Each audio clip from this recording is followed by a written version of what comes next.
stream. Hopefully you all are doing well. Guys, we're back with some more Fortnite Reload.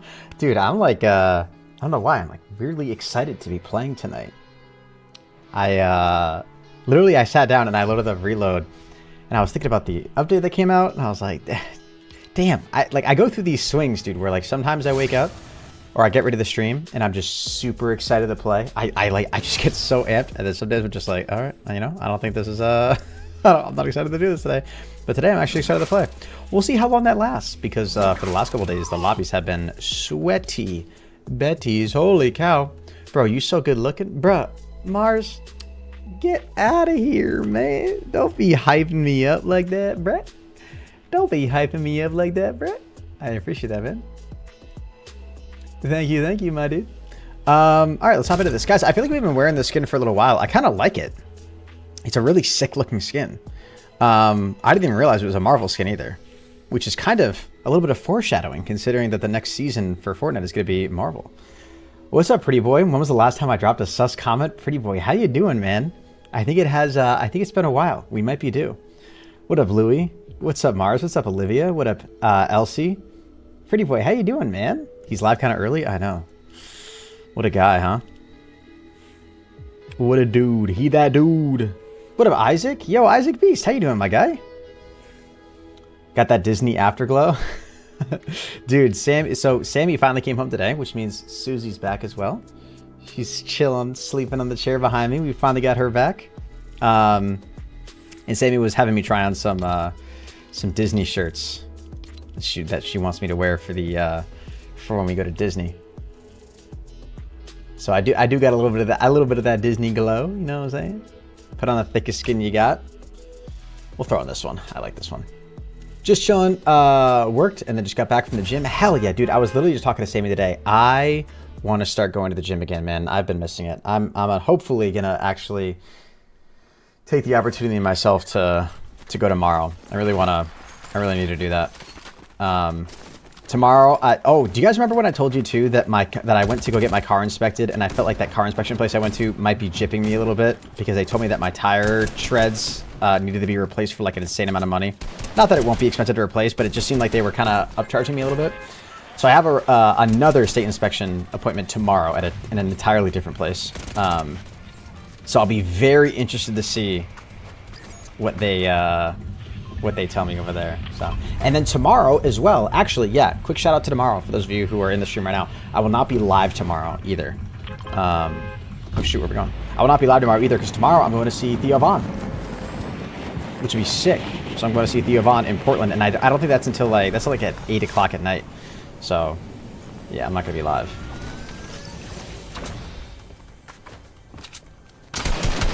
Oh shoot. So yeah, tomorrow will not be a streaming night, unfortunately. It'll just be way too late.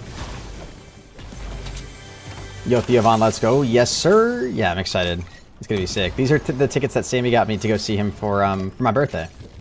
So I'm very excited. Hello, Susie, too. Welcome to the stream. Bro, have you tried mobile streaming directly on the YouTube app? I tried it versus regular stream, and the exposure was day and night. Interesting. I would imagine that's probably true. I think TikTok kind of does that, too.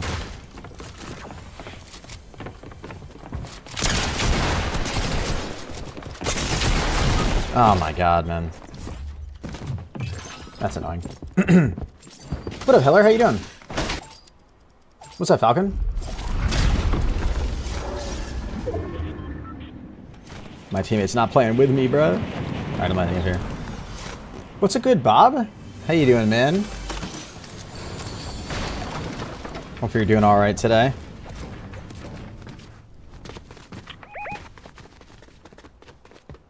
Teammate, I am in no position to help you right now. I got no loot, brother. See if we can find some, though. Oh, was that a shotgun in there? Yeah. Give me that. Give me that. Give me that. Good, man. It's been a while. Focused a lot on myself for a while, and now I'm feeling better than ever. Hey, that's awesome, man. Good for you. Good for you, bro. That's great. That's a really good feeling. Underrated feeling, for sure. Always got to be prioritizing yourself. Real.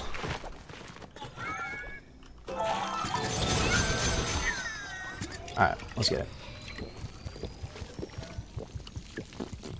Do do do do do do do do do. Oh hell no.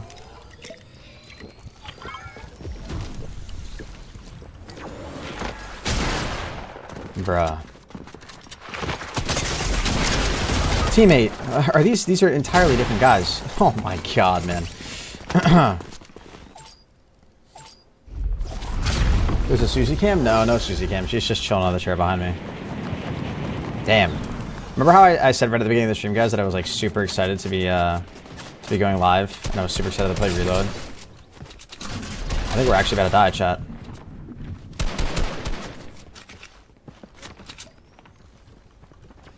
Like real shit, we're actually pinned between.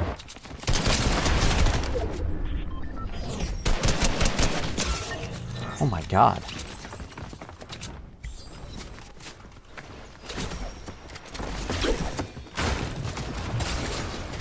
I'm hiding inside. Just chill, teammate. Chill, chill, chill. We got this. We get third party. What did you say, Mars? What did you say? What, brother? Is the bot on the stream, guys, by the way? Oh, shit.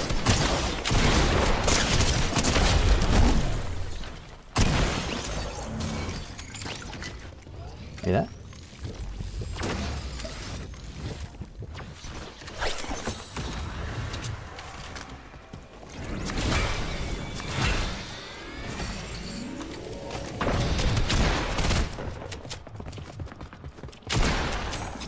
Jesus, bro. Where is this guy? Could be like right beneath us.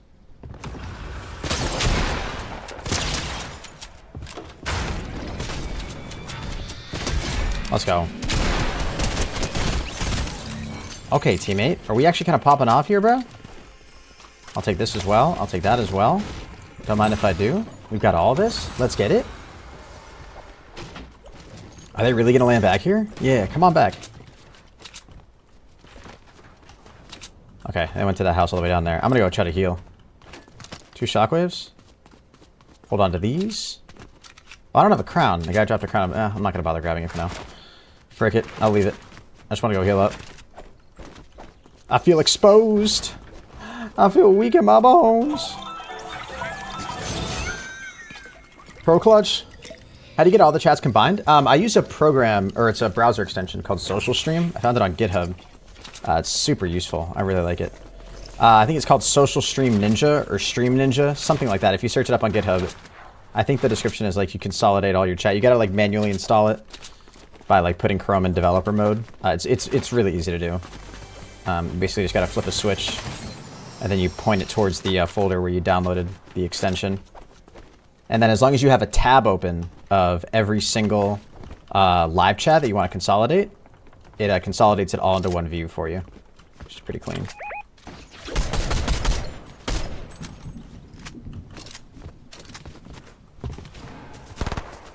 Stay alive, teammate. Oh, is there multiple people here?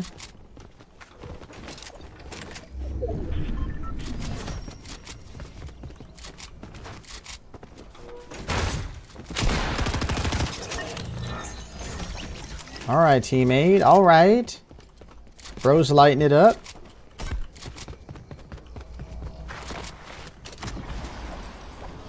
What are the odds this guy's gonna try to come land back down here? Probably pretty low, right? Oh, he's cracked.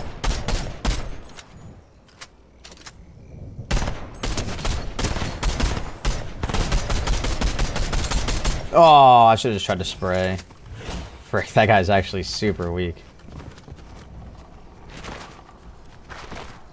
Damn, these chests were actually opened? I feel like these never get looted.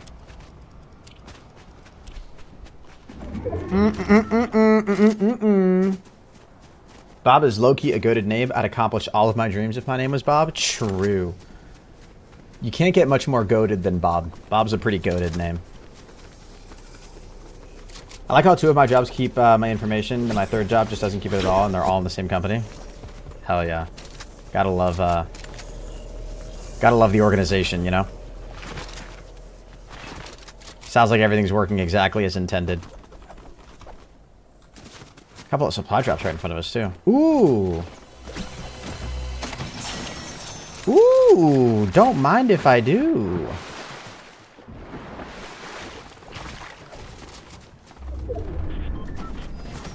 Don't mind if I do. Go up to the supply drop, teammate. I'm hoping...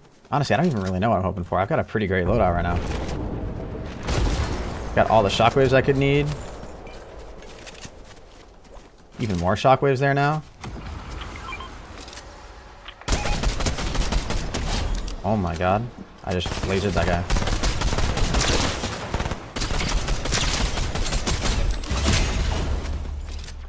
I think I just got shot out from behind. I don't even know what's going on. Actually, let me just do this. There's a guy above. Or I think he was behind. Yeah, there he is.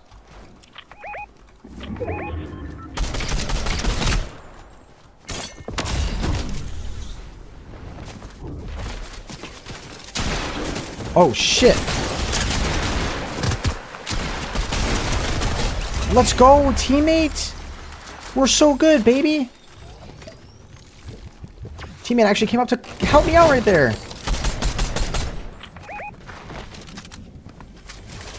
Clutch teammate, W teammate. Me that. We got bigs. We're all chilling. We're healing. We're good. No, don't use the splashes, bro. Why would you?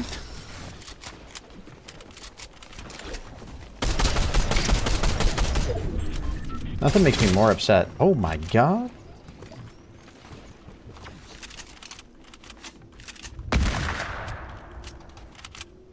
Maybe a guy down below here somewhere too then, right? There's gotta be a guy like behind that tree or some shit.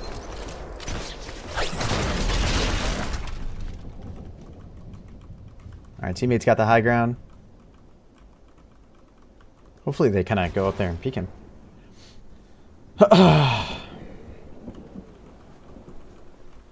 No? Are you guys not going to peek my teammate over there? Alright, let's go to this supply drop then. I don't know if it's a good idea to just carry a big. I feel like it'd be smarter to carry minis, but... Okay, I'll take the big.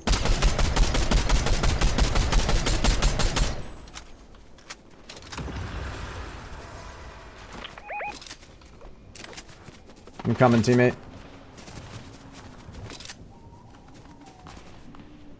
Where are these guys down here? We're still top... Dude, damn, we've got this many kills and there's still 20 people left in this lobby? Jesus. Feels like this lobby's dying really slow, no chat?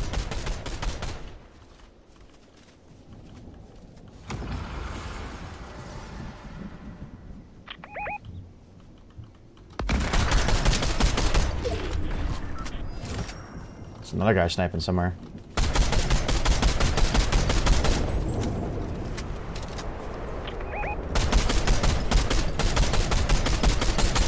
Oh, there's that guy sniping.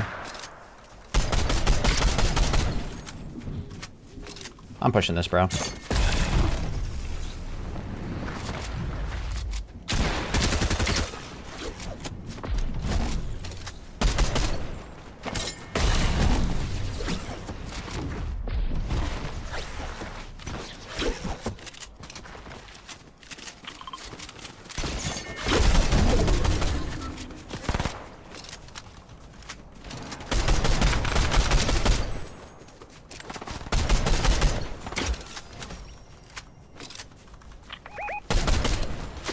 Oh, God.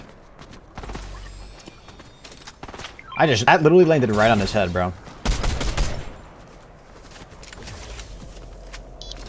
Wait, where was this guy just sniping from? Oh, he's right here.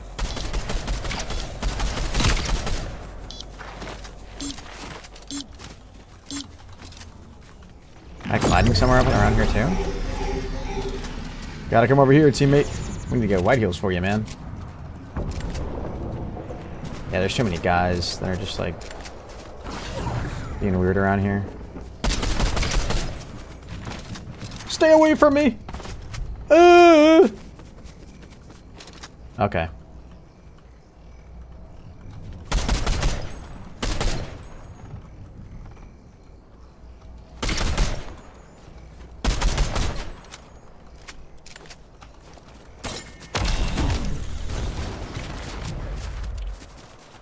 There's some right above us here, teammate.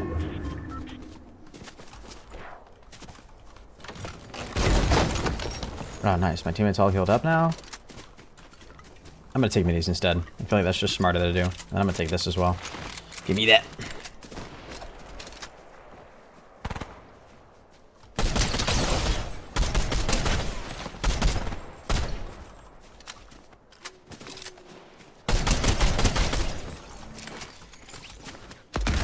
Oh my god, teammate. Oh my god.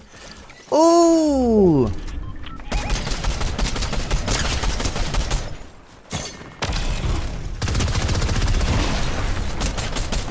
Bruh.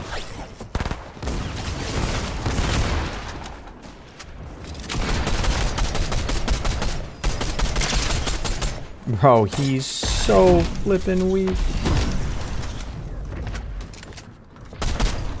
Bro. I'm actually so upset at how I'm playing right now.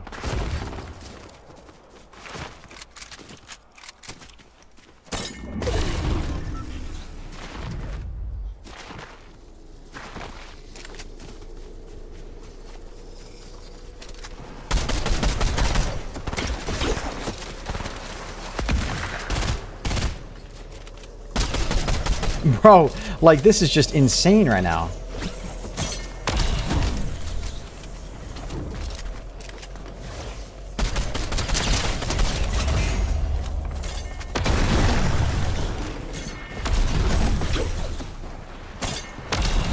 Oh, I went too far, I went too far, I went too far.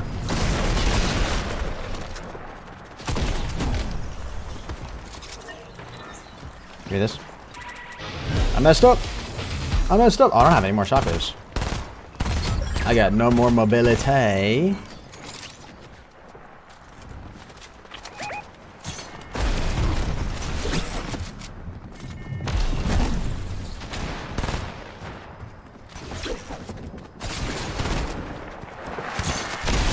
Let's go. Oh, this is really not good.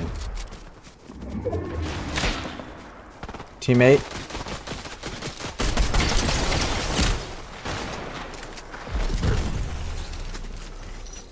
Give me, bro, please. No, teammate. Teammate, please. Oh my god. You can save me. No, no, just pick me up. Just pick me up. Just pick me up. You can get me. You can get me. Just right here. Oh my god. Please tell me you have heals. Please tell me you have heals.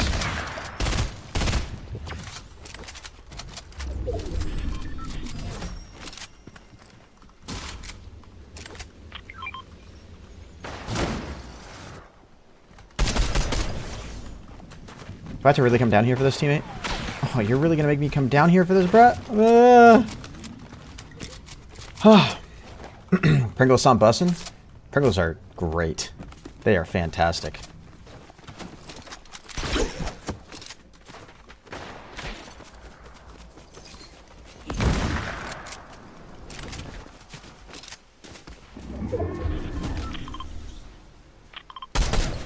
Wait, shit, teammate, there's a guy in here.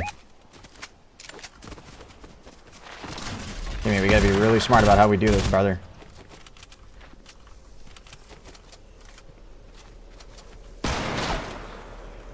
Teammate, there's a guy to your right. This is where we get split. This is actually where we get fucked.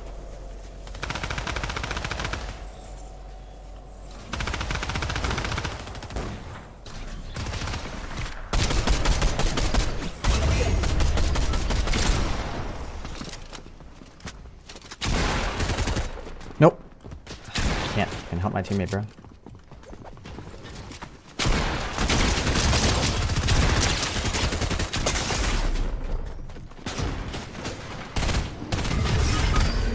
Shit.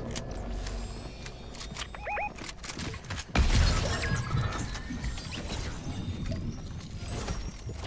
think I gotta go somewhere over here.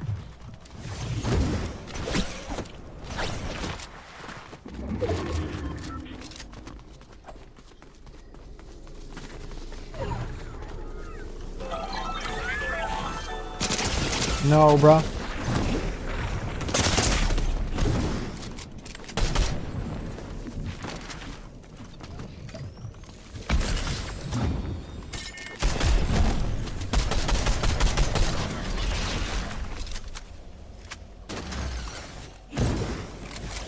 Holy shit.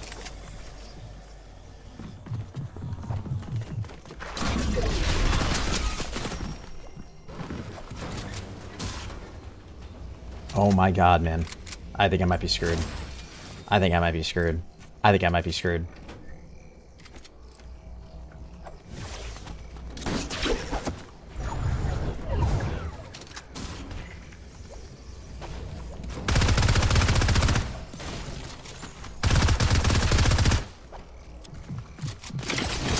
Oh my god, bro. Wait, he's pulling back this way?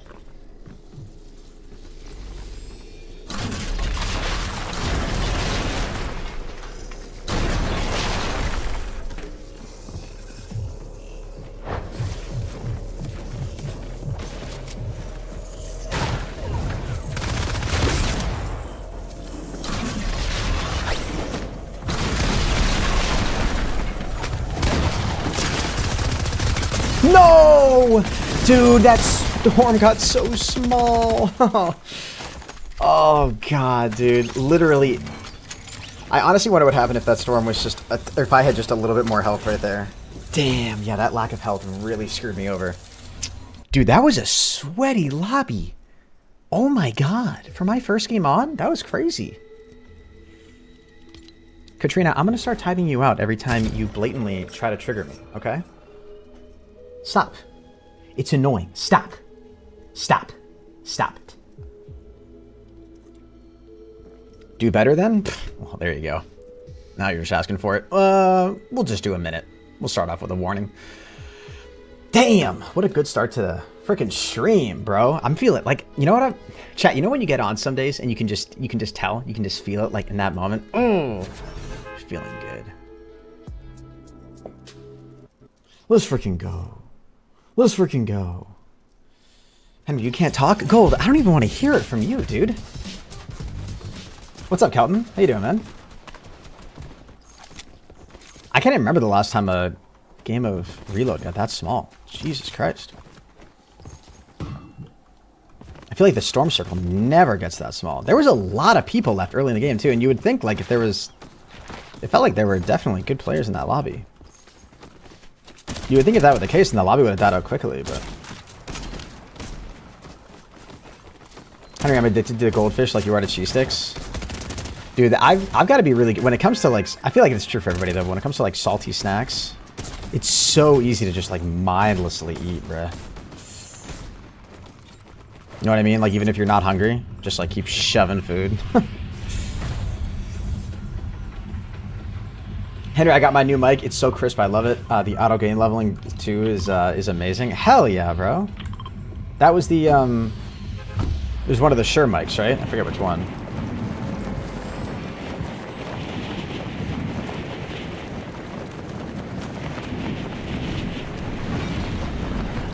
Henry, will you tell people I wasn't capping about the proposal?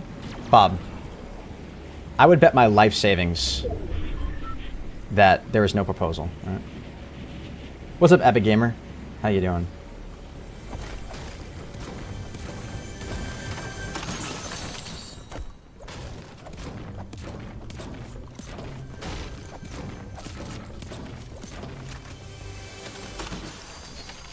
Ooh, maybe it's a burst game. Maybe it's a burst game. Chat, remember yesterday how we were finding freaking bursts everywhere? Like, every single game, it seemed. There was, like, a purple burst waiting for us. And then we played that game and there was, like, none. I wonder if they did something to adjust the loot pool. Because it felt like the bursts were everywhere. Maybe we'll just get more lucky this game. Who knows? Here's life savings, which is just a horde of cheese sticks. True. But I will bet it. I will still bet it. Oh no, chat, we've done this before. This is one of Fortnite's best designs. I love this. I'm such a big fan of trying to get up into this roof. Eventually I'll be able to. Hold on.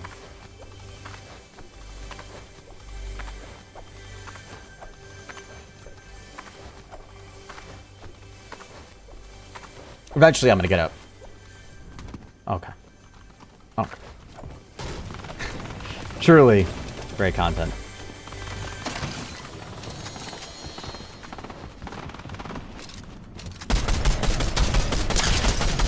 That is definitely an AI.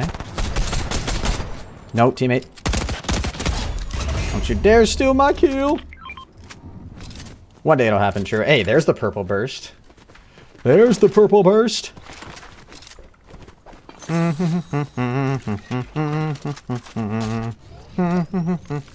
Excuse my language, but F YouTube with these effing ads have been here for not even 5 minutes and I already got one.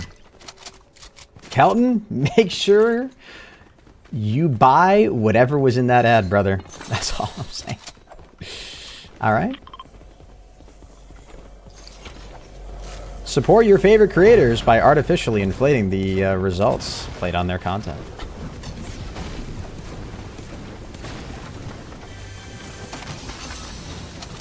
Another burst. I'm gonna hold on to these splashes. I might actually just... I'm probably just gonna go buy a big, unless I get a big out of here. Either way, I'll probably still go to the vending machine, because I kind of want to cap up on white health. Never mind. We'll just leave that there. Go grab that big. Let's go grab that big. Henry set up ads to play every 45 seconds. Yeah, you guys don't see it, but like every time I press the W key on my keyboard, it actually just inserts an ad break into my stream. So... imagine something like that. I'm pretty sure... I mean, I can choose to manually insert ads or whatever, but, you know what? Let's see if we can be cheap right now. Let's see if we can get a free big. Yo, Dark Knight with a $20 dono. Thank you so much, man. How you doing, brother? Wait, was none of this looted? Oh, shit. I just gotta make sure I'm able to get back to, that medkit in time. I think we're just gonna have to buy this. Dark Knight, thank you so much for the 20. I appreciate it. Thank you, thank you, thank you. My ad blocker works and doesn't work whenever it feels like it. Yeah. It'll be interesting to see where, it's kind of interesting to read up on, like, the tech behind some of YouTube's changes that they're doing to try to, like, circumvent ad blockers. It's kind of interesting to read the community response, too. And I talked with you guys. That's why I ended up removing an ad blocker from my web browser. It's kind of like, I don't know. I feel like as much as it sucks, I gotta take like a principled stance on the whole like ad blocker thing. Where it's like, yeah, ads are annoying, but unless I'm willing to pay, right? Like as somebody that directly benefits from that, I feel like it's kind of hypocritical for me to be running an ad blocker. And I just don't really buy the, everybody that's like, oh, ads are like too obnoxious and too annoying. It's like, yeah, they've gotten obnoxious and annoying. But I don't know. Anyways, but it's interesting to read about all the, like the ad blocker shit too, because it's, YouTube's like attempts to combat ad blockers. They're never going to completely get rid of ad blockers, right? And YouTube knows that. They're never going to completely get rid of ad blockers, and that's not their goal. Crack and coke. I'm sorry, what? Did that say bangers, crack, and coke? Let's read that. Dang, you're cracked and cute, Dark Knight. Thank you for the $20 donation, man. I swear, this SpongeBob TTS is somehow even worse than the Joe Biden one, dude.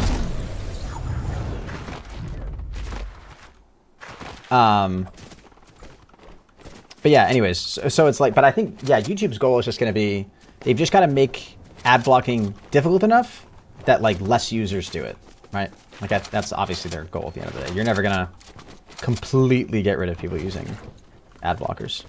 But as long as you can make it just a little more difficult and annoying, then... But it'll be interesting to see where that balances out and shit too. We'll see. We'll see. Your banger is cracked and cute, Henry. Wow, thanks so much. I too think I have a cute crack. Wait, fuck, I messed that up. I have a cute bang. There's a banger in my crack. I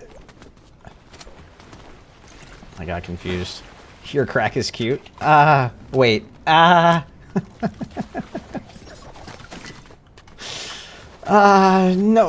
You have a cute crack.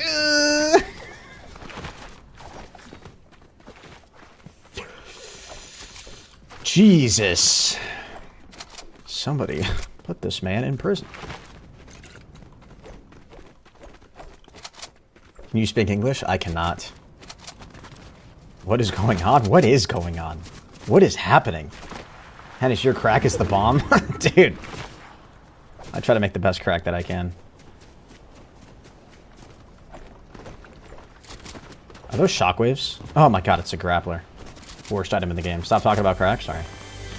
No more talking about crack, guys. Put your crack away. Close your crack. Sorry. Okay, I'm done.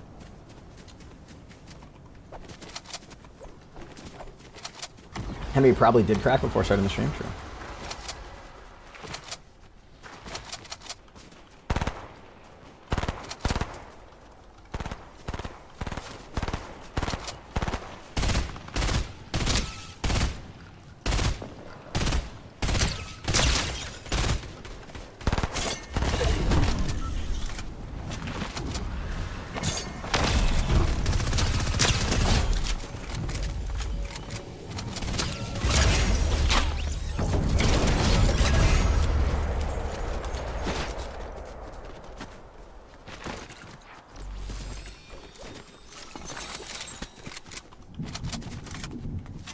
You all crack me up. Hey, listen. I'll sniff your crack. Sorry. Sorry, Roxy. Sorry. I'm sorry, Roxy. I'm sorry. I apologize. Okay? Jeez.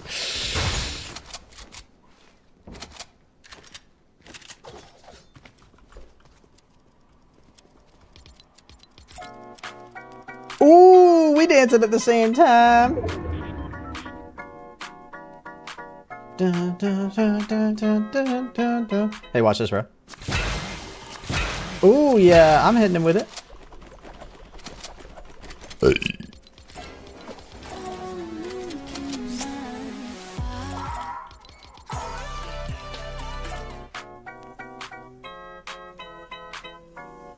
Pro crack at Fortnite, it makes really good crack, as in like cocaine, the hard drug stuff. Okay.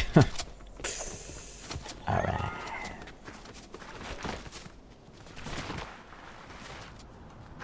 Bro, I watched Deadpool in 4DX. I almost got whiplash. Damn, what the hell is 4DX, dude? Were there smells too or something? What is 4D?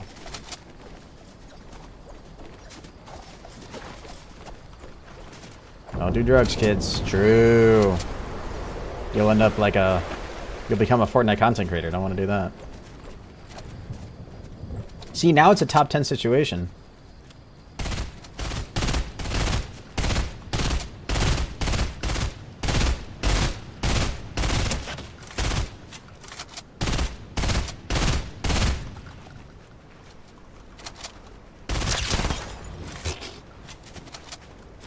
That poor guy, dude.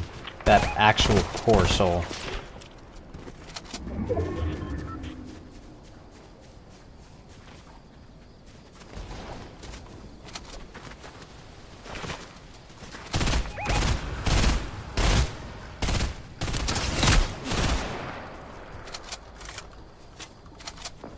Dude, you've got to be fucking kidding me. That guy peeked right there. That's insane. That did sound really beautiful when both those bursts were going off at the same time. That was awesome. Stay alive, teammate. Stay alive. Oh my god, girlie, you got sniped? Oh my god, girl. I hate when that happens. They always come at me. It's probably just because I'm so sweet and they want me. Oh fuck, is that guy coming for me? Oh.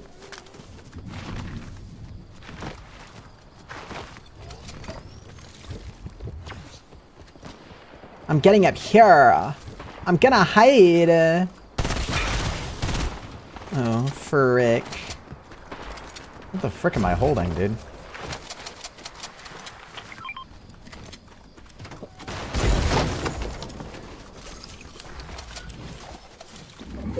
I want a better shotgun than this.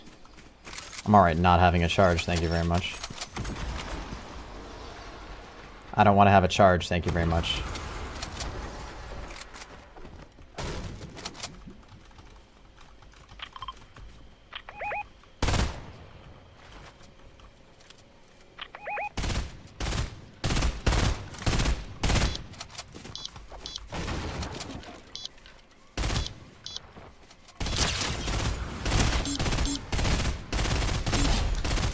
That's the same guy that we lifted out of the air before. That guy hates us. Nice. Good job, teammate. What's up, Draco? James Charles... Wait, what, Becca? Henry equals new Jim Charles? Oh, did James Charles actually do that? Wait, is that new shit or is that old shit? Girl, I kind of want to go for that supply drop. Frick it, girl! Oh, shit. Oh, fuck! Bye, guys. I didn't realize there was two of you. You guys can have it.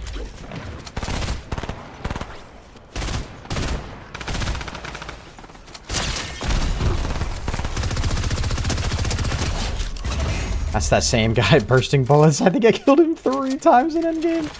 Oh, man. And poor fella fart smeller. Yup. Just realized I could take a big... Old news but still haven't? Yeah. I just didn't know if it was like a developing story or something. Okay, I just really want to get something other than this, guys. I really don't want to have to use the charge if I don't have to. Especially in late game. Okay, good. Blue pump, thank you.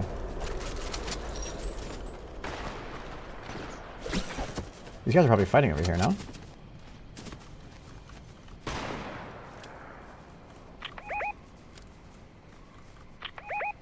Nar.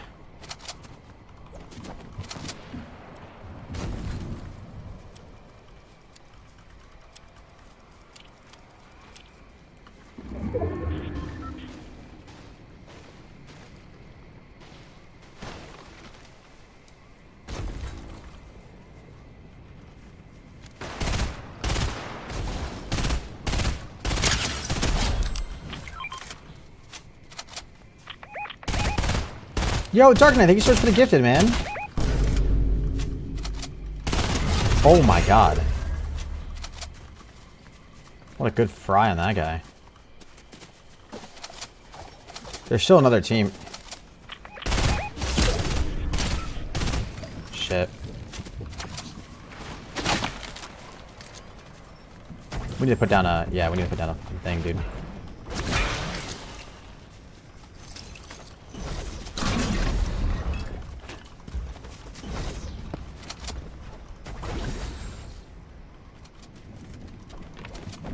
Whew.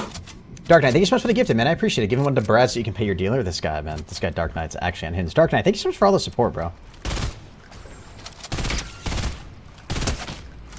You're always a super supportive guy. I really appreciate that. Oh, Jesus. Someone took off a few hairs. W Dark Knight in chat. Thank you so much, man.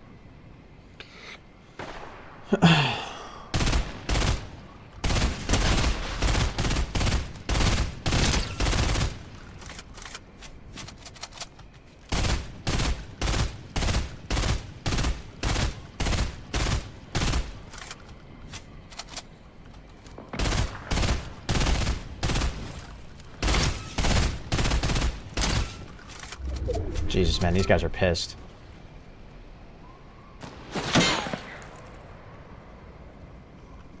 You got another one of those? What do we do? Jesus, man.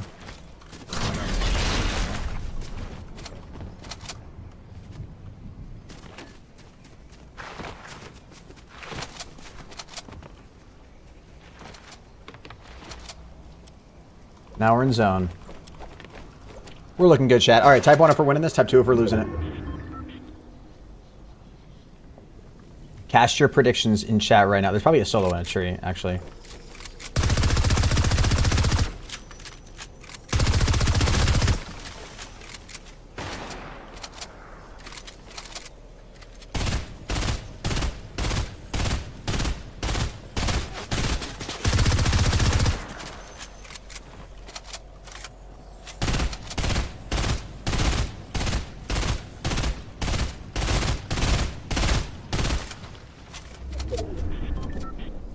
Alright, well, we're in the best spot, so. I'll be in that bush, actually.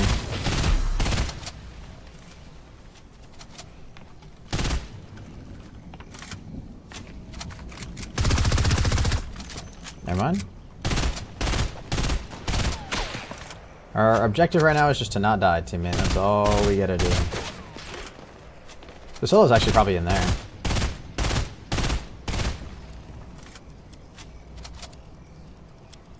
In a tree, most likely. I don't know. I doubt it anymore.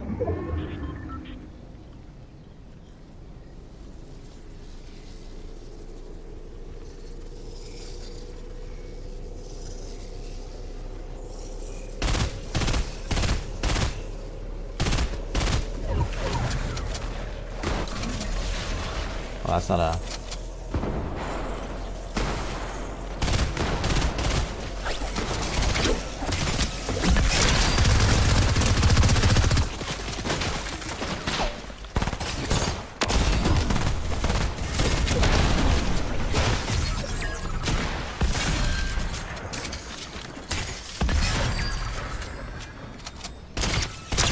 Let's go, baby. Come on! Oh, what just happened to my body? Did y'all see that? Did y'all just see what happened to my body? My character's body just totally, like, contorted right there or something. Jesus. Wait, huh? Okay, this guy's gonna play with me again. Hell yeah. Bro stretched? Yeah, wait, I want to go back and stream and watch that. This guy, my teammate just has to play again. Hell yeah. We'll play with him again. Dude, I want to go see this. Did you guys see that? It looked like my middle torso just totally... Yeah, bro stretched. Alright, let's rewind this here. Alright, here's the end game. Look at this play.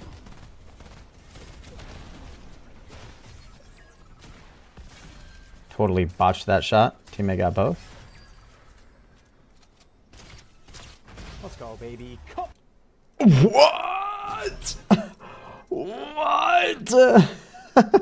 What is happening? What is happening? Let's go, baby. Come on. What is this? What happened to me? Oh no. Oh, heck, guys. Is that Chun-Li? Bro, I took a little nap earlier today with my contacts in. Jesus. If you wear contacts, you understand the pain or the struggle.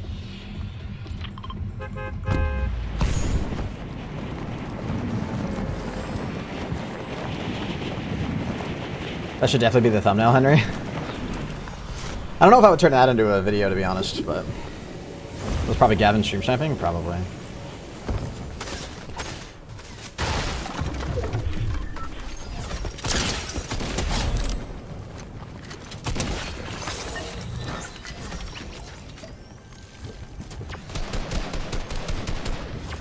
Are we about to win a game with this guy, chat? Again? Like, imagine. Oh my god, team wipe.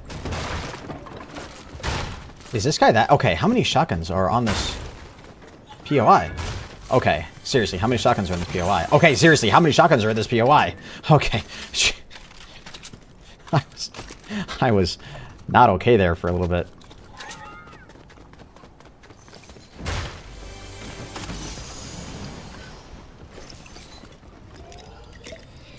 Who remembers Prime BO3 Hennis? Me.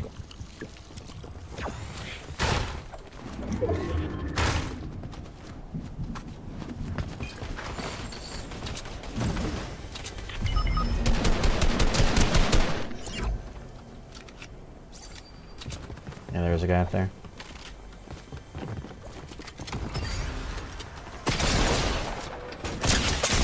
Oh, dude, really right to the fucking dome. Of course.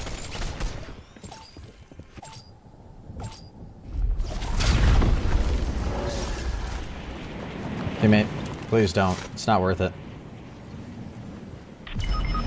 Alright. Teammate, you kinda brought that on yourself.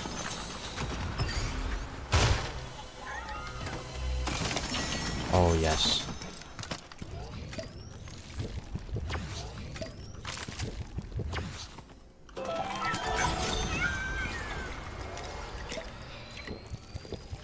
Can there be any more shotguns? True. What's up, Britt? How are you?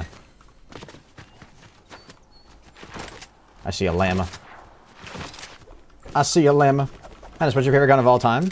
Oh, favorite game of all time? Honestly, probably Black Ops 2. I absolutely adore that game. I'm really excited about Black Ops 6. It's gonna be sick.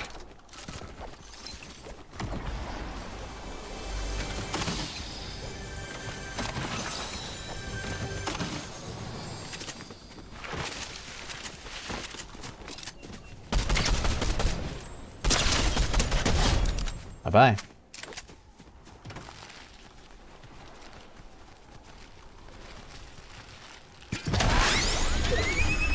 Bye-bye. We'll be seeing you. Bye-bye.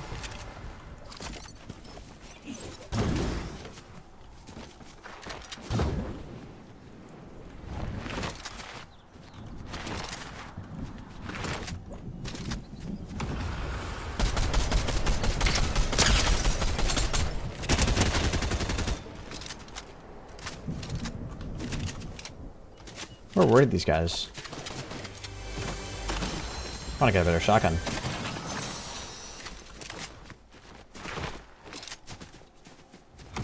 These guys not here anymore? They probably pushed up that way, right?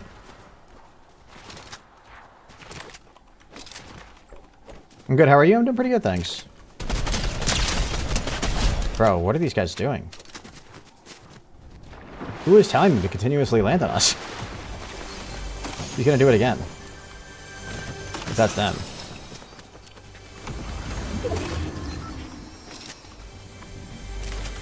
Yep, he's coming back over. Bro! That's gotta be an NPC or something, right?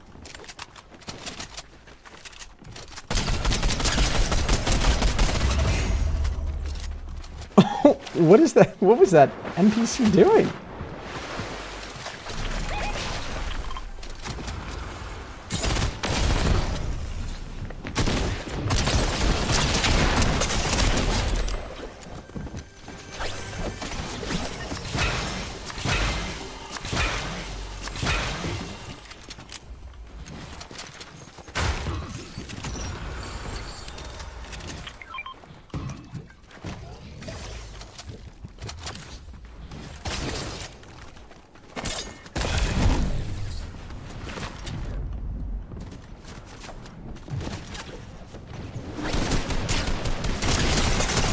Bro.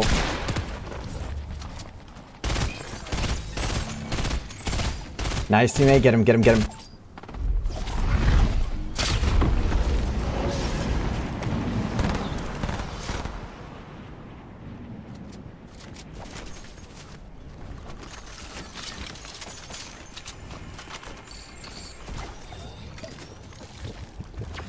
Wait, no. Okay. We gotta be really careful, teammate. We could so easily get pinched down here. Welcome to the Salty Spittoon. Thank you, sir. How tough are you? Yo, Jay, thank you so much for the Twitch Prime. I appreciate that. Thank you, my guy. Guys, hearts in chat for Jay. Thank you, my man.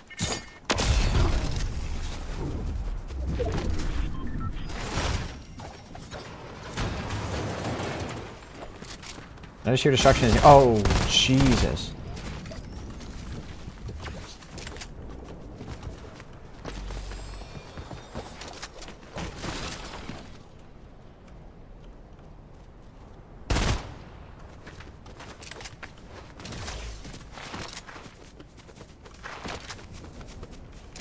Welcome to the Salty Spittoon. 48 months on YouTube and now here. Yo, Jay, thank you so much, man. And Keldon with 28 months. Big shout out to Jay. Yo, big shout out to Jay. Big shout out to Big Jay. Big shout out to Jay gets bit 23.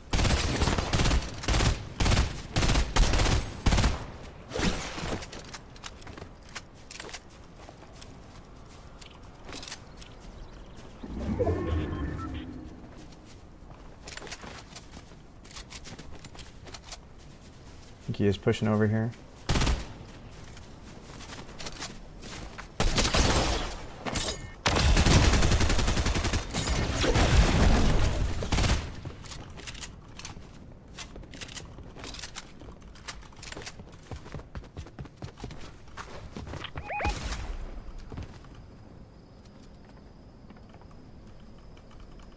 These guys are annoying. I mean, we're being really annoying too, right now, to be fair. Oh, he's got to make it. He's good.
Holy shit, bro. Can you stop being a little bitch?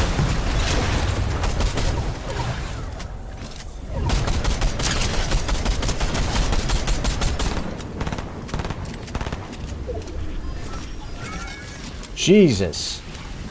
Jesus.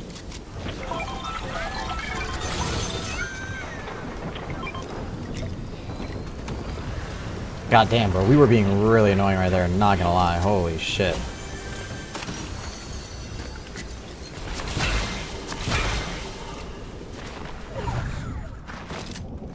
Let's go, baby. Everyone is so desperately needed money, it's annoying. I haven't been on vacation in like 2 years because of this economy. Yeah, things have been rough for a while. Remarking.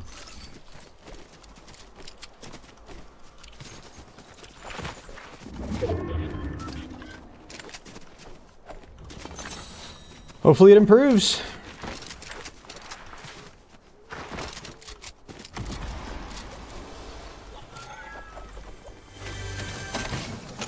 Damn, that was a nice little shockwave replenish right there.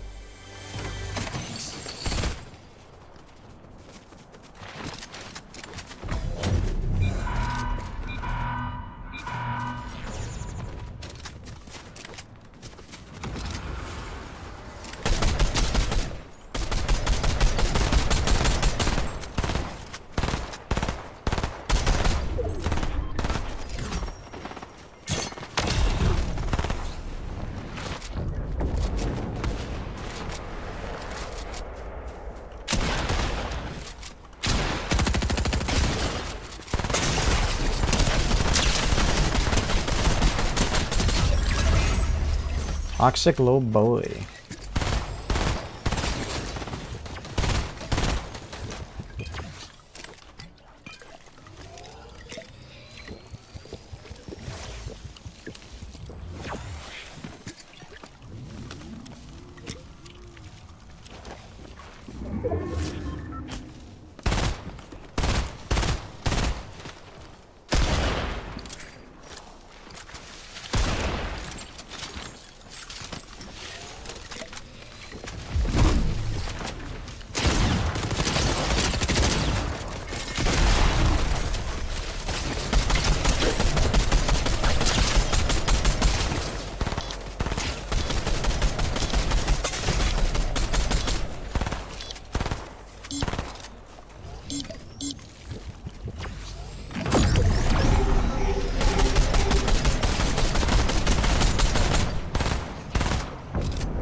Pretty sure there was another big pot in storm, wasn't there, teammate? Alright, here we go. Yep.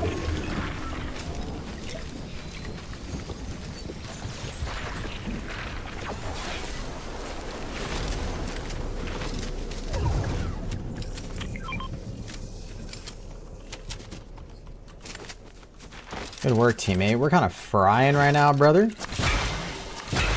Thank you, brother. I really like the twin mag, man.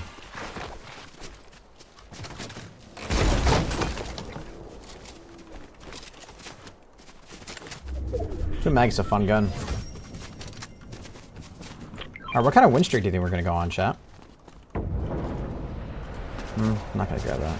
Actually, you know what? I think I will.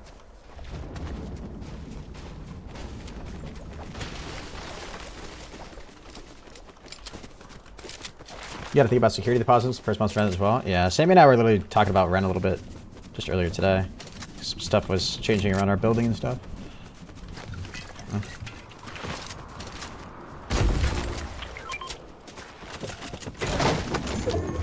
W shockwaves.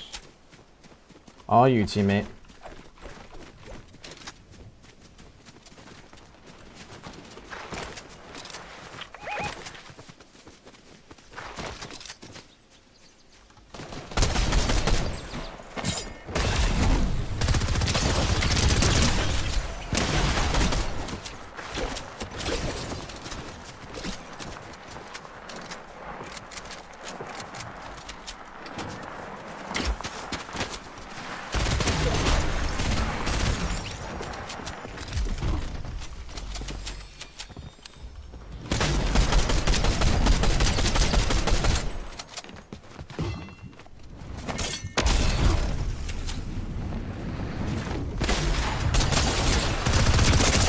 I fucked up, teammate. I did not think there was going to be two fuckers back here, man.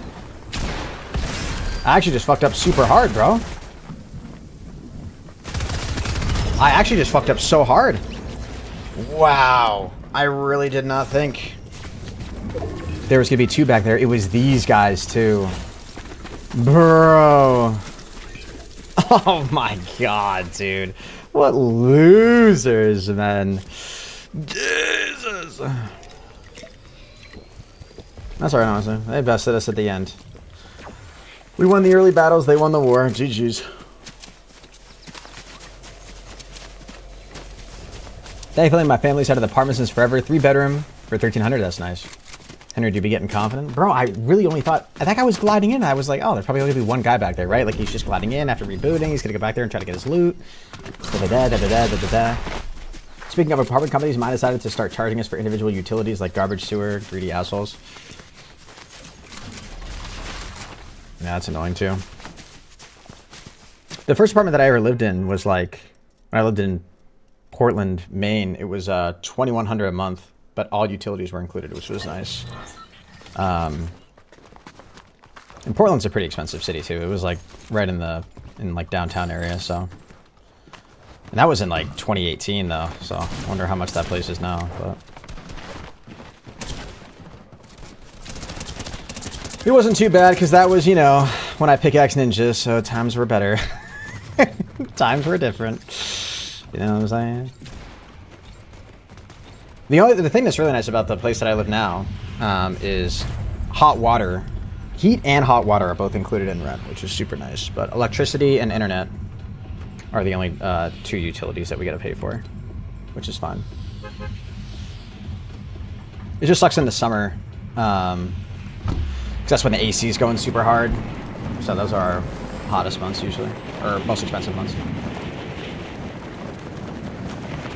When the electric bill's like tickling 300 sometimes. Our electricity bill was $250 for this month. Yeah, I think ours last month was like $260 something. Yeah. From what I've done, like from the little bit of research that I've done, I don't know, like kilowatt per hour rates. I don't super understand them, but I think in New Hampshire they're relatively low too.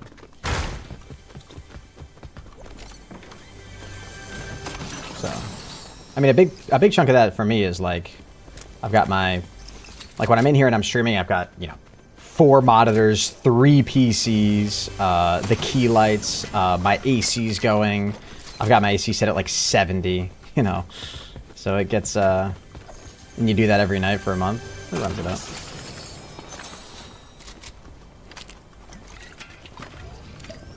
My electric bill has been so expensive, but now we finally have a new energy saver AC, so hopefully it'll be a lot cheaper now. We don't have to keep it on 24/7. Yeah. Yeah, that's one thing I've tried to be doing recently is like Sammy and I were just talking about it and stuff is like I've been shutting down my PCs at night, which is probably just better for my PCs in general. I don't know how much that really saves us because when my PCs are idling and I'm not doing anything with them, I don't like know how much they're consuming anyways. But I've heard that I've got a 3090 in this one, in my gaming one, and I think that does chug like a significant amount of power, even at just at idle. So, I mean, whatever you can do to decrease it, better, you know. Even if you end up saving like $10 a month, you know, that adds up, I guess. So it's probably worth it. Obviously, the AC that's on in here, I turn off. The nice thing about this AC though, that's in my office here, is I've only got to have it on when I'm in here. So when I leave, I always turn it off. So it's really only on in here when I'm like streaming at night, or if I'm like in here working during the day and it's like super warm, which like it's always usually warm in here just because of how small the space is. But then it's nice too, because I think I pushed this. Fuck it.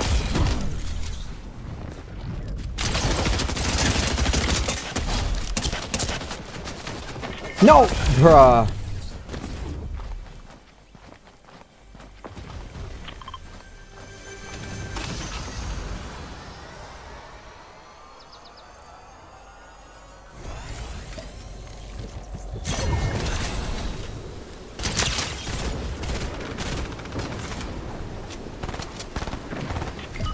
Oh shit. I'm sorry, teammate. I don't have any mobility to get to you, and I don't have enough health either.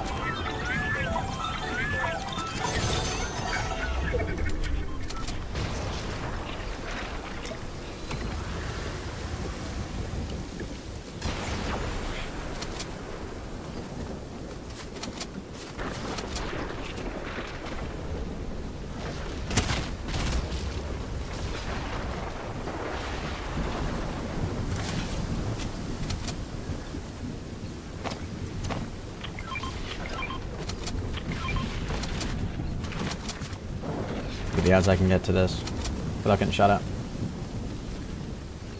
Yo, Becca, have a great night. Thanks for coming out.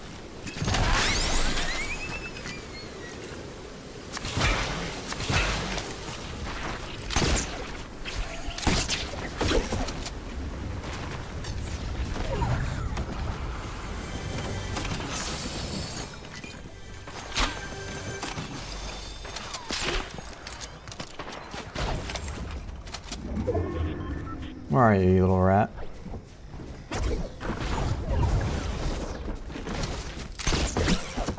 Oh shit, bro. Bro. I should just give up. I should have given up earlier. That's my bad, teammate. I'm like fighting things too early for this guy. Is he gonna play with me again or is he over me? I thought he was gonna go over me. Previous comment, Henry, when you can. At 25, I had a meltdown at 19. I'm 27 now. Wait, what did happen? Definitely missed something else. Oh, my AC is a smart AC, so I can control it from my phone. Yeah, that's really nice. I like that about mine too. With mine, I can connect it to the. I connect it to my Wi-Fi too, which in the back of my mind always ends up feeling like a big security risk. You know, like why would I want something that like probably isn't optimized for like security to be connected to my network? But regardless. I don't think I have it connected, but if I can, the idea is like I could be away from home, like on my way home from like a trip or something, and I could turn on the AC so that when I get home, that's what mine does. Yeah. So then when I get home, it's like cool in here. But I don't think I've never used that feature. So.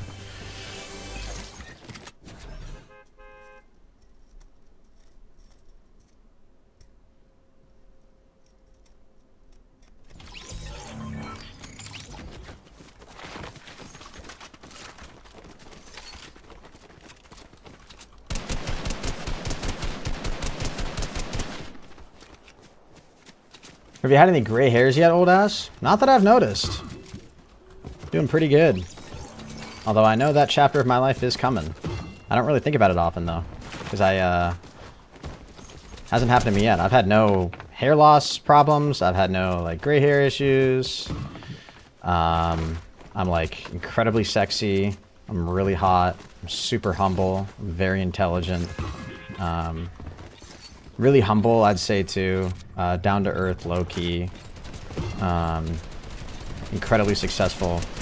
One of the most intelligent people I've ever met, by far. Always the smartest person in the room. Very humble. My teammate decided to leave. Okay. Feels bad. I guess he was done with me.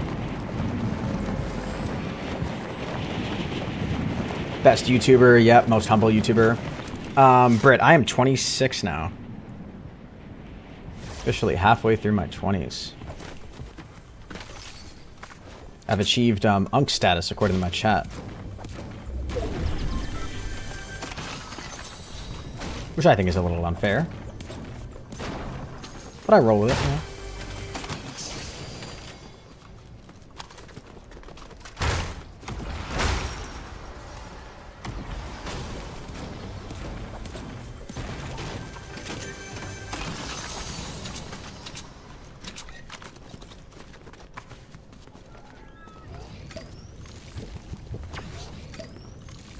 We're the same age. Nice. Nice. W. Yeah, when I was in Montreal, me, John, and Dan were like up super late at a bar talking to this couple about just like the differences. Or they weren't a couple, I don't think. But we were talking to them about just like the differences between like Canada and the US and like Canadian US stereotypes and all that shit, blah, blah, blah. And I think they were both, I think the guy was a little bit older and I think the girl was my age, I think, if I remember correctly.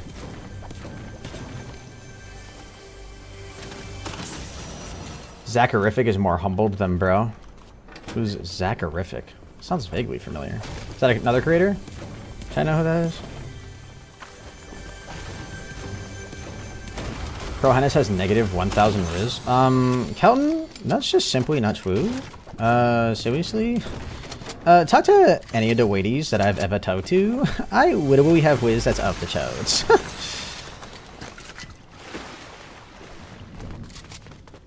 What will we whiz through the woo? On a limited whiz.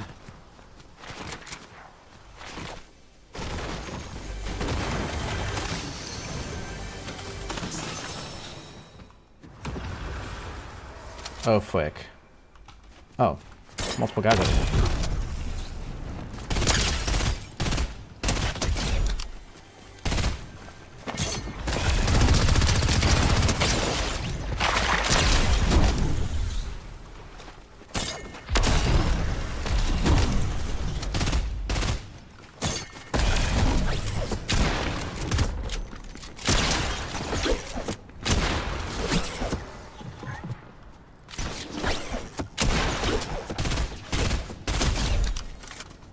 About time, man. What happened to your teammate? I don't know, he left. I'm freaking gonna take this guy's Guapolo.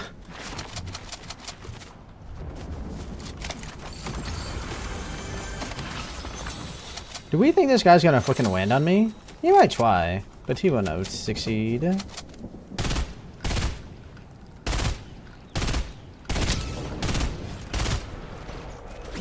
Oh, flick.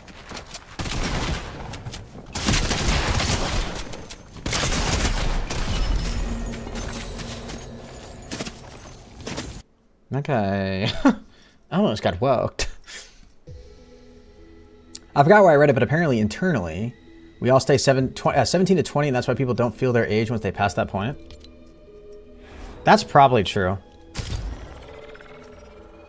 I don't know, actually. I'm not sure.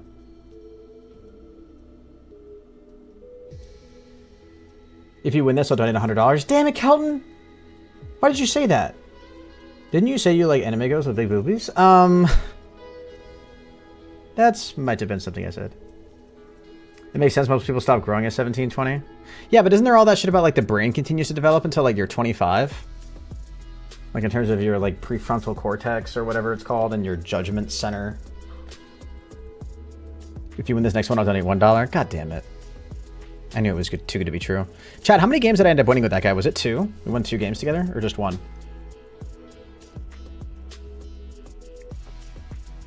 It was only 1. It's apparently the point where our internal selves and external identity begin to dramatically diverge. Huh. Because of jobs and kids? Yeah, I mean, I've talked about before how I don't really feel much different. I know I've changed a lot as a person, even just like in the last year and like years before that. But I guess... yeah, I don't know. If we're just talking about like physically how I feel, yeah, I don't feel any physically different. I haven't felt physically different in a very long time. Probably since like 2020 or 2021. But I always kind of attributed that in my head to that's when I was like last working out super hard. And like I feel different now than I did then. But I feel like intuitively it would also make sense that you would stop feeling physically different once you stop growing. Right? Because when you're going through that like big growth spurt stage or whatever in your when you're in your teen years, you're probably like you're literally your physical perspective of the world changes because you're getting taller. Right? That's what I would think anyway. But it happens gradually, so I don't know if you even be aware of it.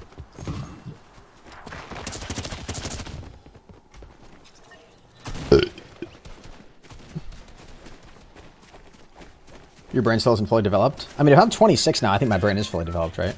Well, you know what's wild, chat? Like, if you go back, I don't know, what would it be, like 3,000 years, 4,000 years or something? I don't know, just go back to like caveman times. Like back in times like that when we were like weaving baskets and fucking hunting with spears and shit.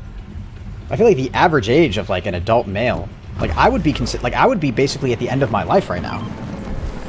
I gotta go to bed, so if you win, let me know next stream. Will do, Kelton. Love you, bro. Have a good night, man. You know what I mean? Like I would be considered one of like the wise old people.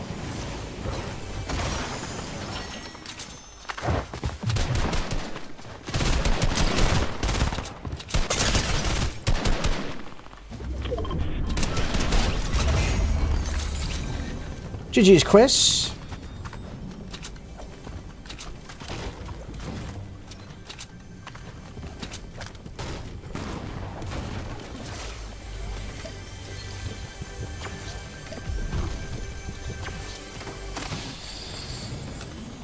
Like, isn't that kind of wild to think about?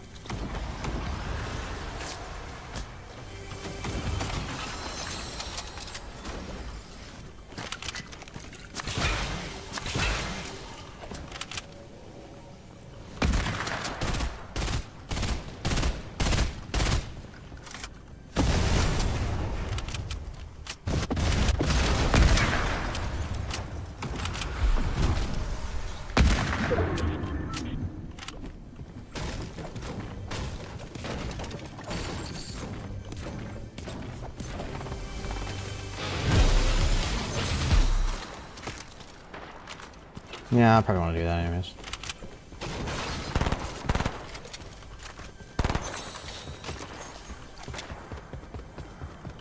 Is it just me, or do you find purple bursts and rapids everywhere? Yeah, Gavin. Dude, I was saying that earlier in the stream. Yeah.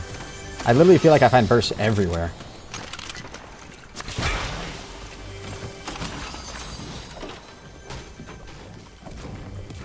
This house has so much loot. My god.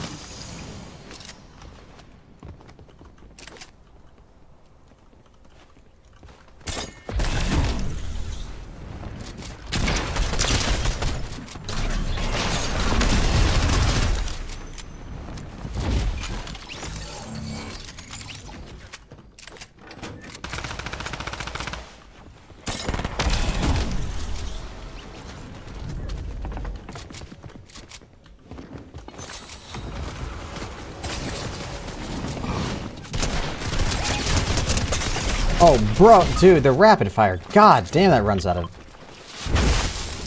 shit so quick. Jesus. Alright, I'm letting right back on my stuff. Let's go! Dominator?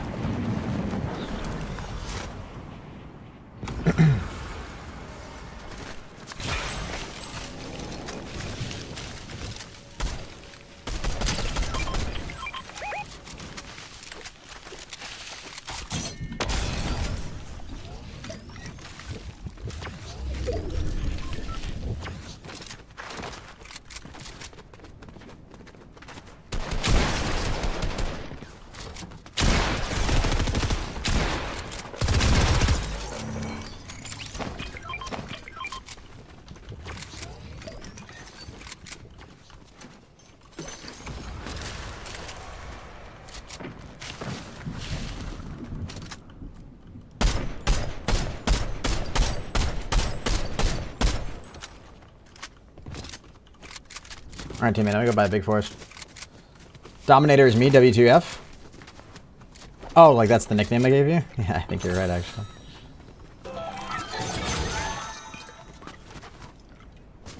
Teammate.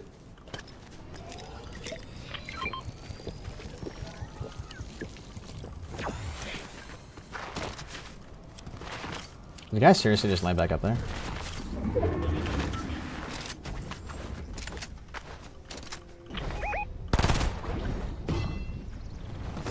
You gotta be kidding me.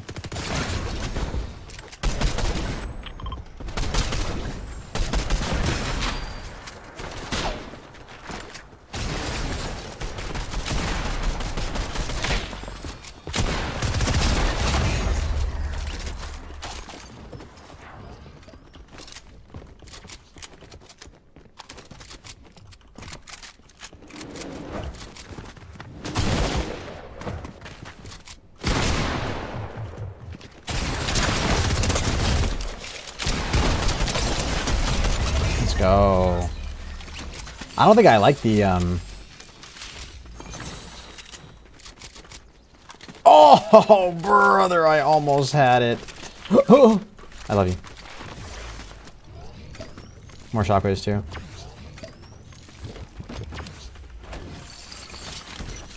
Let's get it. Alright, we got heals over here. Let's get it, teammate. Oh, only one shockwave? I'm still gonna take it. F it.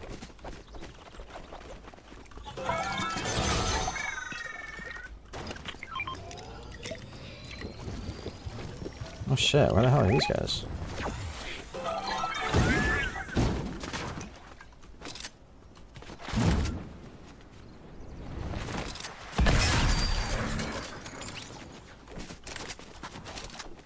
What the freaking flip was this guy doing?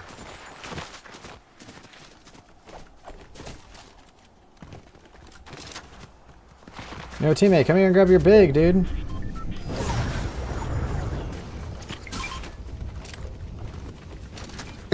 Last comment, the burst is good. I still think the hammer's better. Yeah, I agree.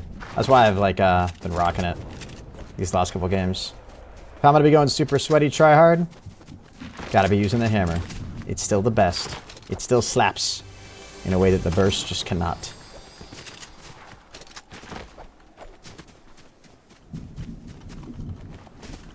Now I just gotta find more shockwaves. Damn, it feels good to have this pump, man.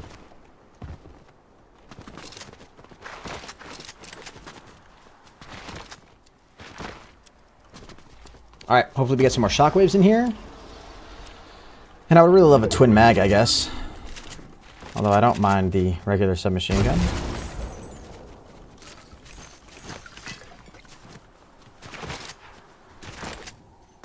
The most annoying thing about one shockwave is it is great to get yourself into a gunfight and quickly third party, but then getting out of a gunfight is very difficult if you end up making a mistake pushing a gunfight that you shouldn't.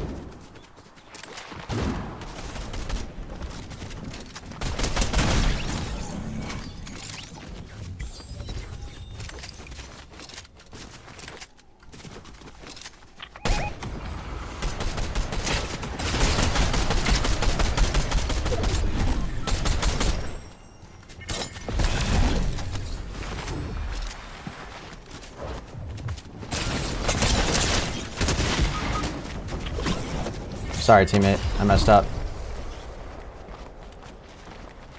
I got too aggressive, brother. My bad.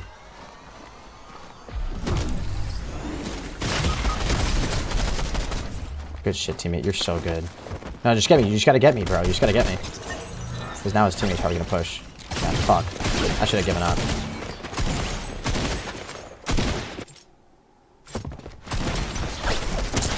No, dude. That's my fault. Bro, those guys were so bad, too. Fuck.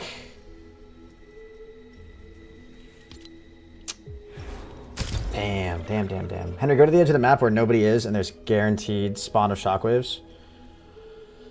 That would make sense that the spawn rate of shockwaves on the outskirts of the map would be higher.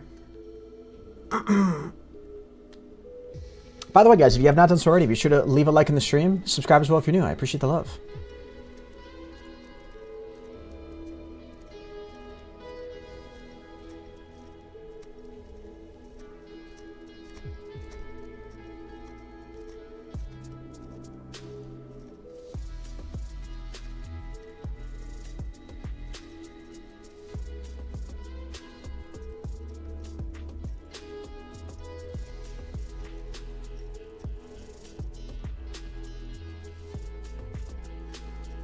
How are you today? I'm doing pretty good, Big V. How you doing, my guy? How you doing? How you doing?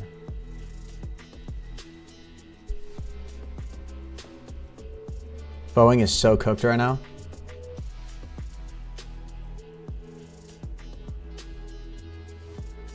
Shouldn't have stopped shooting right there. That was dumb. I'm gonna head to bed. I'm sleepy. Have a good night, Henry in chat. Yo, Britt, thank you so much. You as well. Cole Morgan. How we doing, Cole? Damn. When in doubt on what gamer tag to use, just choose your name, you know? Just make it your name. It could be Morgan Cole, too. You know? They've got, like... It's one of those first name, last name interchangeable swaps. One of them first name, last name interchangeable names. Oh, they're wearing the Billie Eilish skin too, I think.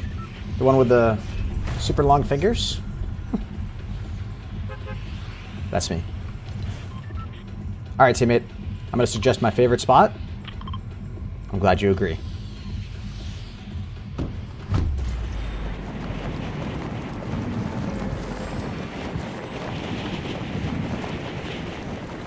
That's not Billie Eilish?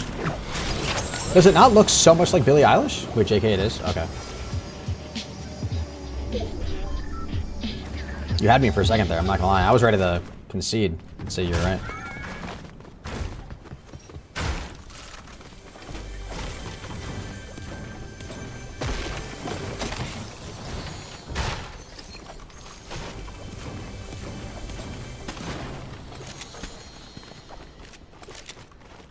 Yep. We've decided we don't like the Stinger SMG, guys. Even though it hits super well, it's just got a little bit too much spread for my liking. A little too much spread. Uh-oh. Who are we fighting? Oh, brother.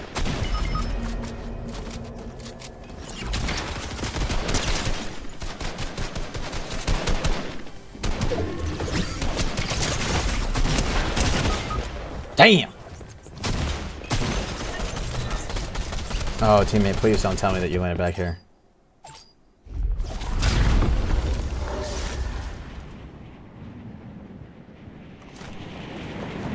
I thought maybe they were going to push.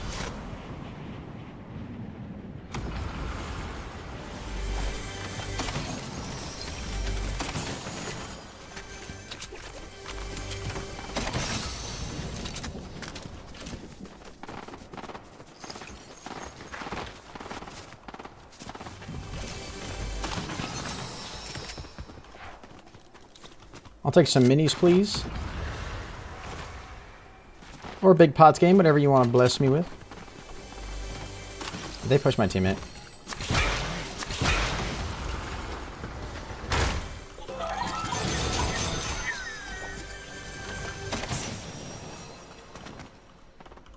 Hold up.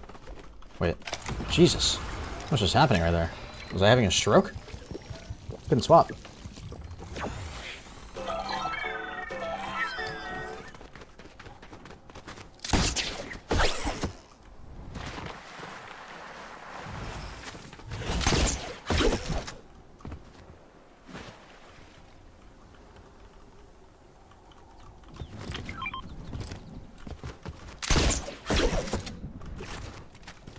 If I must take a charge, might as well make sure it's the best one.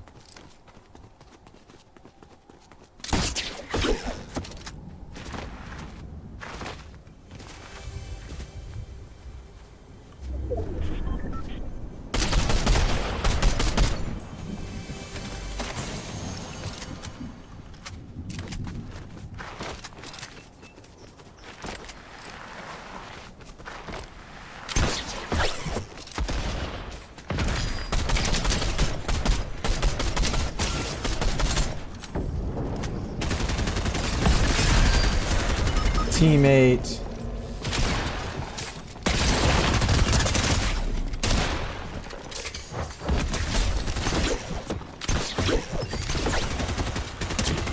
Dude, holy fuck. I hate the grappler so much, man. The range on it is just so annoying. Okay, this is actually huge. It's a 2v1 for a little bit here. You should just land right on this guy. Right?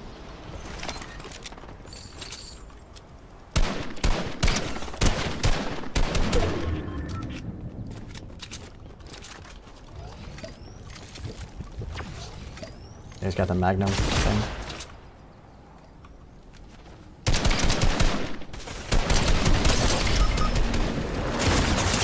You're fucking kidding me, chat.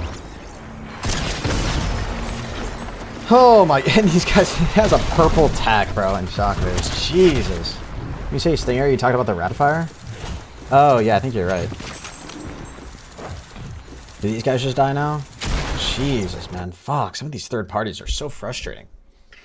Dude, there is nothing more triggering than playing reload and you're landing at the same, and you're landing at a spot, and then some team just starts landing on you over and over and over again, and you keep killing them, but you're alternating killing their teammate. So like one of them is landing back in as the other's respawning, and then like you're fighting one, and immediately one lands on you, and and they're never both dead at the same time. And then eventually they win. Oh my god, there is absolutely nothing that triggers me more than that. They can keep landing as long as I'm winning. But if they keep landing and they're like good, and they eventually beat us, I would rather scoop my eyeballs out with a spoon and eat them. And wipe my ass with sandpaper. And stick a splintered rule. I'm sorry, I'm gonna stop. Last update was probably the worst update for reload. Charge shotgun his ass, rapid fire SMG his ass. Only thing good is the burst. Yeah, and the burst is like barely. The burst isn't better than the hammer either, so it's just like bad all around, you know? Nice. Now I've got a guy that's not even level 100. MVP Squeeze. Are you the real MVP Squeeze? Are you?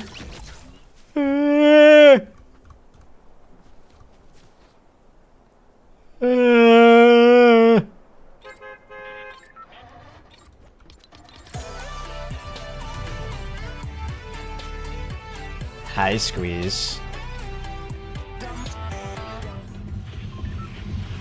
Using sandpaper sounds oddly effective. Yeah, if you want to get rid of your asshole. Alright, teammate, we're landing here.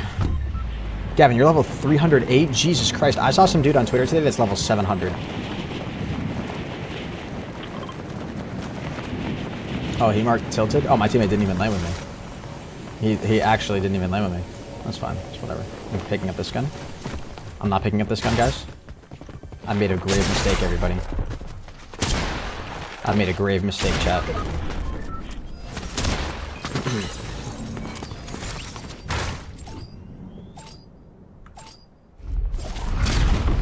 I'm actually not going to land with you, teammate. I want you to know that. Oh, never mind. You kind of did your best to land with me.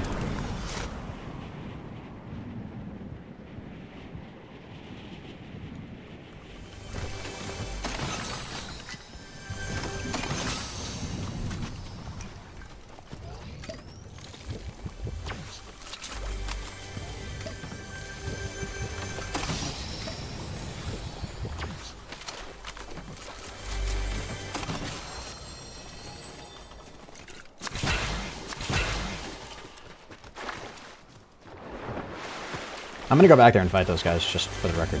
I'm gonna do it. I am gonna be that guy.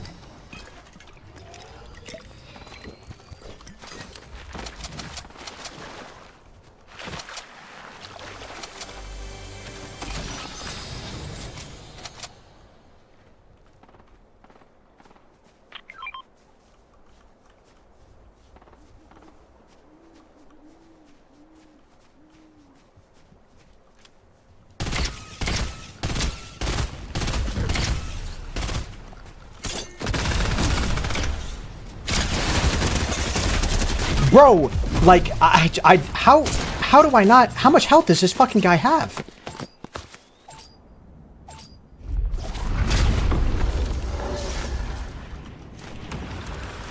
What the fuck just happened?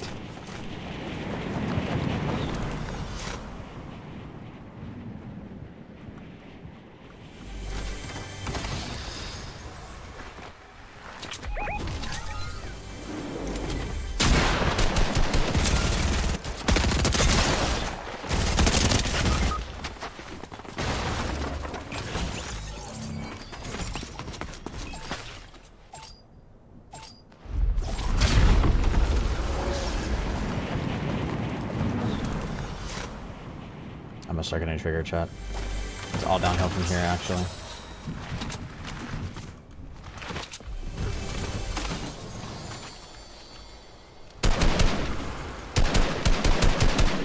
Give me that I can't see or help you.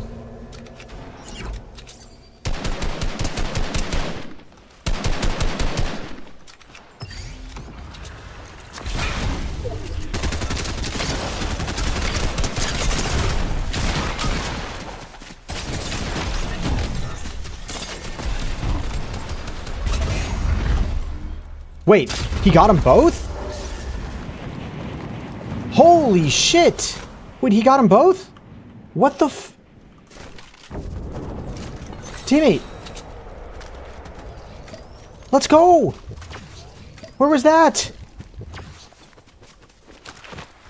Dang, I think my teammate's just actually better than me, and he's probably been annoyed as shit.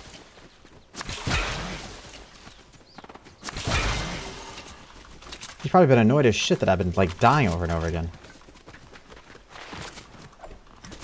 I'm sorry, teammate.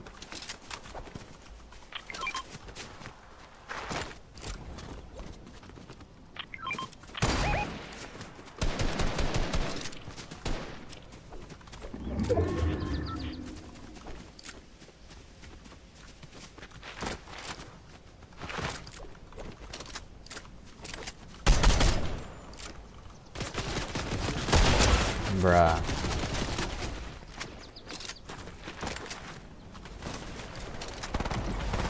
Oh, shit, my bad, teammate. I got no way to get to you, brother. Bro, like, sometimes I want to know what the Bloom is doing, dude. Jesus Lord Almighty in heaven.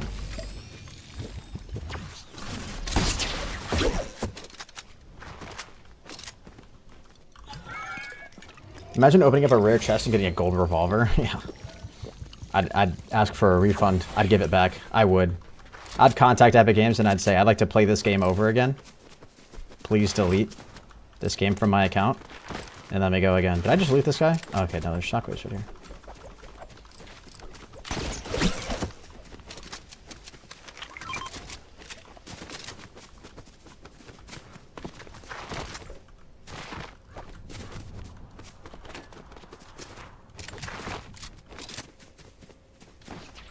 We need some new mythics too in the mix. Yeah, just don't take out the MK. That's all I ask.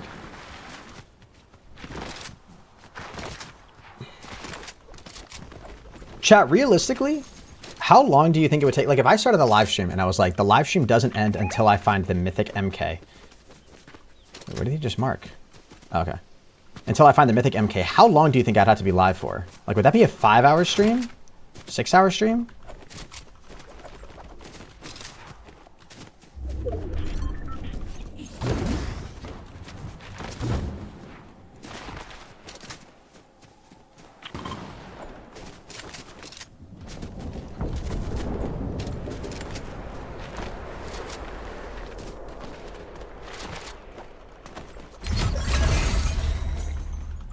Alright, teammate. This guy's good, bro. Do it tonight, bro? No, I can't tonight, unfortunately. I don't think I could tomorrow, but... be a fun idea for a stream, for sure.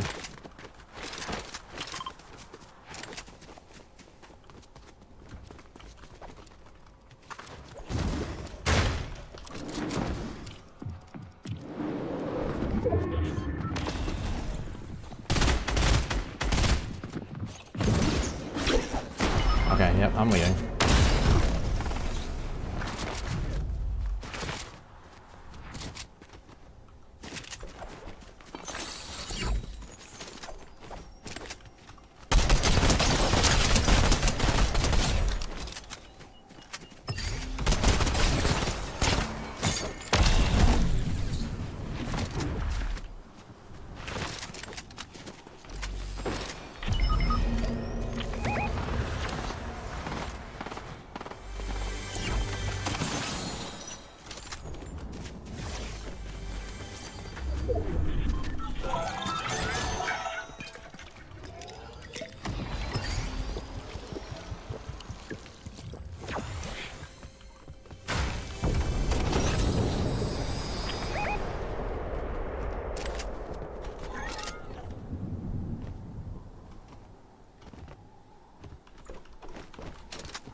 These separate teams? What's going on? I'm not peeking that, bro. I'm not peeking it. Sorry.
Jesus, man.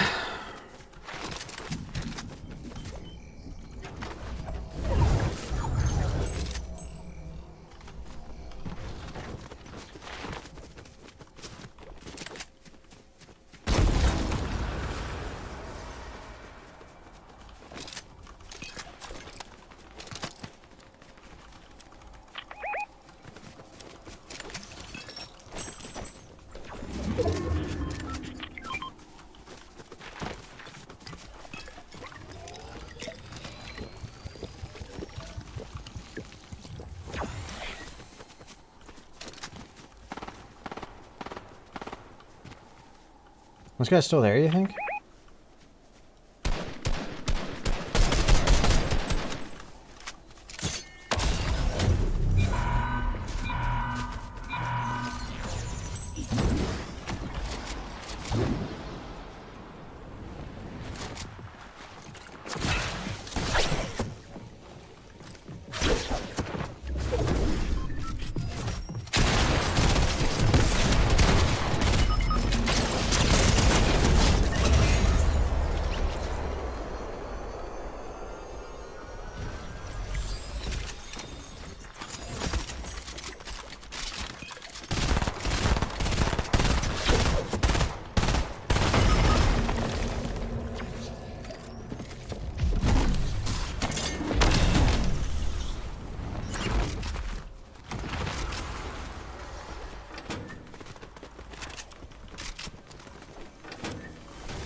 Oh, you've got to be joking me, man.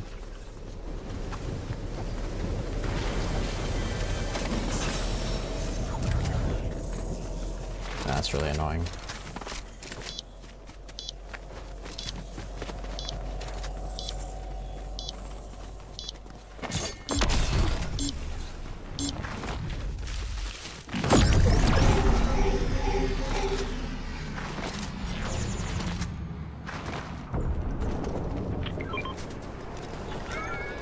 Thank you, teammate.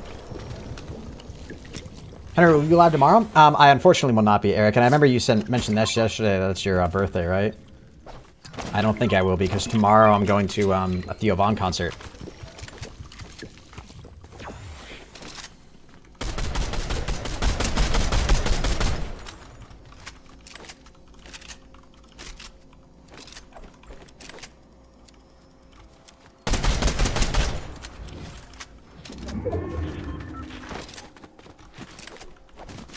Take us, please. I unfortunately cannot. Plus, I want to get charged with a crime, most likely. Which, who knows how I'm feeling. Oh, she just farted.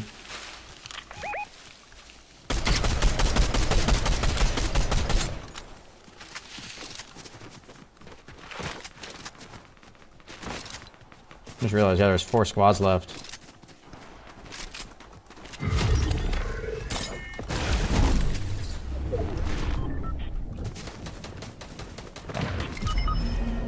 Teammate.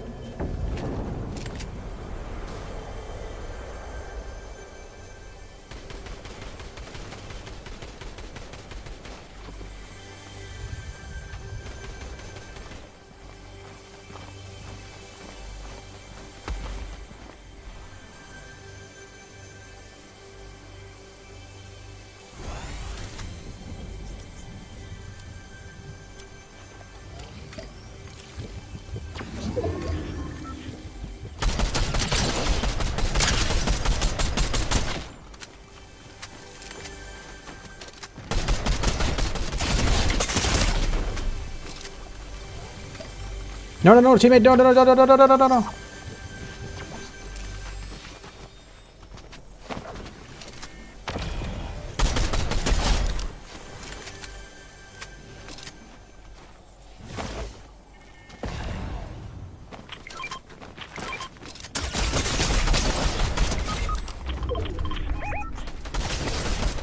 God damn it, dude. We needed to fucking kill those guys, bro. How were those shockwaves not blasting them away? How were they not hitting him? And now their solo's gonna come in and win it, bro. No, these fucking tryhard sweats still won, dude. How was that shockwave not blasting him away? What angle was that at? What angle was that at? Bruh, that's so frustrating, man. Holy shit. We literally had the upper hand right there. And that other guy, that other solo, literally wasn't third partying at all. That was so perfect. No, that random wasn't even bad. Like, he was, like, I think that random was actually, like, pretty decent. But God, like, he wasn't even decent. He was good. He was good. He was, like, carrying me. Damn, 35 degree, it's definitely a 35 degree angle. Like, it just must not have been, like, further enough towards the tree. I just didn't want to throw it, like, too far behind the tree and then have it now shockwave him. And I hate wasting shockwaves like that, too. The fact that I downed him twice. Like, that guy was lit so hard. Yeah, I shouldn't have put pressure on my teammate to try to challenge that right there, because even with him downed, I put my teammate at such a huge advantage, even if I'm down too. I should have just left it. Henry, read my last message. Can you at least add me on Fort? Want to have someone famous on my friends list? I'm sorry, Eric, no. Sorry, I just don't usually do that. The yap is wild. Hey, Wazowski, I will yap your ass.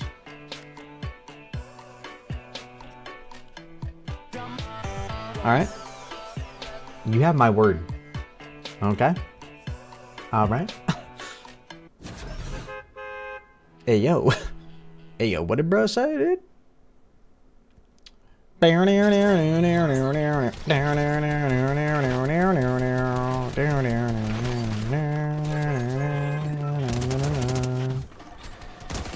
is an NPC. W. Okay, Unk. QK Lover. What does QK stand for? I see the mark. I'm aware. That's where we're headed. Mark it again, I dare you, okay?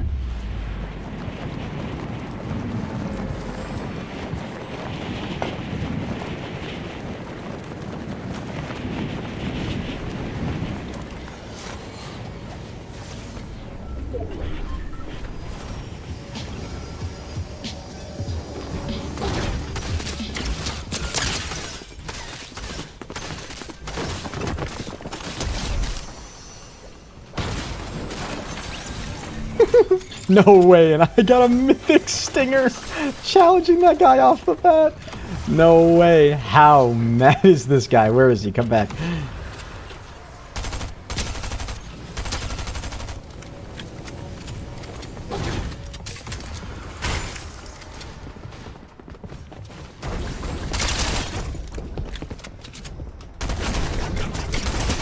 Let's go, bro. Oh, dude, how this guy's gotta be so pissed. Oh my god. He's gonna be going up to the roof again. He's gonna go up to the roof. I gotta get up here. No, bro. No, no, teammate, you gotta get this guy. You gotta get this guy. Bro, I'm done. I'm done. I'm done. I'm done. I'm done. I hate the charge, bro. I hate the charge so much. It's such an ass shotgun. That would have been such a great start to a game. Oh my god.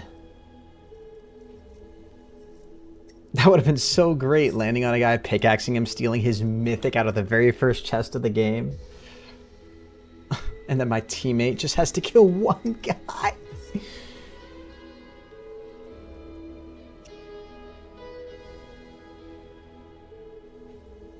See, if it was me, should have been W after W after W. No. That guy must have been so annoyed that I pickaxed him to death. I kind of got a pee, chat.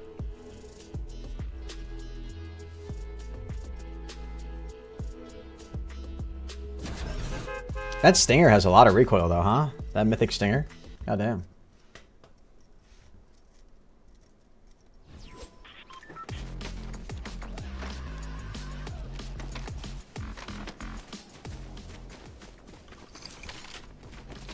Chat, what the hell is this guy's name? 3 late to sir. Maybe it's bait to secure? Is the 3 supposed to be a B? Blate? Blate's Euchre?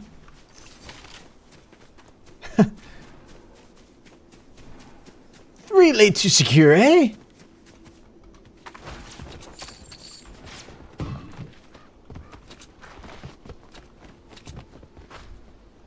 Maybe it's Blade Secure, eh?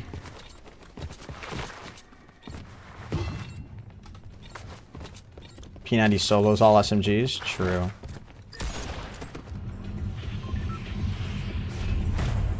Looks like French. Something like that. Bro, that was the other weird thing about being in Montreal. Everything's in French. Like one moment, I'm in the United States. Everybody speaks, you know, American.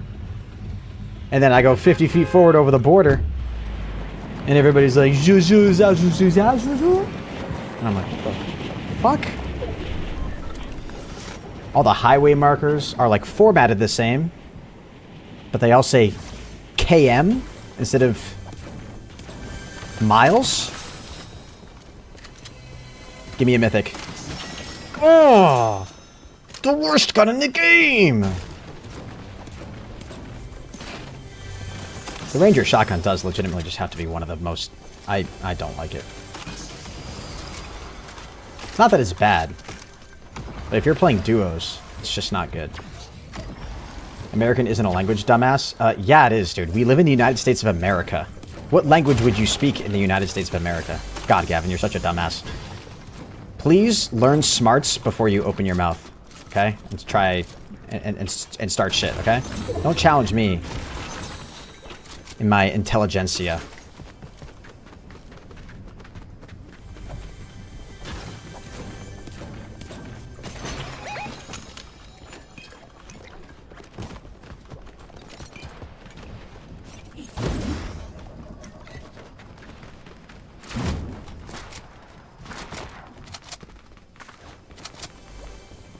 English is that UK shit? We speak American? Yeah.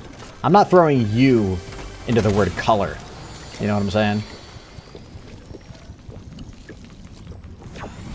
I'm not out here saying, ain't this real shit, big governor? Like, I'm not saying shit like that, bro.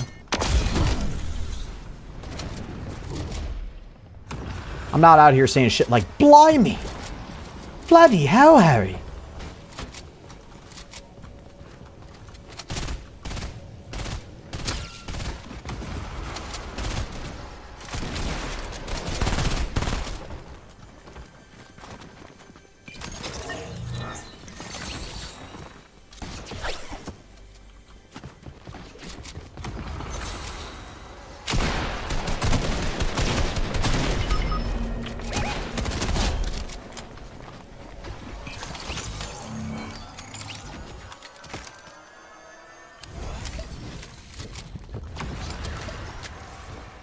That's Australian?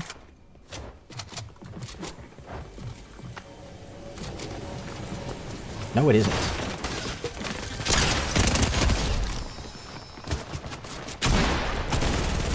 Teammate. Nice! You're so good, teammate. Oh, shit. We got an NPC on our hands, chat.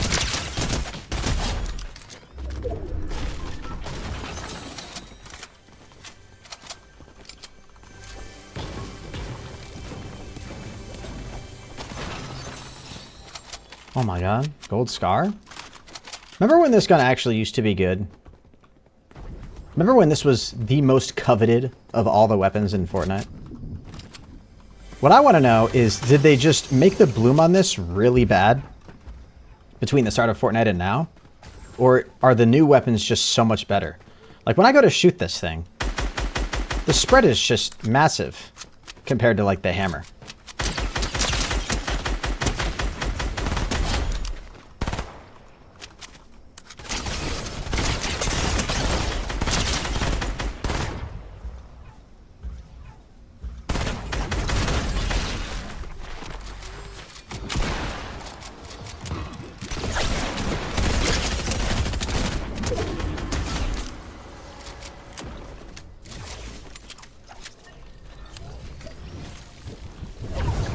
Scar is goated? I think you're just wrong, dude.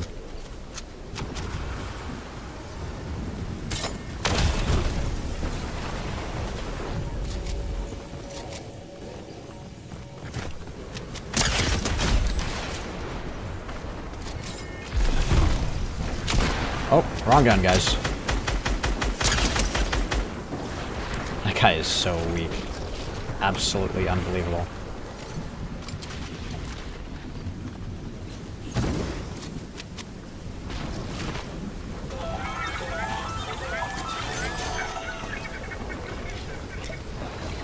Scar's damage is goated, but it's way too inconsistent with the spread. Yeah, that's a better way to say it. The damage is just bad. I agree with that.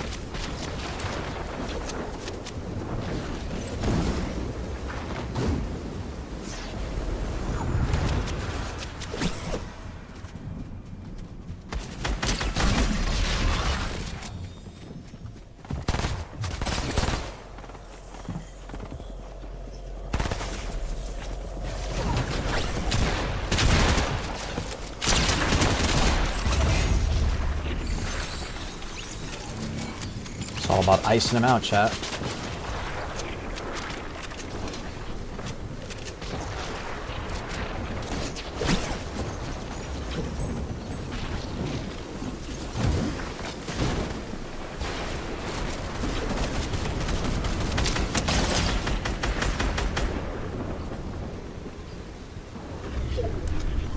Hello?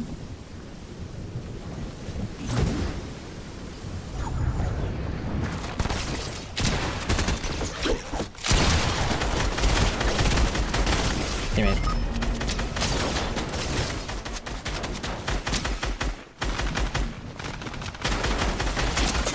Bro, that bloom. And I got killed by a fuck gold scar too. Dude, that bloom is just so bad. It's so bad. It's so frustrating. I can't do it. I can't do it. I'm starting to get triggered. This is what happens, chat. I reach the 2-hour mark in my live streams and I start to lose my fucking shit. My freaking shit. Sorry, guys. My name's Nick A30. I can jump over Ferraris.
Is my teammate AFK too? Oh, shot. We're both stupid?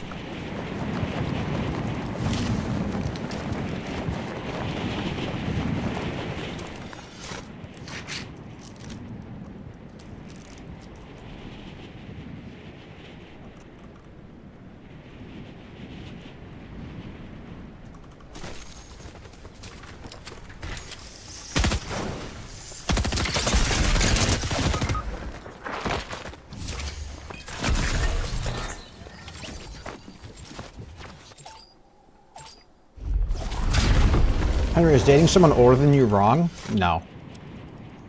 I'm dating someone older than me. You think this guy will let me land on him?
As long as there's not someone like 5 years apart, I'd say it's fine.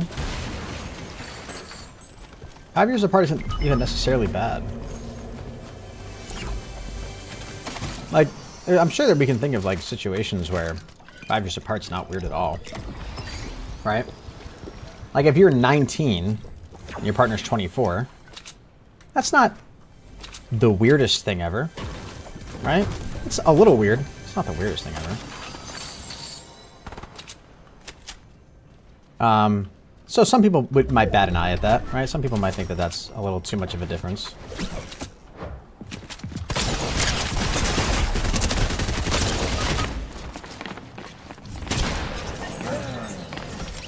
Did I just get fucking emoted on, dude?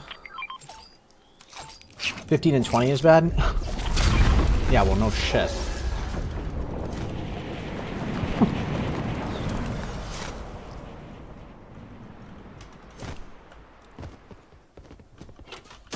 About 19 to 17? No. 19 to 17 isn't bad. Some people will, like, try to pretend that that's weird. I don't think that's that weird. And I don't think people think that's that weird. I think some people might pretend that they think that's weird, but I think everybody kind of, like, intuitively knows that that's not weird. I think the big thing when it comes to, like, age differences is, like, it's just a lot of times when it comes to age gaps when you're younger, it's just because of your like very different stages in your life, and that ends up causing like some weirdness in your relationships. You know what I mean? Like mental maturity and just like different stages of your life, right? It's why it's weirder for somebody who's you know, a couple that's you know, like a 40-year-old to be dating an 18-year-old. That's weird. But like a 40-year-old dating a 30-year-old, even though it's a 10-year difference, it's not the weirdest thing in the world. You know what I mean?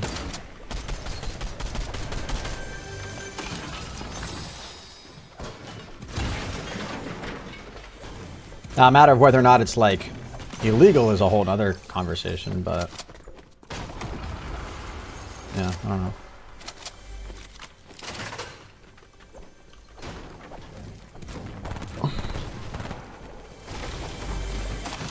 But again, it's all going to depend. You know what I mean? It's all going to depend on like the relationship like dynamic. If there's like weird, and just because you know, yeah, I don't know.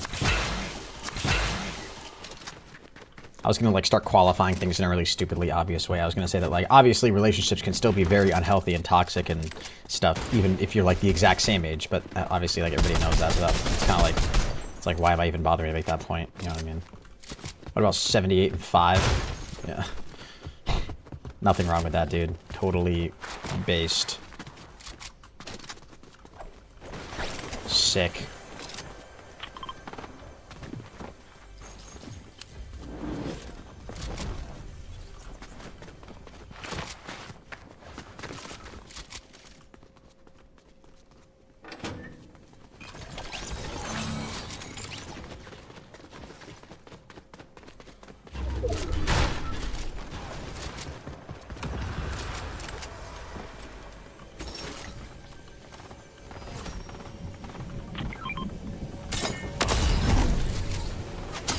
Bro.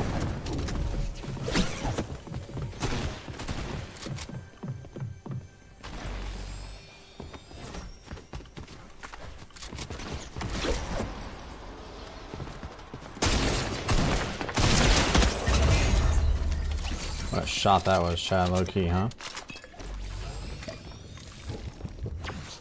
My dad's 62, my mom's turning 50 this year? Yeah. Like, again, that in and of itself, like, not the weirdest thing ever, you know?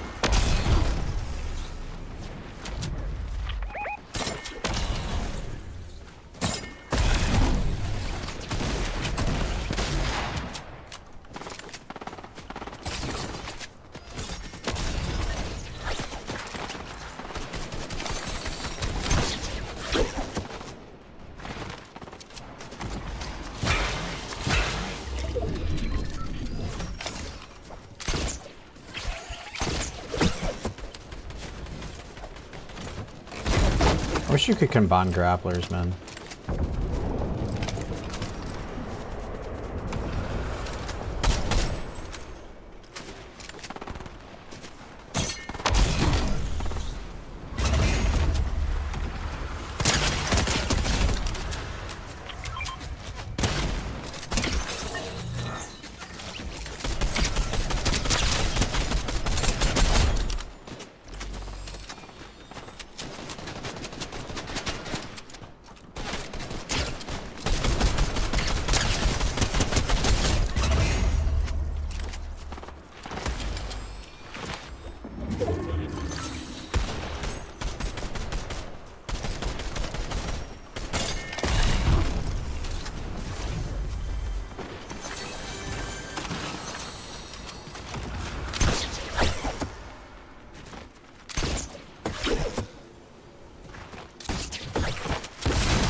Got a little too aggressive right there.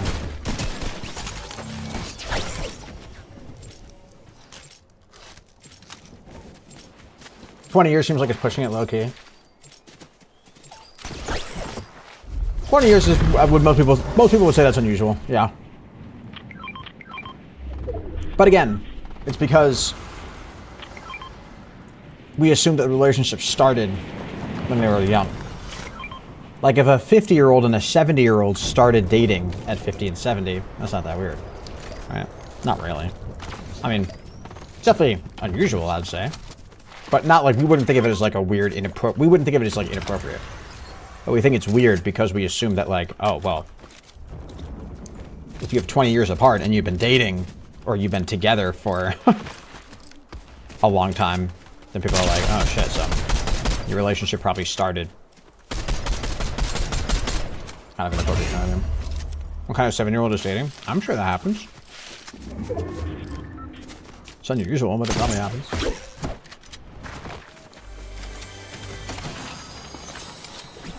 I don't know. You know? Possible. There's 30 cows in a field, 28 chickens. How many didn't? 2. I'll take that. I do not like this loot.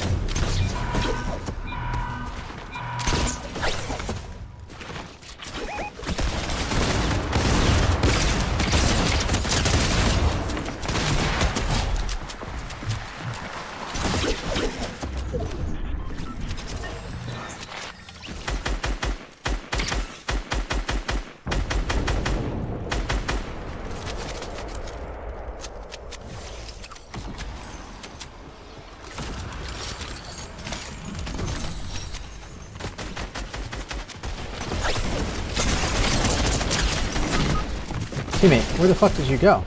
Oh, you're up there. God damn it, dude. This fucking dies again. How did that one guy land back here with, like, such good loot? Did he not? Am I just stupid?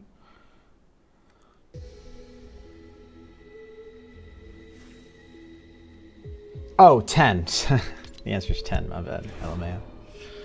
I am dumb. Stupid. I still be hitting baddies at 80, bro. You already probably be robots by then, but still. It is kind of crazy to like look historically when it comes to like new technology. You know, like the adult industry is one of those industries that like adopts new technology like really quickly. You know what I mean? Can't you guys imagine? And you don't even, I mean, even that aside, just close your eyes and imagine what kind of market there would be for people to be like, to have like an actual interactive, like lifelike robot as like a partner. Like, and it's weird and it's creepy, but you don't think that people would buy it? 100%. I think about it, like if you think about like, I don't know. I don't really know much about like how AI works or what it would take to like make a realistic human like robot or whatever like that. But I would imagine the harder part would be making it behave like a human rather than look like a human, right? Like I'm sure you guys have all seen like realistic sculpture, or not realistic sculptures, but what are those who's that famous? It's like, it's a woman's name. who does those really realistic like sculptures of people. I'm totally blanking, but they like do these really insanely realistic like clay, whatever. And obviously that's like a standalone thing. Wax figures, yeah. What's the name of like the woman? Or this is Gavin. God damn it. What's the name of the like company or whatever or who does that? Anyways, regardless, like that's why like once AI starts to get crazy, bro, right? Once AI starts to get crazy, I imagine the harder part will just be making it behave like a person. And since we're already like kind of decently close to that, right? With like ChatGPT and shit. Yeah, Madame Tussauds. Thank you.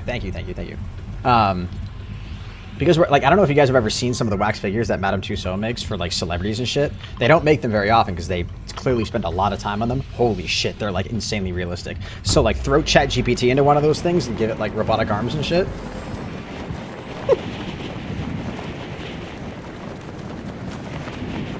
I'm telling you, man, the world is over. Bro, we're done. We're cooked. And that technology is only going to get better. And as it gets better, it gets cheaper. As it gets cheaper, more people buy it. Like, imagine in, like, 20 years. Maybe that's a little too soon. But imagine in 20 years, you could have, like, an AI robot partner that could be, like, totally solar-powered. Or maybe you feed it real food, and that's how it gets its energy. Like, who knows? Who knows how, like, realistic this shit would be, right? Oh, you don't even gotta plug it in. And then, like, that's just, like, your partner. There would be some people that would go out in the woods and do that shit, man.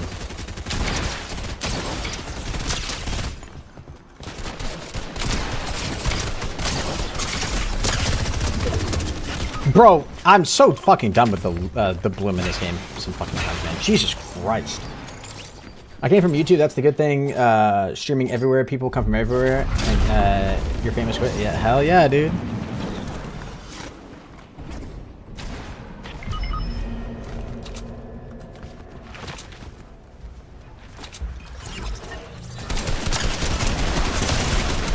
Oh my god, 2 fucking HP, bro.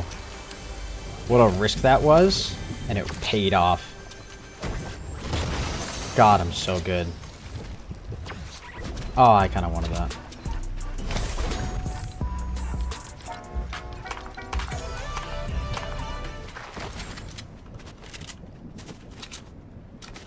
I would get one that looks like you. That'd be the other creepy part, dude. Like, think about that, right? Like, once that technology gets good enough, it's not just gonna be, like, you'll order wax figures, like, or, like, those robot shits, and, like, it'll be... They'll be able to make it look like whatever you want. Like, just whatever you want. And it might even get crazy to the point where, like, the robot could adapt to, like, look like whatever you want, right? So, like, you could wake up and be like, oh, I want you to look like... I don't know, like, insert celebrity name here or whatever, right? Like, wake up and I want my robot to look like Justin Bieber. Or, like, you know, I don't know. Justin Bieber probably would be a thing. Or as famous, you know what I mean? In, like, however many years, but you get the idea.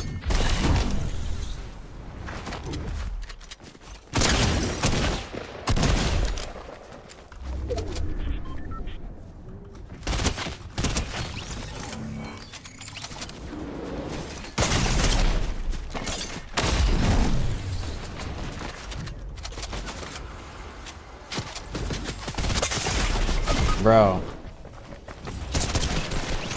I just got killed by somebody named Royal on Tinder? What the hell? Henry make it look like Chun-Li. Yeah. Yo, whip me up that Secretary Fortnite skin, you know what I'm saying? Yeah, whip me up a Chun-Li, dude. Today I'm feeling iconic, you know what I'm saying? Don't fight me, bro. Don't fight me, bro. Don't fight me, bro.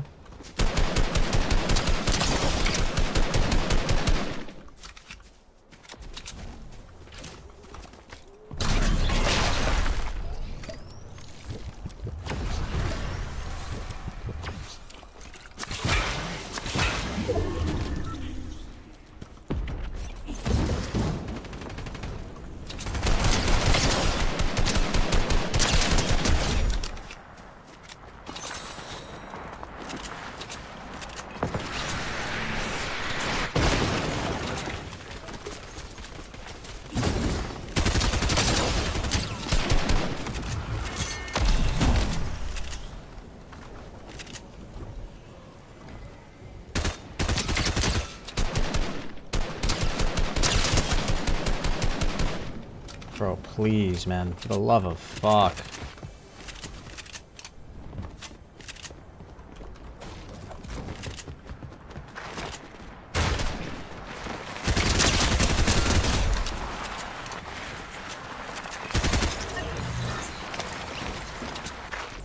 I hate that sliding glitch sound, man. It's so annoying.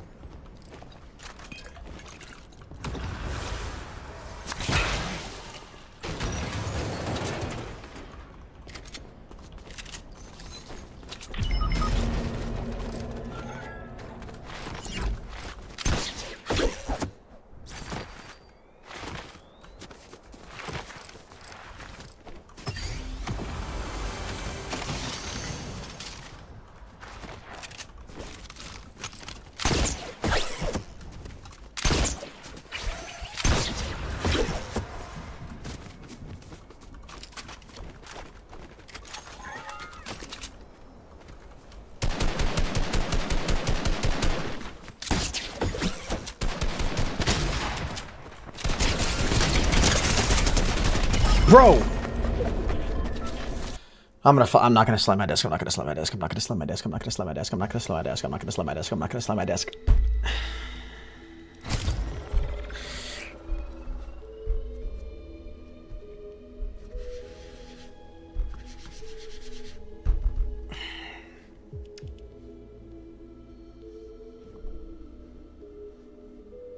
Hey, Susie. Time for Wordle? No. You guys want to say hi to Suze?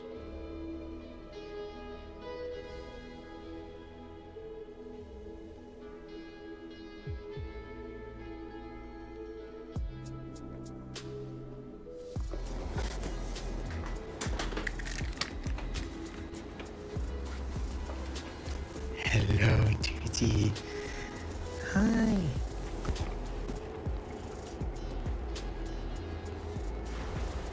Hi, Susie.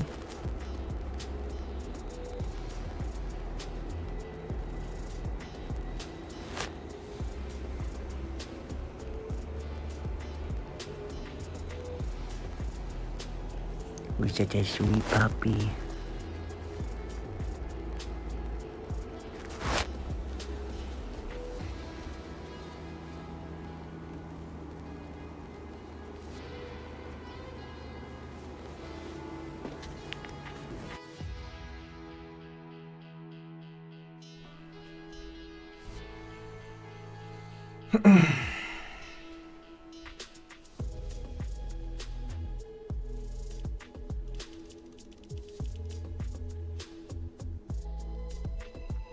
Henry, last time I was about to win a Fortnite game and my power went out, bro, that's the worst.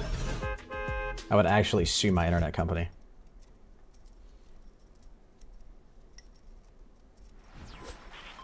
You think someday we won't be able to tell the difference between robots and humans? Yeah, I think that's totally possible. I mean, people say it's going to take a probably longer than we think to get to the point where AI reaches like sentient level, or I don't know, there's a couple different benchmarks that I've heard people talk about, right? Where like ChatGPT, the idea, is it a Turing test? Is that the idea? Where like, the concept is that you'd have a conversation with an AI and you'd be asked like, is this a real person or not? And you'd be allowed to like ask any types of questions that you'd want in order to like gauge whether or not it's a human. And what the benchmark is, once AI gets good enough, if you can't tell the difference between AI and a human, I think that's called the Turing test, I think is what that's called. Yeah, Gavin, I saw you thank the bus driver. And people still say we're like years away from that, which is probably true. You know, I think we look at ChatGPT right now and it's super easy to be like, oh wow, like this is super, like this is impressive. And it is.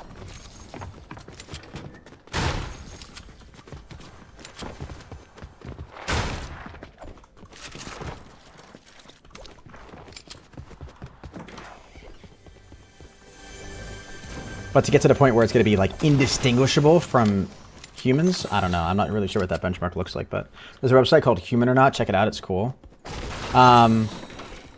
I have heard of like those websites where you can like give it text and say like, is this text or is this essay or is this word thing, was this generated by AI or is it generated by a person?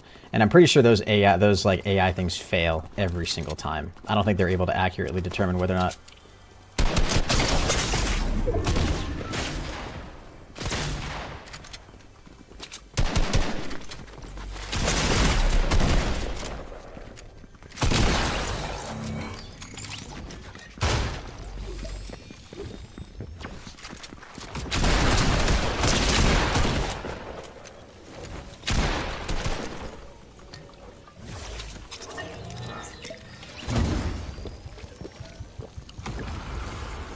No humor or not, it's like you chat with a random person or AI and you have to guess which it is. Oh, that's cool. I thought you were talking about one of those like AI checkers or whatever, like a tool for your, yeah, like that teachers claim to be able to use in order to tell if like an essay was written by an AI or what like percentage of it. I've heard that like the legitimate studies around that are like they're not accurate at all. They're not good at actually determining if an essay or piece of text was written by AI or not.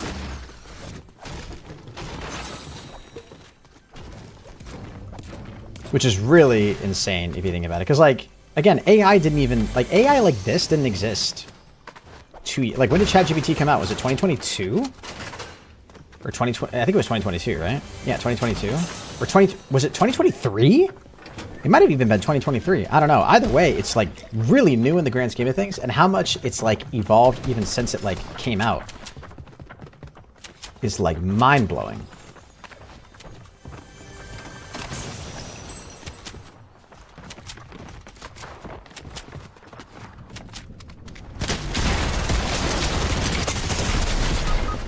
I'm so...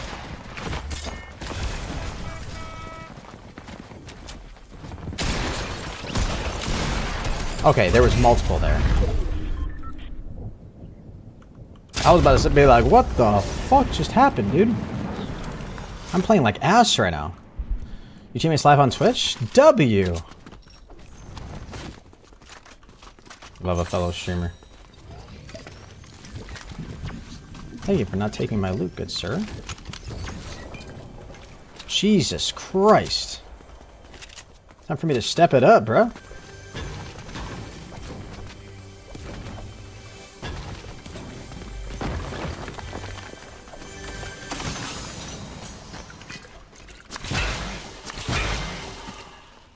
Alright, let's go grab some heals, man. Jesus Christ. Actually, we'll just go over here towards our teammate.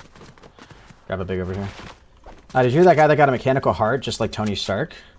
Maybe I did hear something about that. I feel like the closest thing we have to shit like that is like whatever Elon Musk is doing with that Neuralink thing. That's kind of cool to hear about sometimes. And regardless of whatever you think about Elon Musk, like we can all agree that that technology is cool. Like I'm not a huge Elon Musk fan either. I think he's a little cringe, but the tech is very impressive. Do you only stream on YouTube? No, I'm live on YouTube, Twitch, Kick, and Facebook right now. Dude, teammate, please! I'm about to go AFK, bro. Do I even have to be here? I'm landing in trees. This is my existence right now. Can I please get, like, a hammer?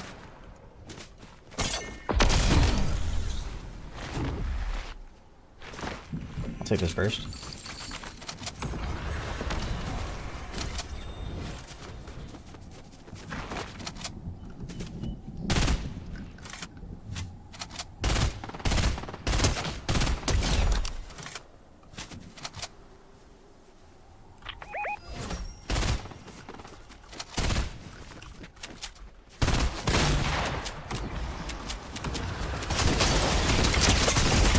Bro, I really can't, dude. I really fucking... Like, what the fuck am I doing?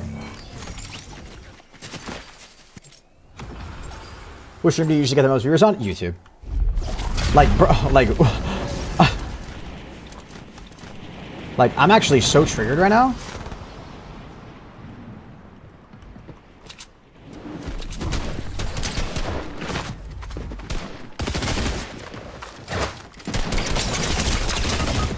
Bro, I'm over this lobby. I'm over this lobby! Get me out of these games, man. There's no way in hell I'm letting bro put a chip in my brain, though. Yeah. It's easy to say that, but, like, unless the, you know, the benefits might be really sick, you know? Like, what if you could, like, have access to the internet or some shit? Because when you sell it like that, it's like, oh, yeah, of course, like, nobody would do it. But then, like, what if the conversation turns into, like, you could have access to the internet and, like, the amount of data or information you'd have access to is, like, just insane.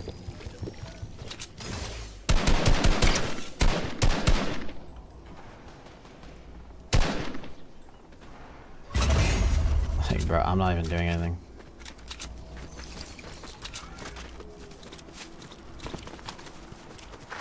I have one kill, chat. Thankfully. Finally. I hate the burst. Chat, should I go AFK Loki? I know you're gonna have ads in his eyes. That's wild. Because I don't think that's, like, out of the question either. That is some shit that, like, tech billionaires would do. They'd start putting advertisements in your sleep. You got a brain chip, and, like, you're, like, mid-dream, and, like, you just see, like, a Coca-Cola on the table. That's just possible, bro.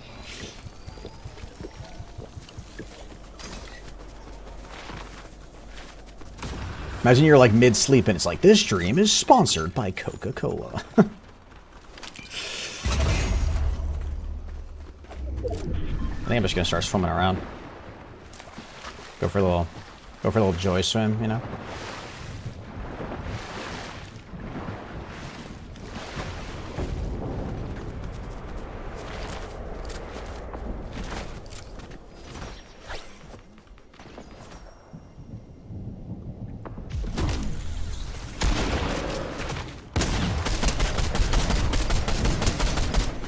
Now I'm gonna fucking die, chat.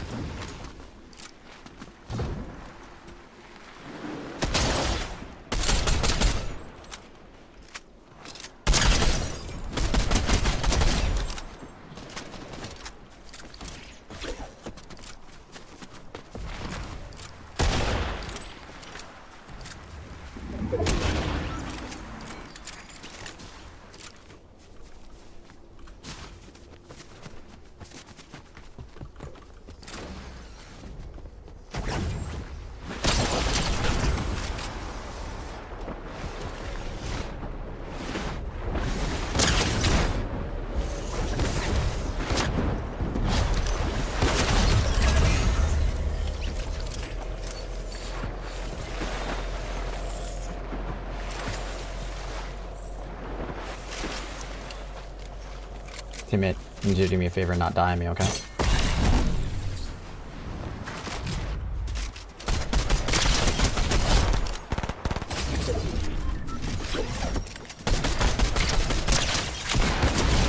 Gavin, get the hell out of here, bruh.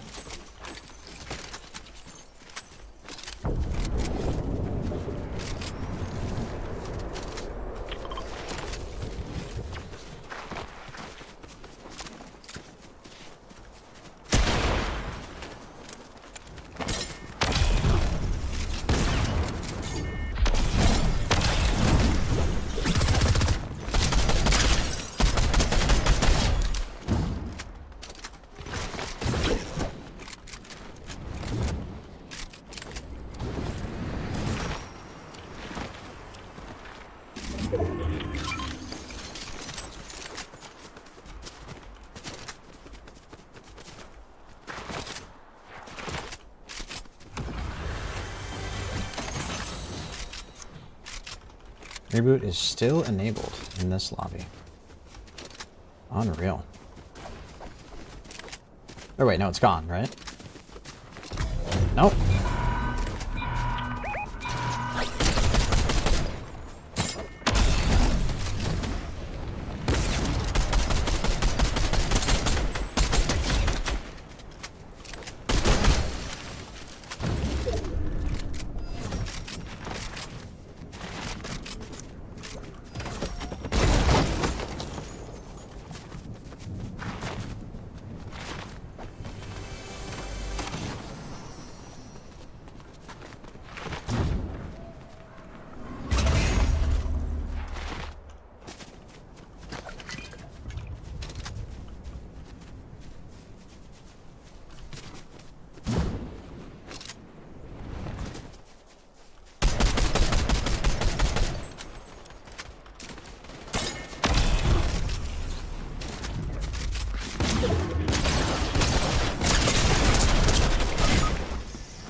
You got him, teammate.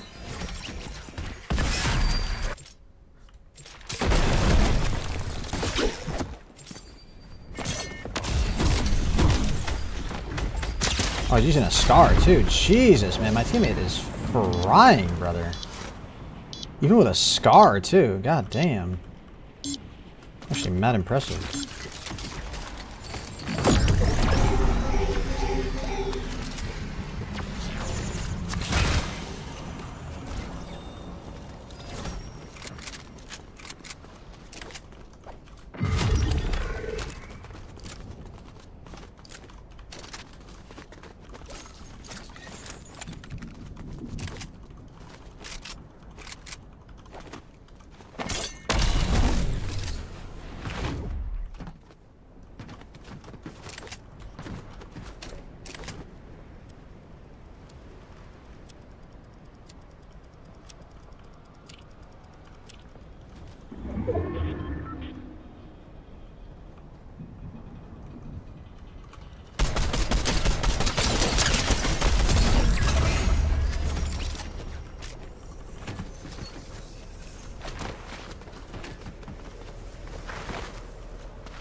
Okay, 2v2, I think. Jesus Christ, dude.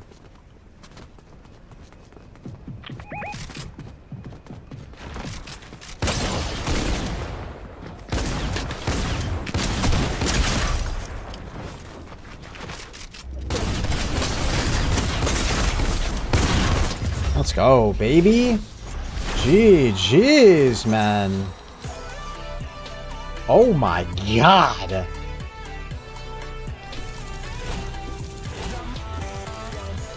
Bruh. 11 kills? How many did my teammate have? What did he have, like 17? 16? Jesus Christ. That might be the game to end it on, guys. I'm not gonna lie. If the scar fell off, what's the best gun right now? I think the hammer. Nothing beats the hammer. The hammer's just so good. Not me downloading a Fortnite build in the background. What? Oh yeah, I was gonna test and see if it was corrupt and broken like the other one was. But no 2095. Alright guys, let's play Wordle. Let's do it.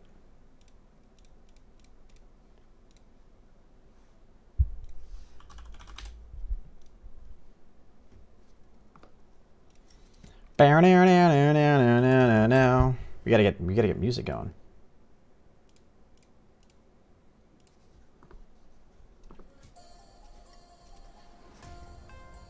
I just played an oh, good luck. Roxy, I don't think you're familiar with my game. The word is saucy. Guys, when I tell you I am the most intelligent person on the planet, I am not exaggerating.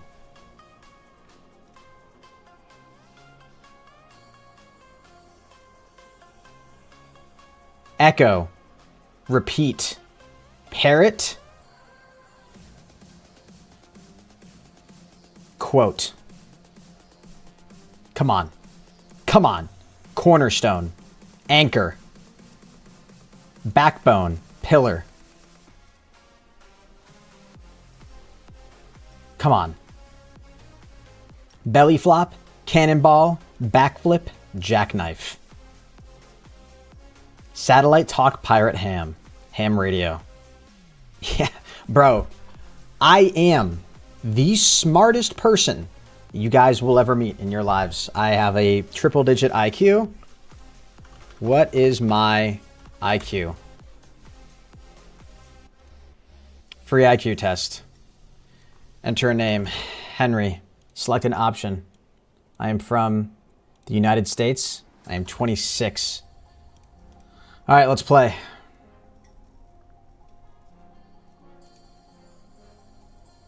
We're taking the test. Let's see how intelligent we are. I'm gonna be the most intelligent.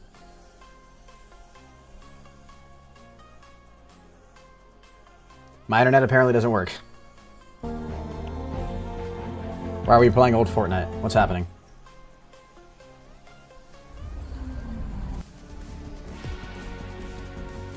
All right. All right, well, this IQ test is broken.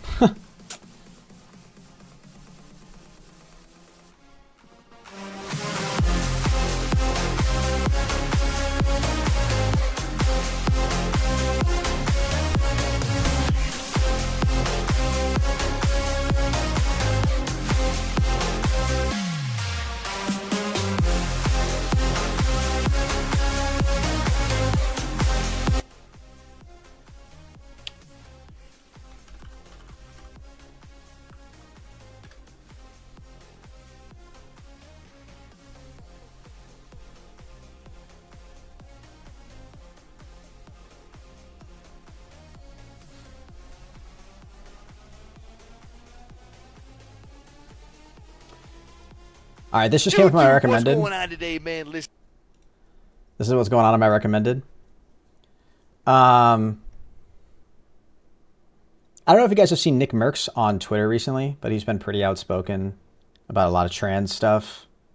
And a lot of it started with the Ava Chris Tyson, Mr. Beast shit that came out. He had made some comments before that had raised some red flags with people.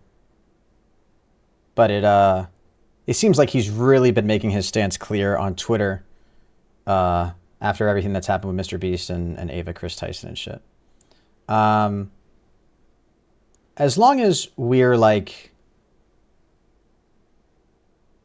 as long as creators are going to go online and talk about how it's important to hold people accountable for not being biased and having level-headed takes on things, I think it's important to highlight some hypocrisies and shit, okay? So, Nick Merckx has made some content around the Ava Chris Tyson situation, right? Mr. Beast finally responded. This is a video that seems to be in response to Ava Chris Tyson, Mr. Beast, judging by the thumbnail. This Chris Tyson situation is disgusting, right? He's made some videos on it. Now, Nick Merckx was also a friend of Dr. Disrespect.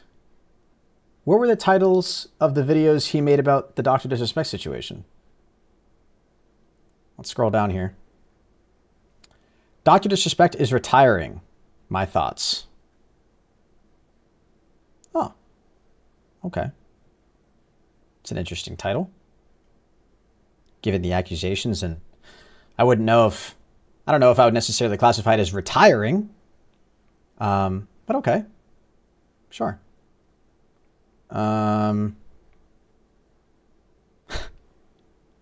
Dr. Disrespect is back. My thoughts. The end of Mr. Beast. Yeah. So, I don't know. You can take it out what you will. Seems like,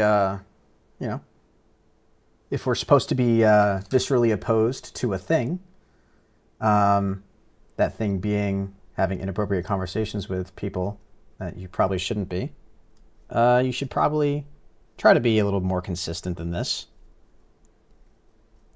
Wait, what did Charlie do? I think Moist Critical and Sneeko had a conversation about the age of consent. I haven't watched it, and I think both of them made really dumb comments. Sneeko is literally a walking human trash bag.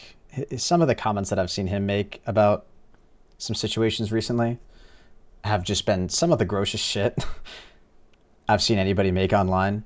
I think there was a recent post. There was a UFC fighter that's being accused of R-wording a woman.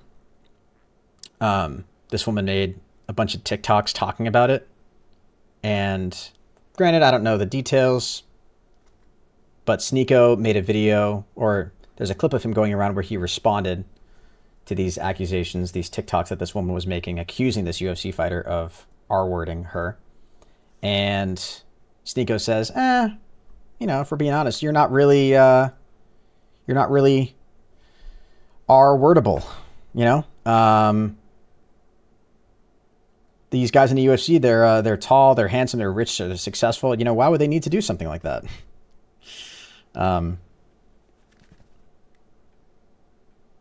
Yeah. So, Sneeko's a pretty big piece of shit. So, yeah.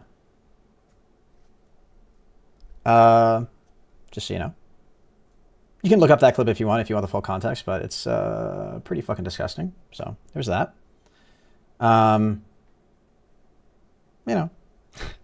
This dynamic though, I feel like I brushed over this a little too loosely, because this is wild, right? Like, we know where Nick Merckx stands on all the trans stuff. He talked multiple times about protecting the kids and how inappropriate conversations like this with minors are very inappropriate and should never be acceptable, right? He took very strong stances and made his stances very clear. He was very close friends with Doc. So when it comes to the Ava Chris Tyson shit, says this Chris Tyson situation is disgusting. But when it comes to Doc, admitting on his own Twitter account that he had inappropriate conversations with somebody underage. It's Dr. Disrespect is retiring. Keep in mind, this is the same type of guy who would probably complain about like different news networks having different titles for like reportings of a story, right? Could you imagine if like Nick Merckx would lose his mind if he saw like the New York Times or CNN covering the Mr. Beast story, and the title was Ava Chris Tyson steps away or retires from Mr. Beast LLC or whatever, or retires from Mr. Beast content. Could you imagine what his response would be? Fucking wild. And you know what? Yeah. That's insane. That's insane. Anyways, let's see what his thoughts are about Doc being back, though. Hi, we're visible. Because I am genuinely curious. I am curious what he has to say. And by the way, I don't know if he'll cover this in the video, but when he says Dr. Disrespect is back, Doc has been on Twitter just tweeting things recently. Seemingly like hype tweets, trying to either promote some sort of comeback, some release, some announcement. I can actually pull those tweets up.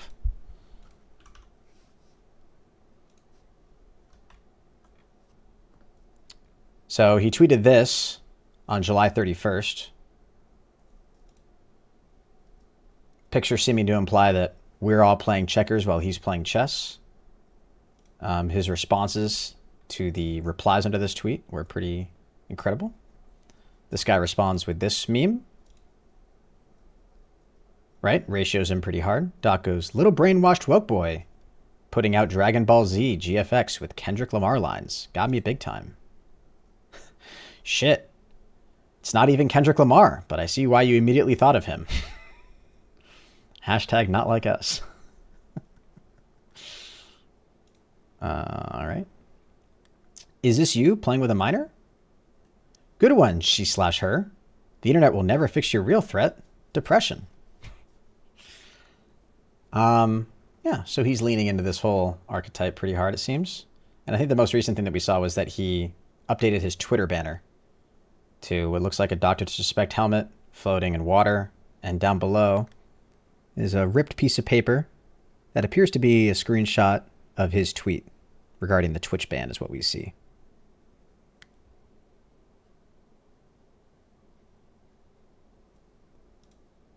So this is what everybody's implying when they say Dr. Disrespect might be back. So let's see what Nick Merckx has to say about it. YouTube, what's going on today, man? Listen, today's video we're going to be talking about Doc. Apparently he's coming back. The headers changed. Tweets are going out. The situation's a little stinky. A lot of you guys been tagging me saying, hey, Nikki, let's hear some thoughts, man. So I'm going to give them to you. The only thing I ask is you give me your thoughts as well down below. And don't forget to like the video, man. And enjoy the video. See you guys tomorrow. Take care of yourself. Take care of each other. Peace and love, gang.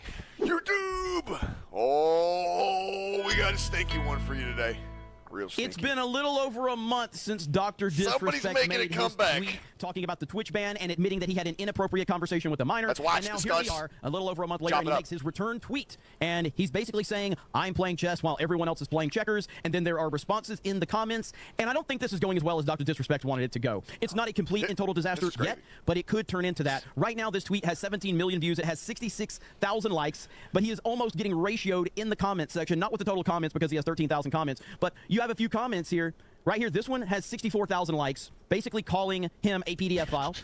And Doc responded to it and says, little brainwashed woke boy putting out Dragon Ball Z GFX with Kendrick Lamar lines. Got me big time. That has 19,000 likes. This right here says, is this you playing with a minor? That has 59,000 likes. Doc responds, says, good one, she, her, making fun of the pronouns, which always is acceptable to make fun of weirdos with pronouns in their bio. The internet, good one, she, her. I don't know who this guy in the video is, but W agreed. Will never fix your real threat, depression. Yeesh. And I think this person responded to Doc. Damn, man. It's wild. Okay.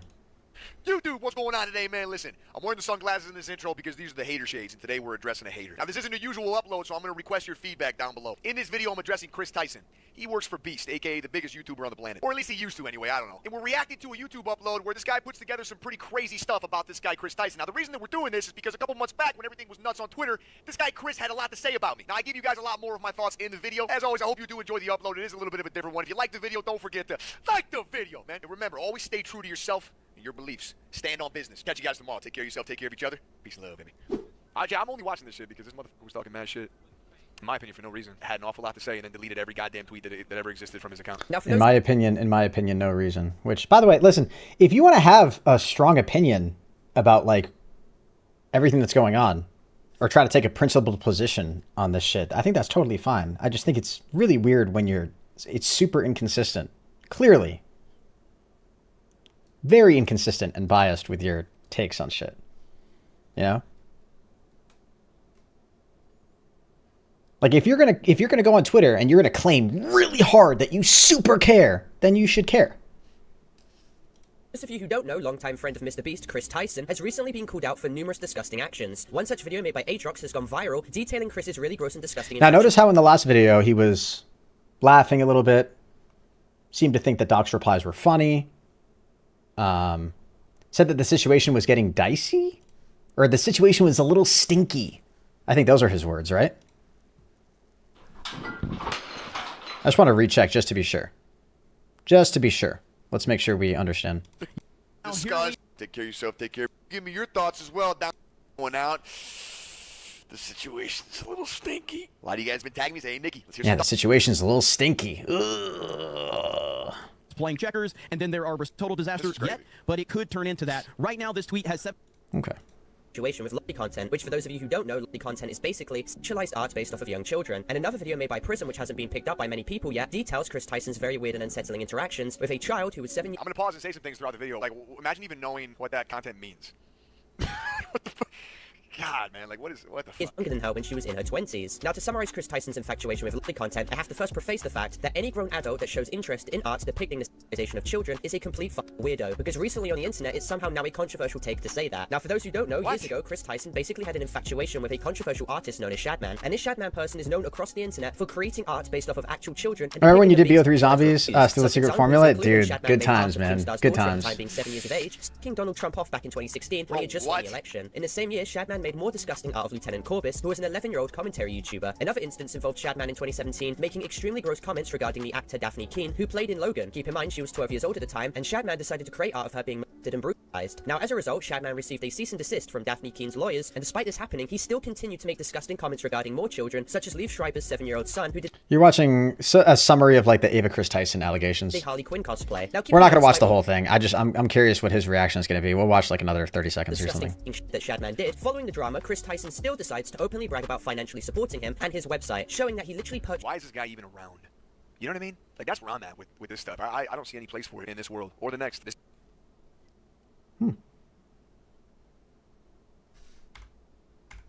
That is a good question. Hold on, let's hear that again. Chris Tyson still decides to openly brag about financially supporting him and his website, showing that he literally purchased. Why is this guy even around? You know what I mean? Like, that's where I'm at with this stuff. I don't see any place for it in this world or the next. This is beneath the prison for me. Suggestive. That's a pretty good take. Wait a minute, did his editor mess up or something? Did they mean to, is this the reaction for the Dr. Disrespect video? Is this the reaction for the Dr. Disrespect video? The guy who literally went on Twitter and admitted to actually having an inappropriate conversation with an actual real person?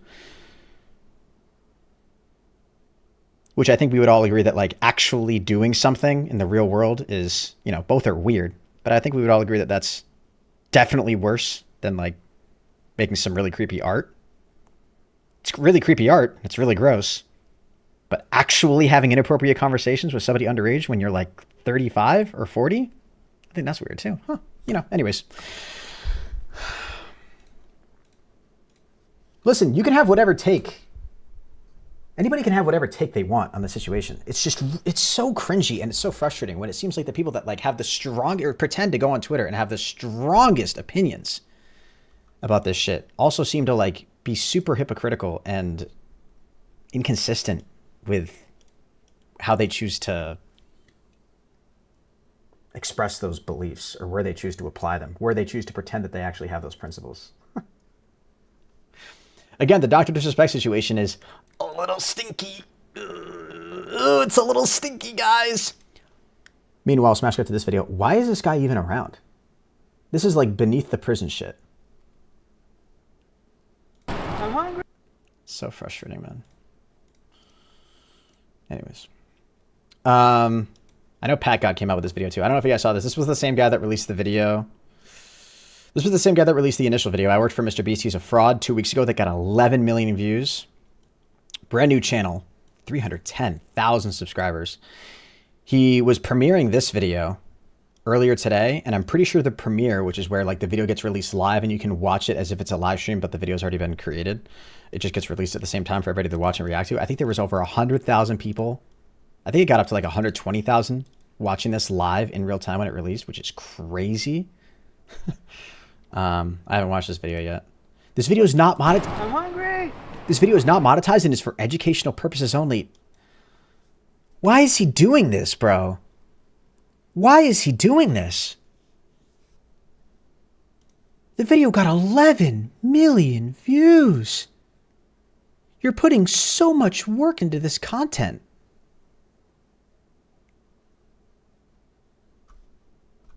Why are you not monetizing it?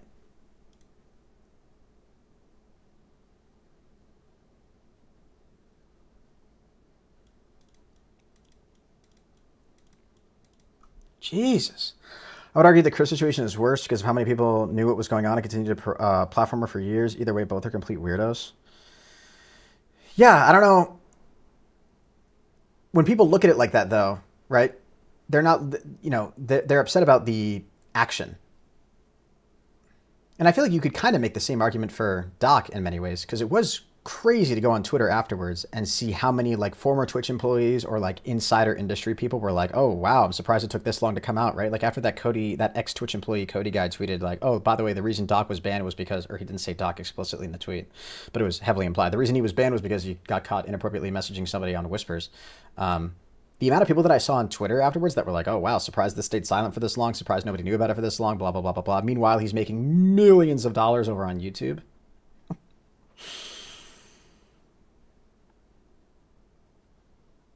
No. Both are weird. Both are weird. And again, you can have that nuanced conversation. Like, you know, if you really want to break it down. I don't know if most people like super care about that. But if you really want to break it down, you can. But like, there's a clear bias in the way that like people were reacting to this situation. And that's just, it's just so upsetting. Because the people that claim that they should have like the strongest opinions, you know, he doesn't want people to think he's doing this for clout or money. It doesn't matter. He should be. He should be capitalizing off of this. He should be getting revenue for these 50-minute long videos he's making that are getting over 10 million views. This one will do over 10 million. It's done 1.3 in 4 hours. Probably closer to 2 right now, realistically, if you look at his real time. He should be. He should be 100% monetizing it. I don't know why he's not. It's so cringy. And like, also, I was cringing at this for this video too. Like, why does he put all this in the description? I was kind of like, I was making fun of you, like people who do this in videos. Like I've made fun, you know, it's a small thing and I'm just being like nitpicky and poking fun, but that's also because like this guy's whole video just felt like a little whiny and disingenuous and not like real. And that's not to say that Mr. Beast doesn't have legit criticism and that there's no way he's doing shady shit. I'm sure that there's stuff he should be held accountable for. But like, to throw all this in your description, this video is not monetized. This video is not about Chris Tyson. This video is for educational purposes only. I feel like sometimes YouTubers think to like put these things in the description because it like saves them from liability. This video features materials protected for the fair use guidelines of Section 107 of the Copyright Act. All rights reserved to the copyright holders. More to come. You don't have to put this in the description of your video. Like this, like DMCA and copyright and all the rules around that are laws. And the laws exist whether or not you put this in your description. You know that, right? Like if I try to upload the entire Shrek movie to YouTube and I say, this video features materials protected from the fair use guidelines of Section 107 of the Copyright Act. Like, that doesn't just absolve me from liability. You know what I mean? It's just, I don't know why people do shit like this. All rights reserved to the copyright holders? Yes. Thank you. And he's doing the same thing here, I imagine. Yep.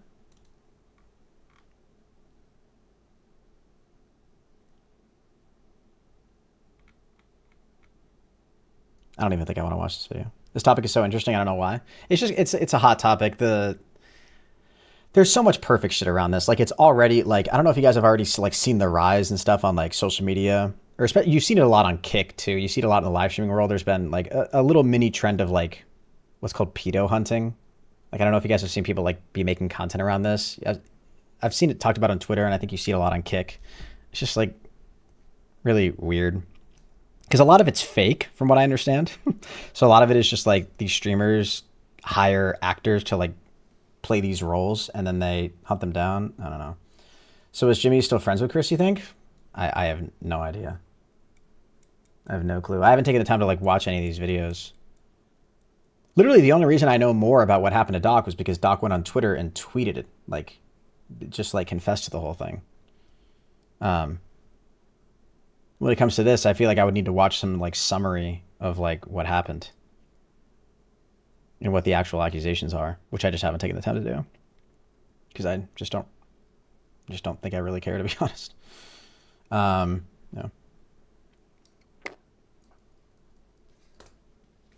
So yeah, I don't know.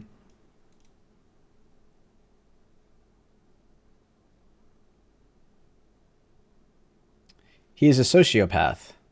Is, in my opinion, based on the Cambridge Dictionary definition of sociopath, a person who is completely unable or unwilling to have behave in a way that is acceptable to society. He is a sociopath is in no way should be interpreted as a medical diagnosis or a statement of fact. Like, I don't know why. Yeah, I don't know. Also, who's this Jake guy? Oh, is this the guy in the video?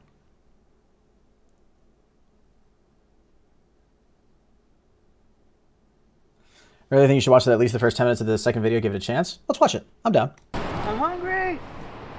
All right, jokes for food. I wish a philanthropist YouTuber would just give me 10K and not film it. Hey, what the hell happened to you?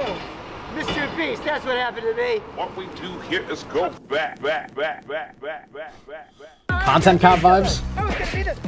Carl took my job. Carl took my job. It was worse than the dumpster diving video that made me do. Oh, no.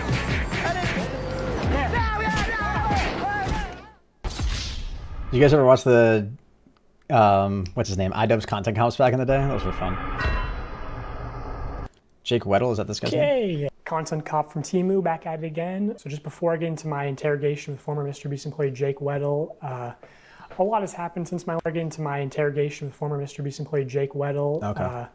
A lot has happened since my last video. After posting like hundreds of messages from former Mr. Beast employees, and I had them all like send proof of former employment. You know, just people showing their support or telling their stories of you know, fake videos or unsafe practices, you know, toxic workplace, stuff like that. I'm not really gonna get into those claims because, for one, like, most people want to stay anonymous, which I understand. And also, like, I think most of that stuff's just been covered with you know, the news coming out about Beast Games and everything. And also I have like more serious allegations that I want to start covering. Also, I heard from a very credible source that Mr. Beast has been sitting on a response to part 1 because he was worried if he posted it, I would instantly respond with part 2, you know, like this is Kids Bop, Kendrick Lamar versus Drake. Also, I know Mr. Beast's secret CEO has been practically like harassing my people on, you know, hey, what's in part 2? What does he know? So I will just tell you, James, what will be in part 3, so you don't have to harass my people. It will be about serious... Part 3? Please monetize it. Please monetize it. Monetize your channel. Turn on monetization for your channel, please.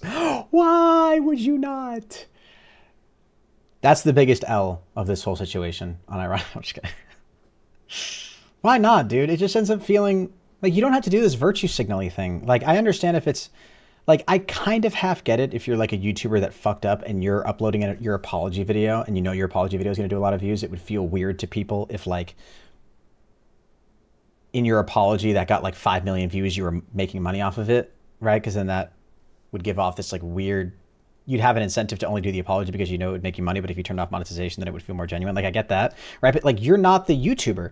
You're the guy. You're not the YouTuber who fucked up. You're the guy who's putting all the information together. Monetize it. You're putting clearly a lot of work into these videos. Make money off of it. That doesn't make your claims any less credible. It doesn't make your motivations any less credible, right? Like, why not make tens of thousands of dollars off of this in the process? Legal reasons to help defend his right of speech in court. He has a right to free speech. He has a right to talk about these things and to say these things. Whether or not he monetizes the video doesn't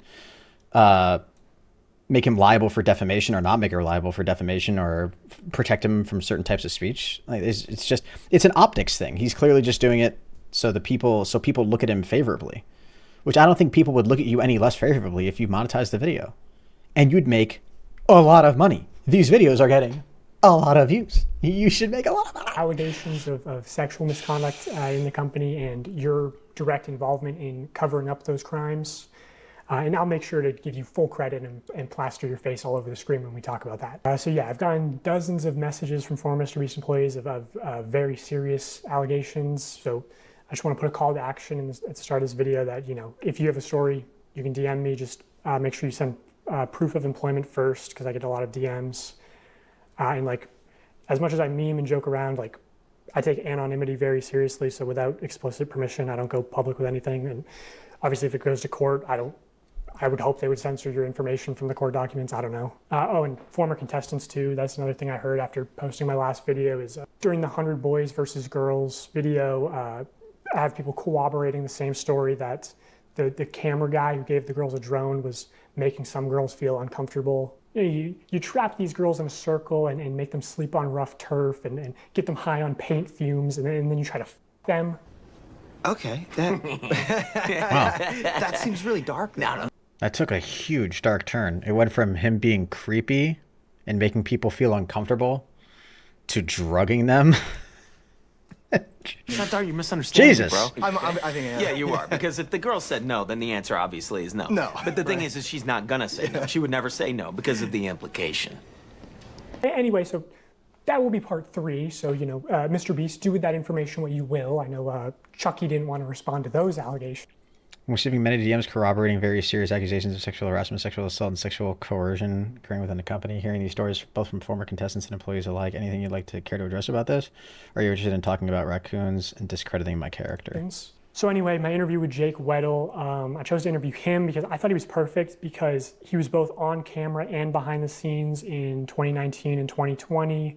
And also, what people don't know is that he came back in 2021 to be the sole contestant of a Mr. Beast video, which never got uploaded because it went very badly. He also knows about another portable document format who was working at Mr. Beast while actually on the registry.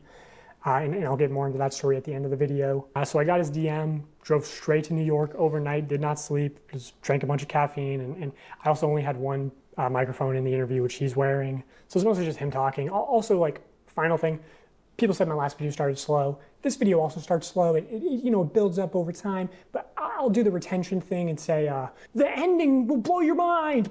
It's crazy. Yeah. Okay. Jake Weddle, everybody. I'm Jake Weddle. Most people who, if you know me from Mr. Beast, I'm a deep cut. I'm in a few of the videos, sometimes maybe purposefully kept to the shadows a little bit. I'm in the cutting room floor a lot of the time. But I've been in some videos. I've worked on a lot of them. I was there from 2019 to 2020, 2021-ish when I came back and did some more. I was there when they were authentic, and then I saw the transition to what I feel like is a company. He's like a TV show now. It went from YouTuber guy with a camera to Amazon. The culture around there was very unspoken, but there was a vibe. There was half the people who, if you made Jimmy happy, you were on the good half. And these people got random bonuses and were usually moved up, had more screen time. And then there was people who, if you had a disagreement or butt heads with Jimmy or just you didn't like it, you were the other half. And I consistently was in the half that Jimmy doesn't like me. That's fine. I don't like him either. It's okay. Oh, that feels so good to say. I don't like Jimmy. I hate you so much. He didn't want anyone to get more popular or have more of a way out necessarily. Like, oh, I'm doing my Twitch thing on the side. Don't do that because you could get famous and leave and talk about me negatively. And I could tell that the yes men were, you know, doing well, and I was, you know, disgruntled for quite some time. So I've talked to reporters, right, like publicly, and I've always had to choose my words very, very carefully because I don't want to say anything I don't stand behind, obviously. So I used to talk to people. I used to glaze Jimmy publicly for things I do genuinely think are true.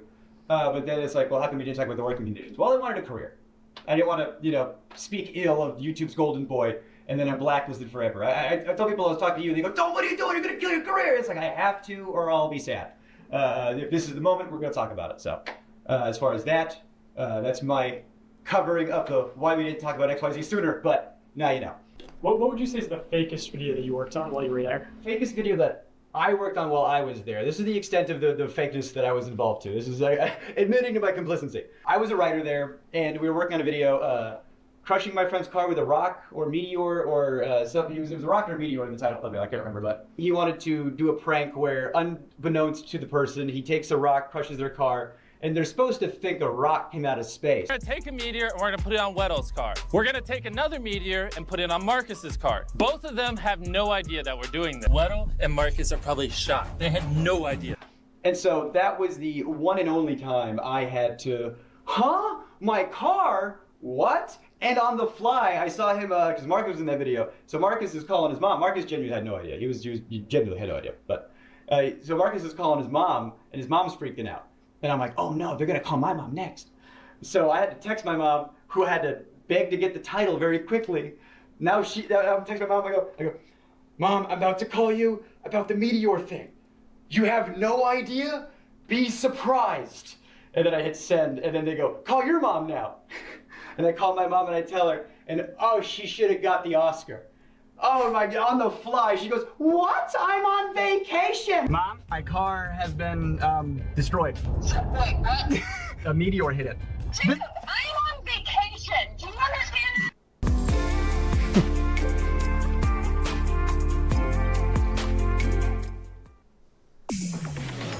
Cadillac?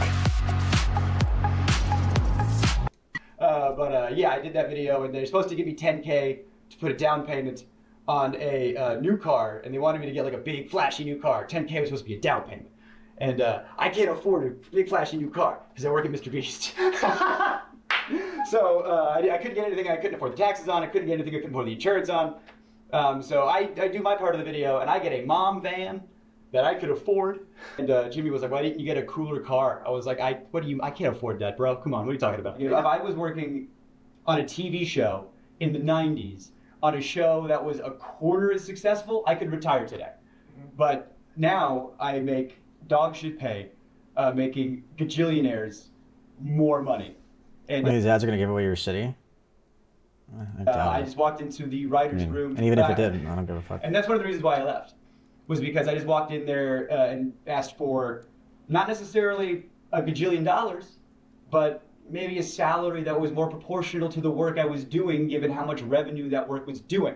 And then, you know, I talked about that, and I talked about the Writers Guild and how this is what Writers Guild industry standard is for the streaming internet content.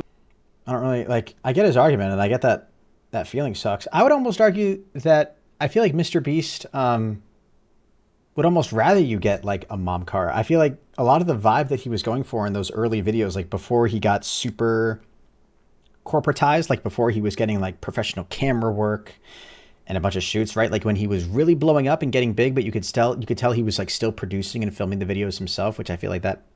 I don't think that video necessarily gave off that vibe. I think he was at a bigger stage then. But, like, I feel like people kind of like that raw authenticity feel that his videos gave off.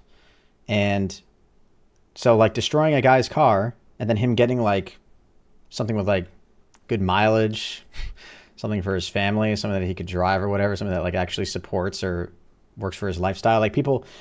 I feel like these people would complain about it being fake and flashy if he ended up getting a Ferrari, or if they, like, just gave him a Ferrari in place just for the video, but then actually gave him, like, a shittier car instead. I don't know. I feel like that didn't... It just seems weird that Mr. Beast would be like, oh yeah, you should buy, like, a really expensive car. Here's 10 grand. It's like, that doesn't get him anything crazy. I don't know. Yeah, and at the same time, I feel like that's not really a detriment. And then also all his claims here about wishing that he was given more money, given how much revenue the company was generating.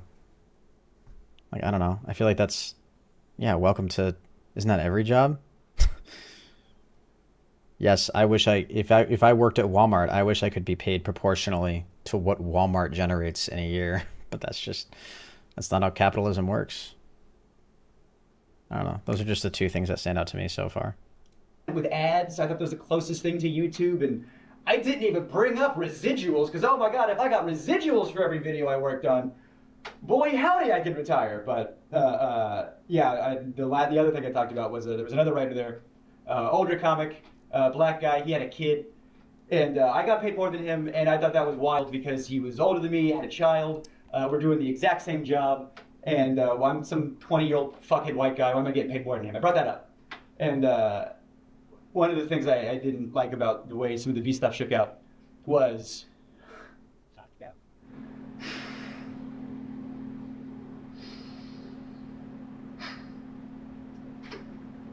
I feel really guilty about the way this like shook out. Yeah, I was talking to this other writer, like it's fucked up, you know, that's how the pay is, and I want you to get paid more, you know, because you deserve to get paid more. You know, I don't have a kid. And he didn't want to rock the boat. He desperately didn't want to rock the boat. He's just, I like my job. I like, you know, because when you grow up with, you know, nothing, not to say that he did, but I know I did, you know. You get a little something, you don't want to lose it. So he didn't want to rock the boat. But he said, hey man, if that's how you feel, you know, like if that's like, I trust you. He stood with me. He went to that meeting with me. And I said my piece and he backed me up. I said, I need XYZ or I'm out of here. And they said, bet. And they gave me a severance check the next day. And they gave him a severance check the next day. And if I knew he was going to lose his job too, I wouldn't have done it.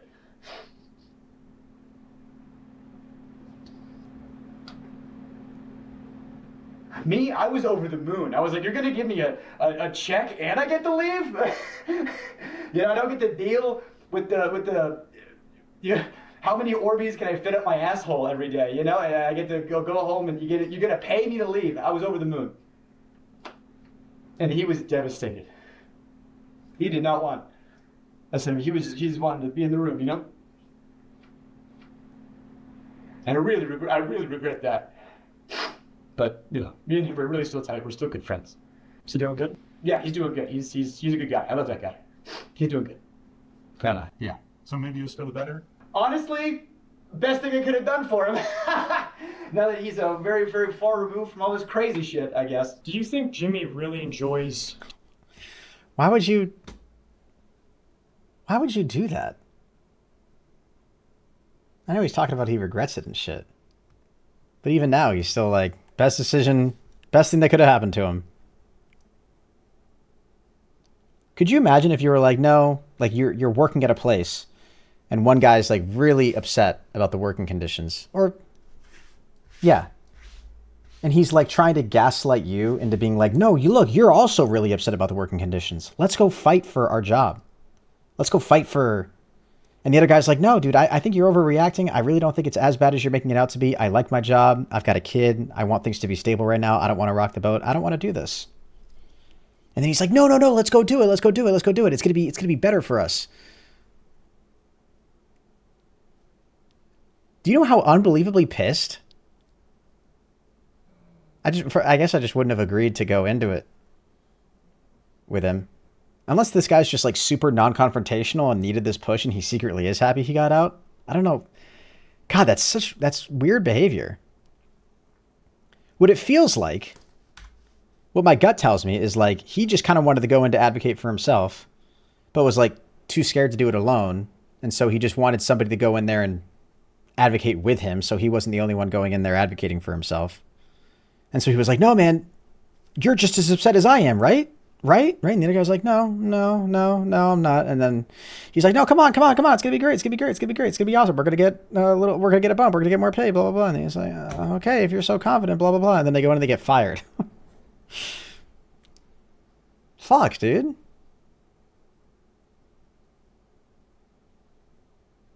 He's very, very far removed from all this crazy shit, I guess. Do you think Jimmy really enjoys doing good and helping people? I think Jimmy wants to be the best YouTuber. I think he is laser What's up, Anthony? focused on one goal.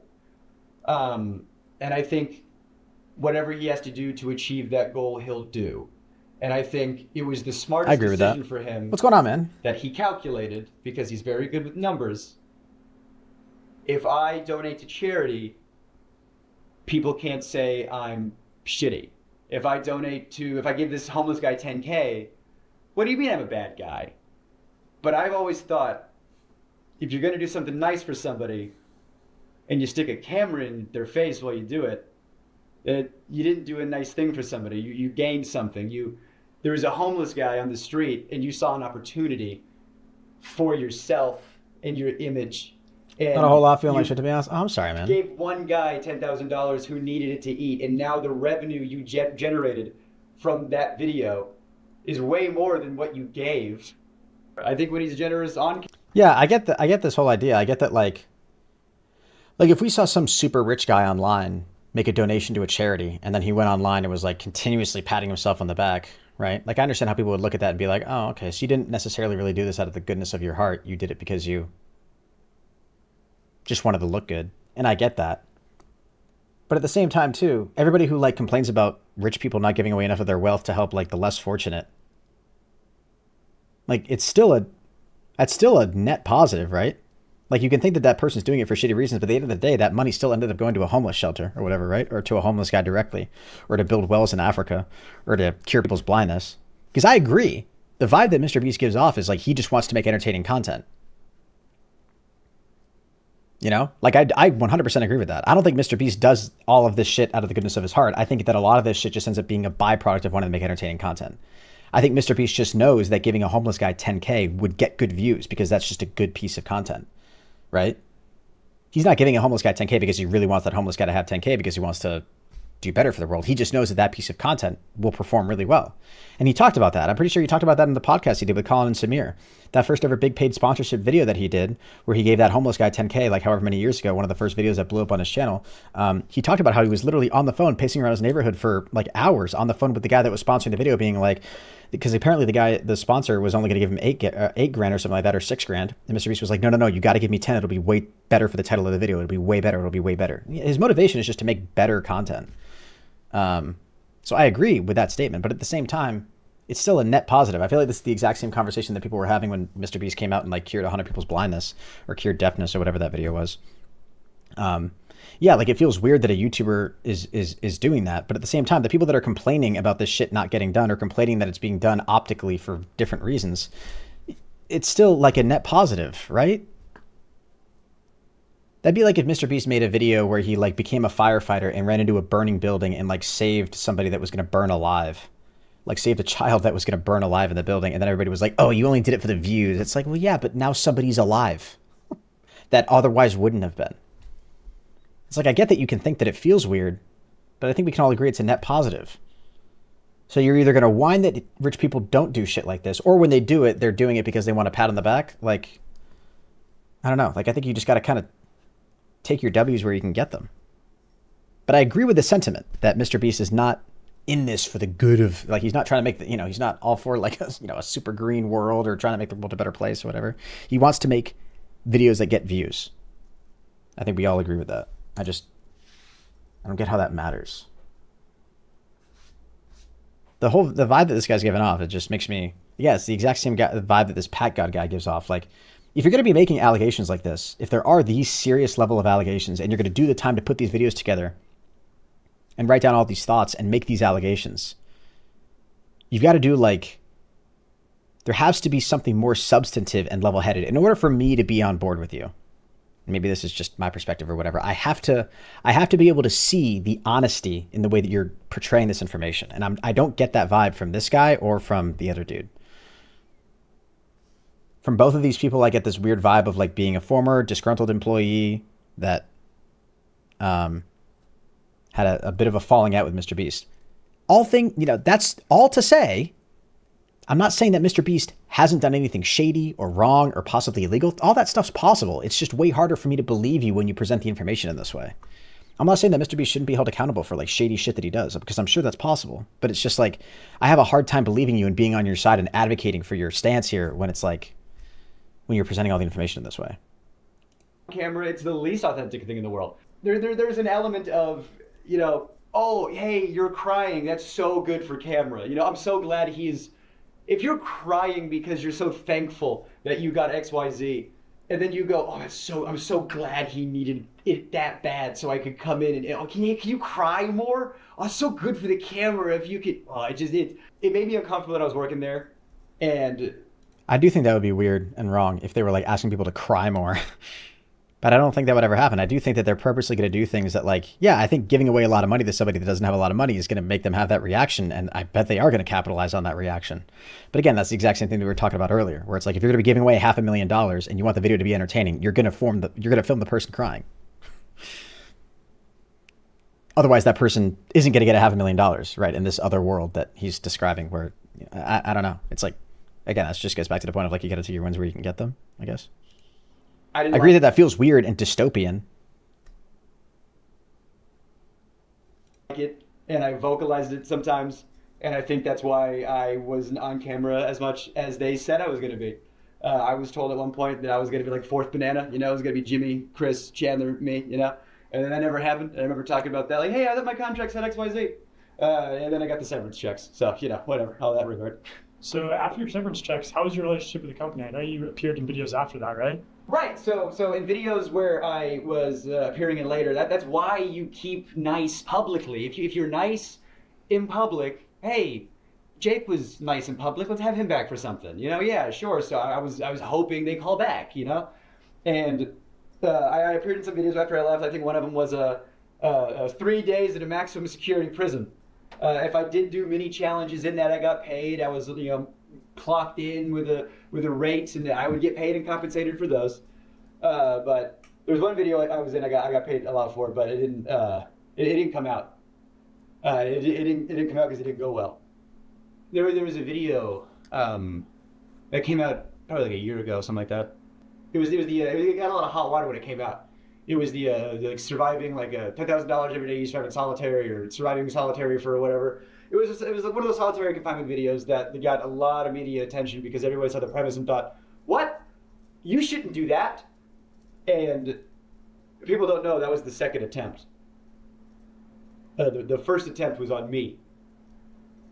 I never thought that the shirt I wore to school one spring morning would lead to a federal lawsuit, but the reaction... And it didn't go well.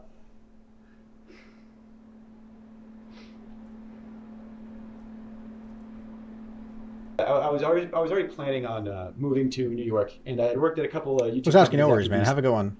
And I had a little bit of change in my pocket. You know, the most change I had in my pocket ever. You know, small potatoes, you know, compared to Beast bullshit. But you know, I thought I had enough to move to New York or whatever.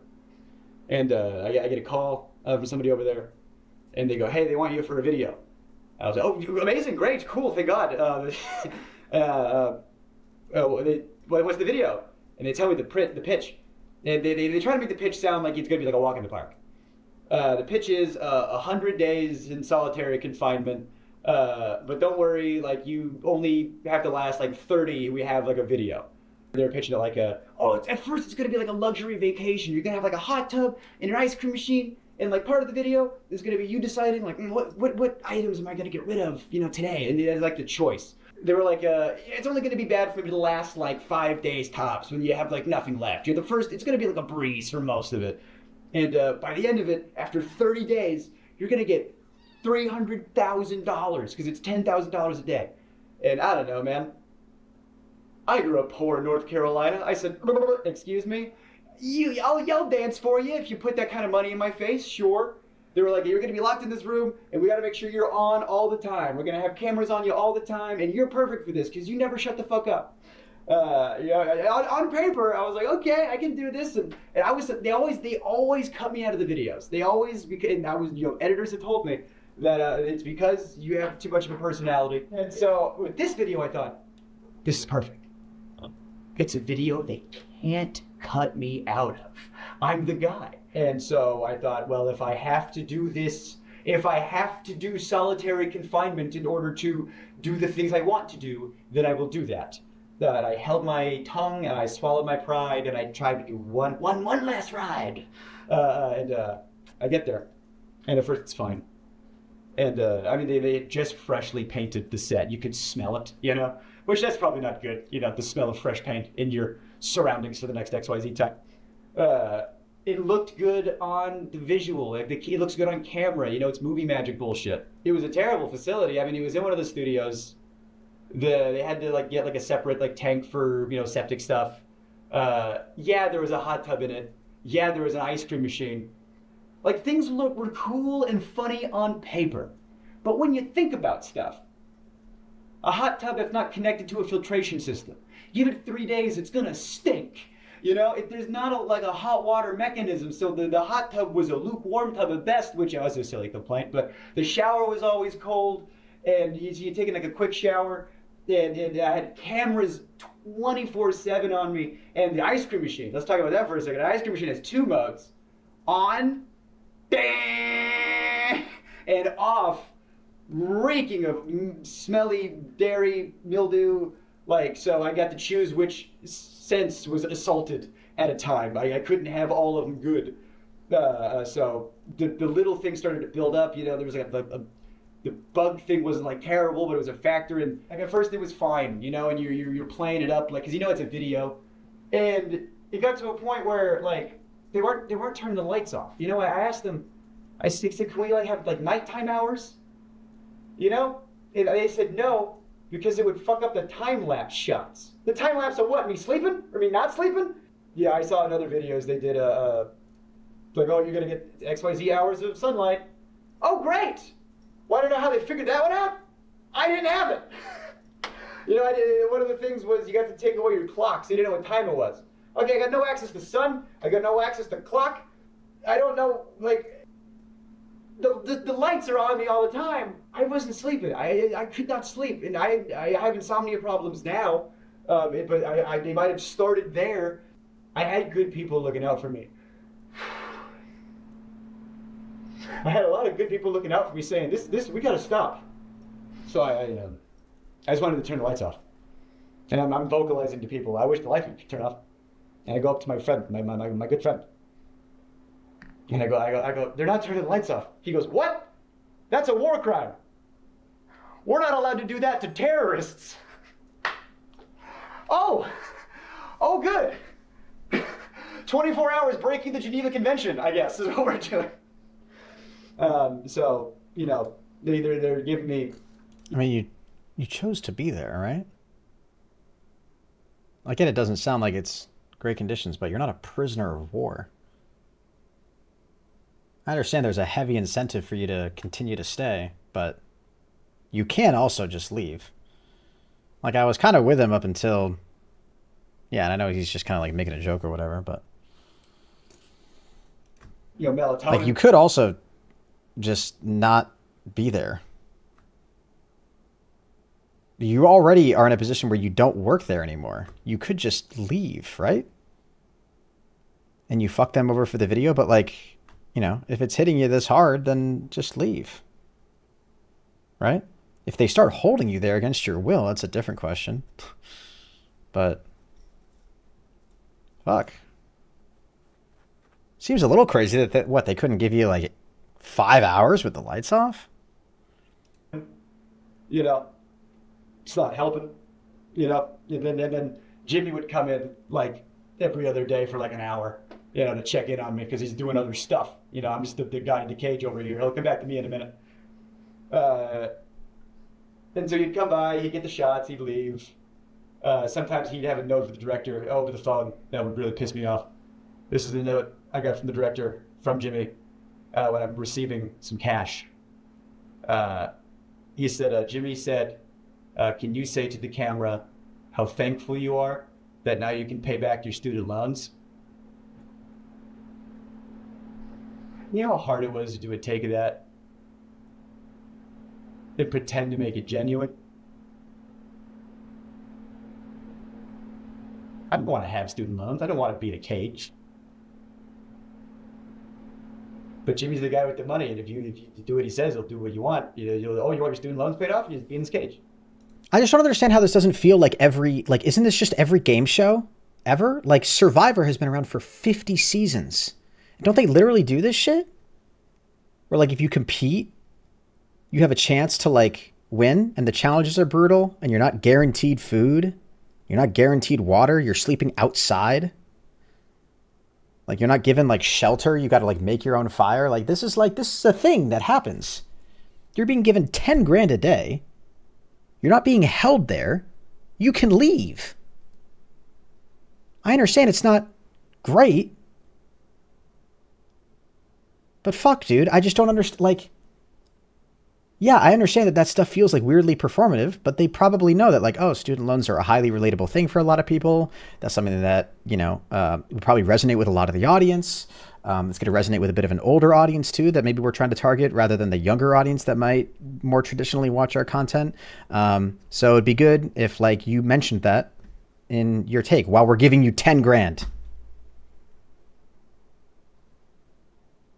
At a place, at a job you'd no longer work. Like, I don't know. I'm starting to, I feel like I have little sympathy for this shit. I don't know if I'm like blatantly missing something or what, but this isn't feeling like, I don't know.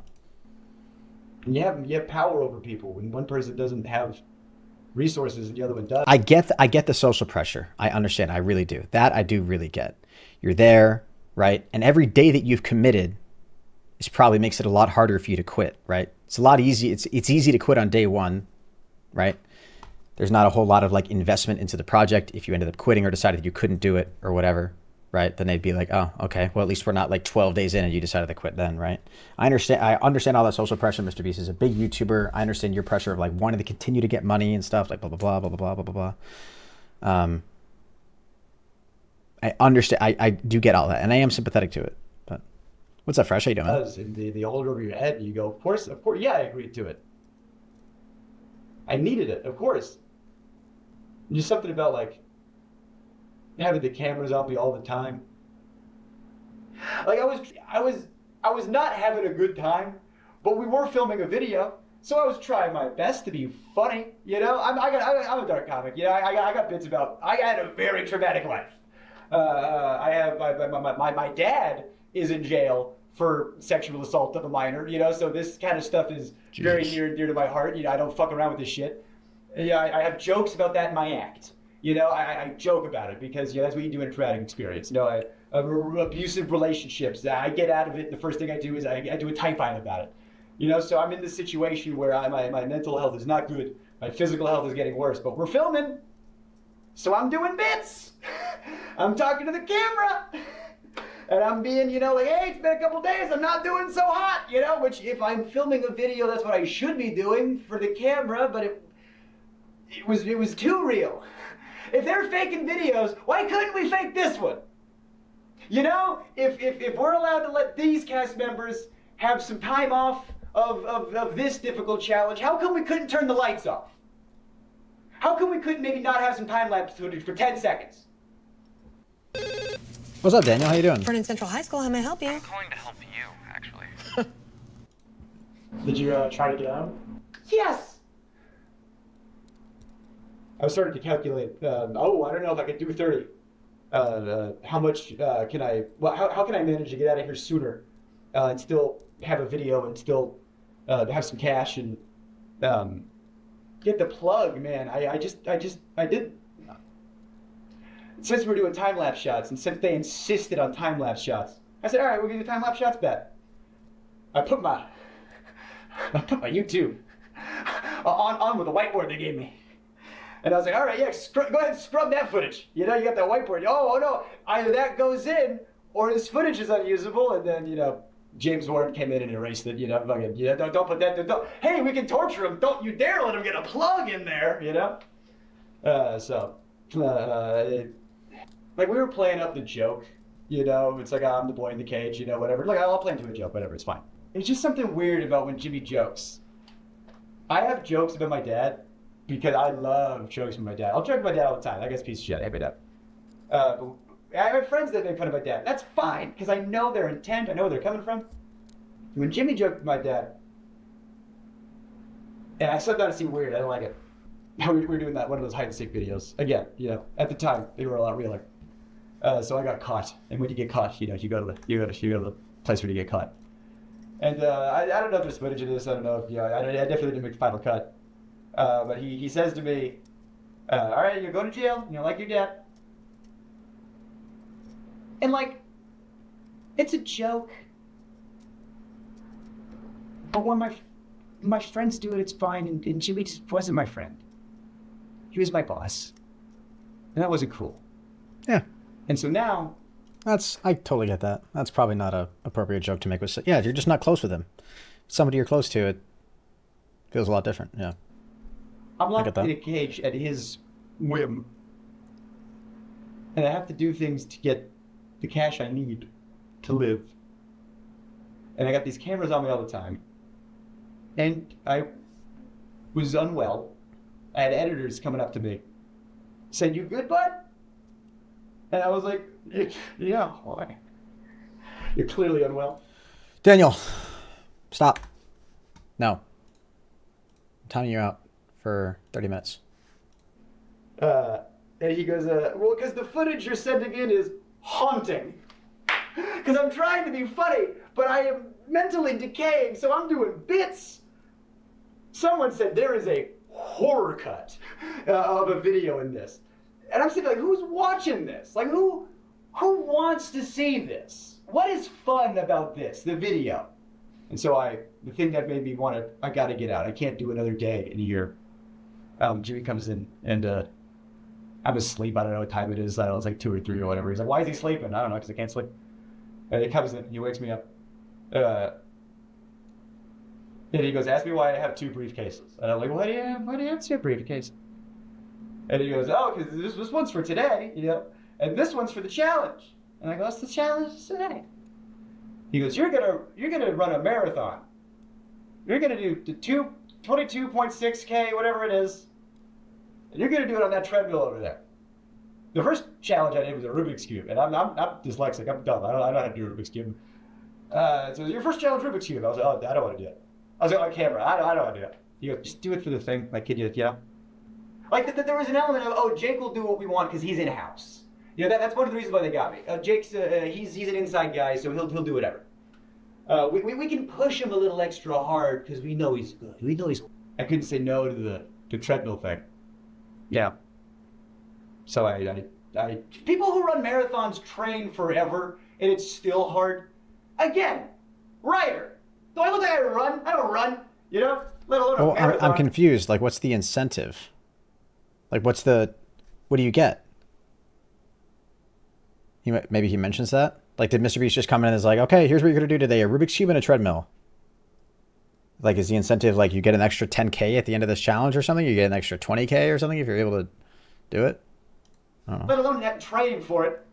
So, I was in a sunlightless, Did you try to say no? Like, did you have a choice, or? Based on the Rubik's Cube thing and based on all the other stuff, like, there was so much pressure to just do it, just do the thing, And if I refuse, it's just, that's the whole video. I guess the budget's, so much money up in flames because Jake said he wouldn't want to do the thing. And so I wanted to be a good sport, and I wanted to get the boost, and I wanted the cash, and so I started running at 12. I was able to take some breaks, and I asked him, "How long do I have?" He goes, "Until I get back." And I'm running until 3 a.m. All right, I got off the treadmill. How does he know what time it is all of a sudden? That's just a small nitpicky thing. Doesn't really matter. Oh, the blisters I had on my feet were like, you wouldn't believe, just all over, just these big red. I couldn't walk. My muscles were like just the lactic acid. I got off the treadmill, and then the people that came in to like ice my feet, make sure I was good. Then that's when I was like, I'm done. I can't. I'm done. I'm out. I'm out. I'm out. And that's when I get psych in and talk to the psych about how I'm not well. And like I said, there was a lot of good people over there that was saying, "You got to pull him out." Yeah, I had friends that did some freelance work. And they would tell me, they'd be like, "Yeah, everyone knows you over there. Everybody loves you." They go, Oh, Jake Weddle, love that guy. Shame what happened to him. Like I'm a ghost. And I asked him, I said, how much longer are you guys going to keep me in here? And the guy goes, realistically, like at least 7 more days?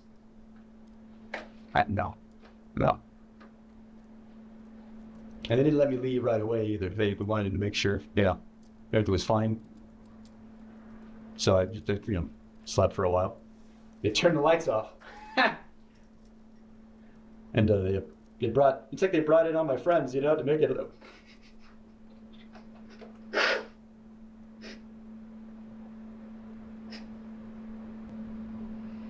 They brought in all the people I liked. And Jimmy.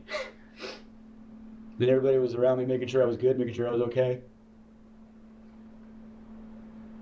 But Jimmy had his he was sitting in the chair turned around like an evil villain. Swear to God, everyone was looking at me and he was like Lex Luthor over there.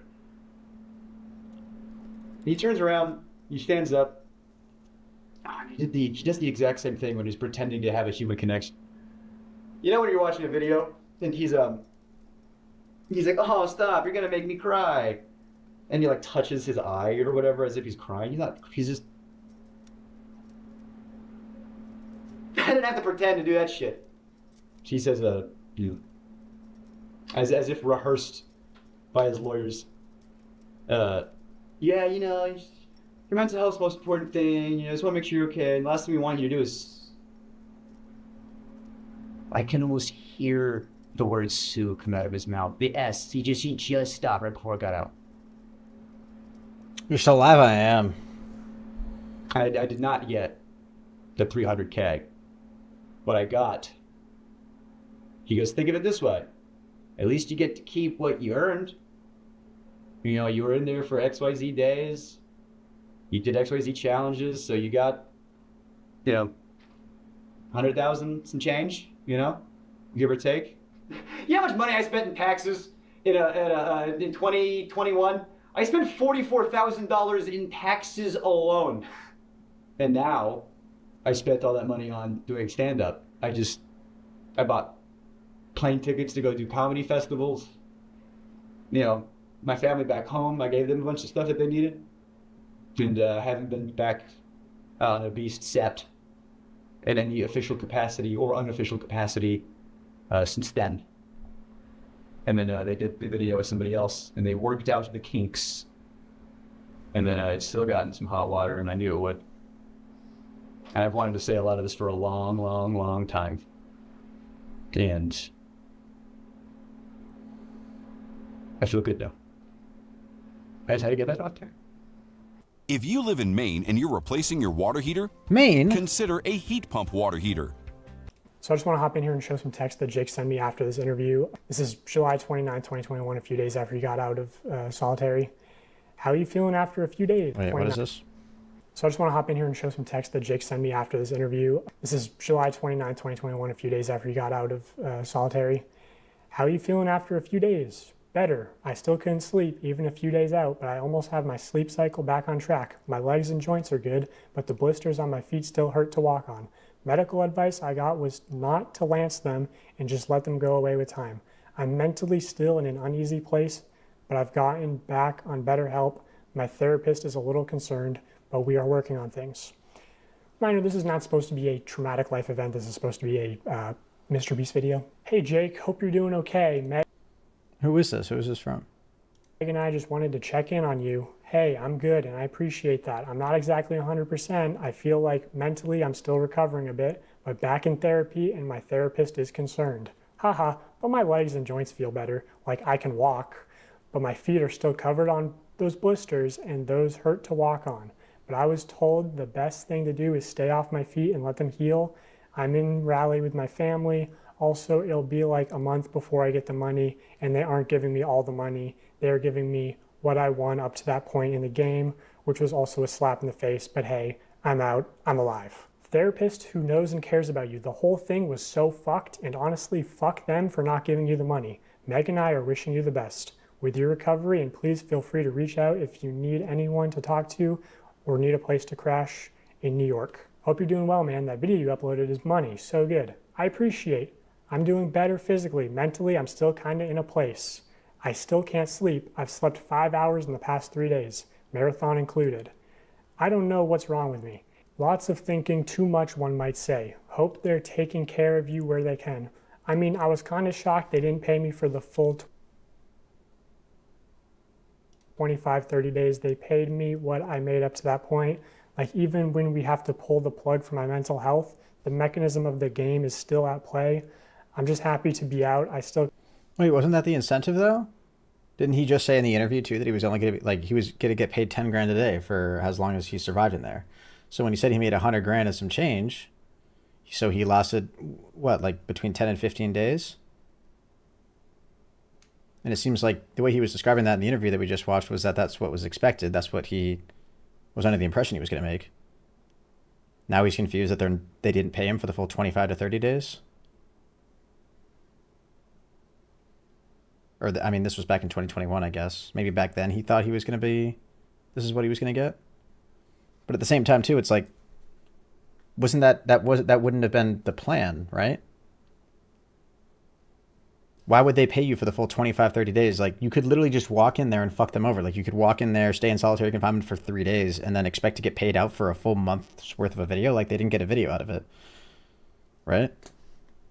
Unless there's something else I'm missing. I can't walk well, but it hurts less. And like, I'm not famous enough to burn a bridge. So at the end of the day, I'm still Jimmy's bitch. Like, if I was Carl and he did that to me, I'd ruin him. And they want to do it again. That could be your leverage. If the guy breaks down also, 2 is better than 1. Yeah, right. I told them everything they did to me that they can't do again in order to make sure the other person doesn't break down as fast. But like, the way the video is meant to function is the problem. It's a bad idea, full stop. It sounds clickbaity, sounds right up Jimmy's alley, but it's morally unethical, like on every level. Off-camera breaks, lights off at night, visitation, take the marathon out. Marathon is a video in itself. You can't expect someone to exert themselves like that for 45 seconds of content. The challenges really made it feel dehumanizing, felt like a parody of Mr. Beast. I felt like the homeless guy they could exploit. It felt like if Jeff Bezos had a GIMP. It felt like if Jeff Bezos had a GIMP. Part of me wants the footage burned, and part of me thinks that there's a great horror cut in there. LMAO, he was so fake when he came in and said he cared about my mental health. They must have programmed the care about mental health updates. He said, we also don't want you to, and I swear to our Lord and Savior, he stopped himself from saying sue. Also, as far as like, he could have said no, he could have left at any time. I want to show this segment from an internal document at Mr. Beast called How to Succeed in Mr. Beast Production. Specifically on page 19, there's a paragraph called No Does Not Mean No. Already insane, because it's sort of, it seems to be co-opting the popular anti-rape slogan, which is a terrible look given the allegations that are going to be coming out very soon. It reads, when dealing with people outside Mr. Beast Productions, never take no at face value. If we need a store to buy everything inside of, and you can call the local Dollar Tree, and the person that answers says, no, you can't film here, that literally doesn't mean shit. Talk to other employees and see if they are fans or if any have kids that are fans. Try talking to their boss's boss. Have me DM them on Twitter and try their social team. If all avenues are exhausted and you are left with a no, that doesn't mean... Like, this is just, like... This is the type of shit that makes you feel, like, grossly disingenuous when they're reporting on this shit. Right? Isn't it totally possible that this isn't a document and the larger section header for this part is, like, marketing or something? Or, like... I feel like you've got to take like a really bad faith interpretation of this to think that this means like, hey, if somebody's in a challenge and they say they want to leave, you have to hold them there, right? Like this is clearly the way this is. And he's even sitting here reading it out.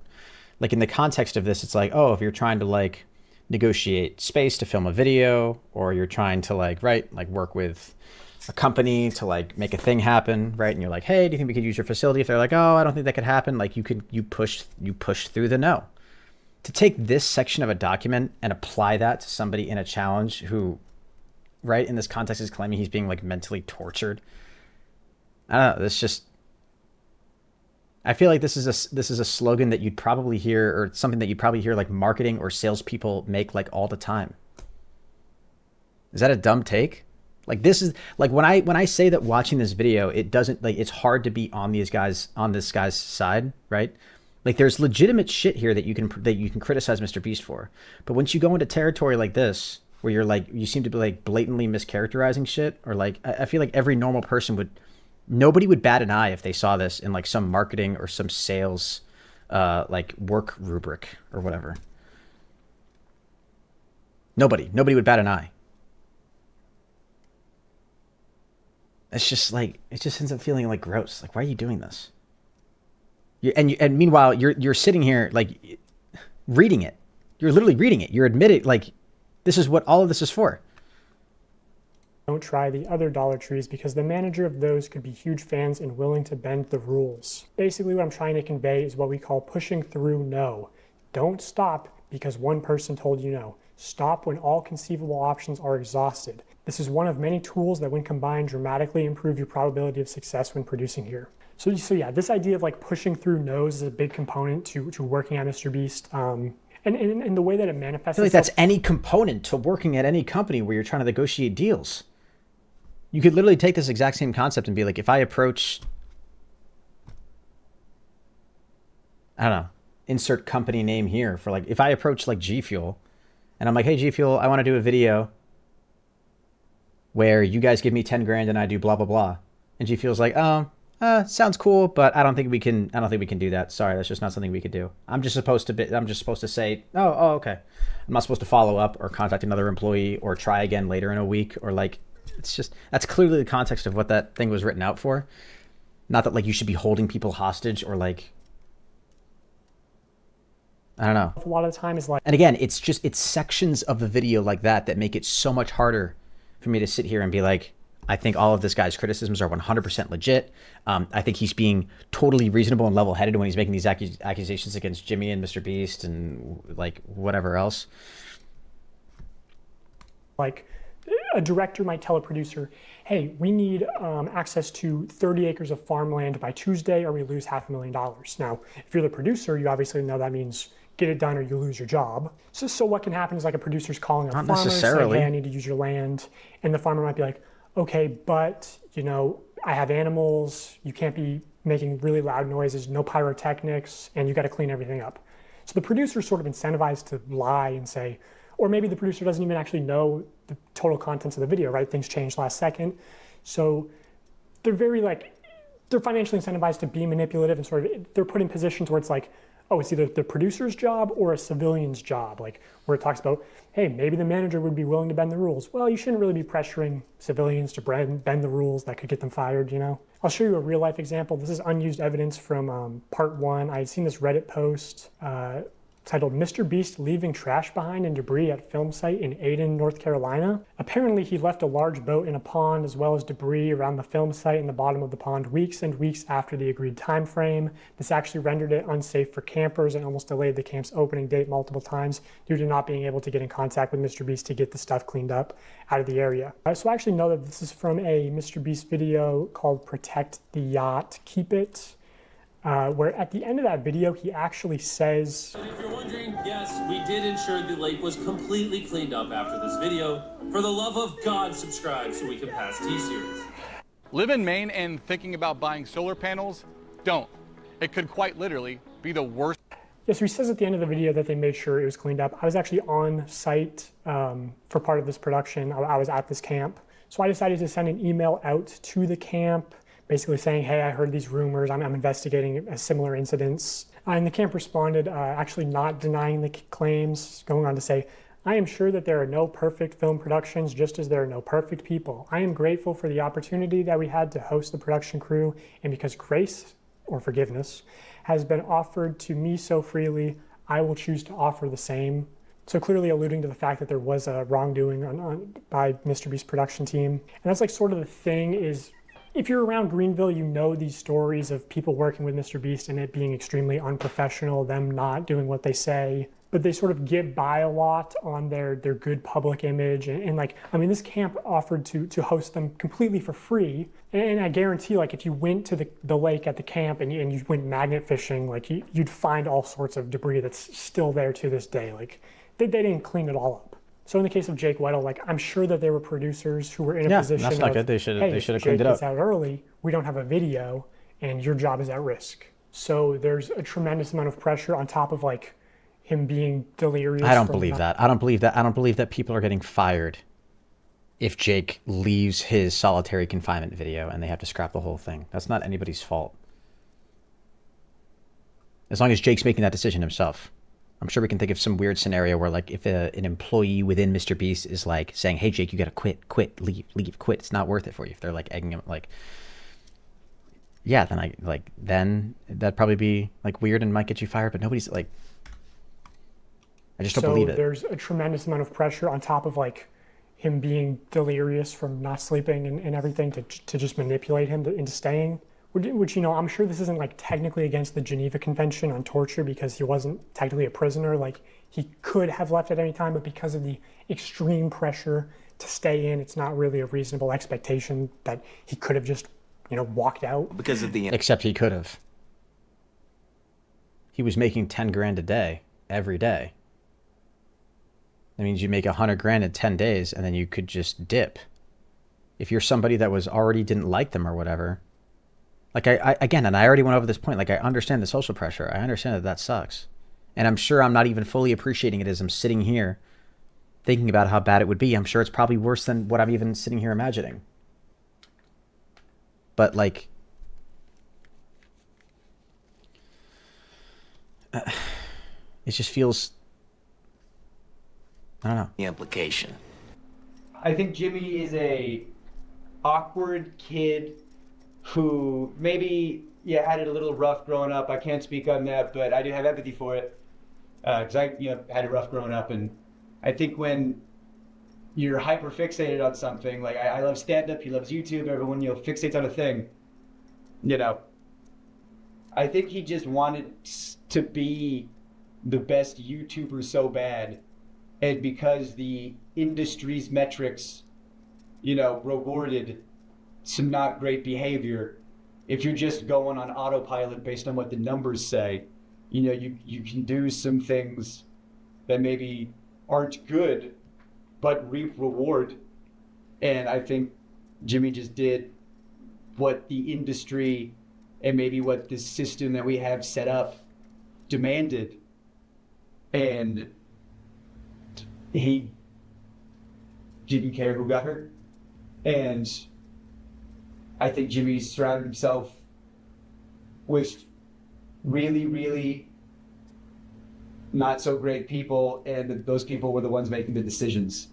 And I want to say, really important, there are so many good people that work at Mr. Beast who are damn good at their jobs. Like, when Jimmy comes in and asks for something impossible, it's these people's jobs to do it. And they shouldn't be able to make it happen, and they do.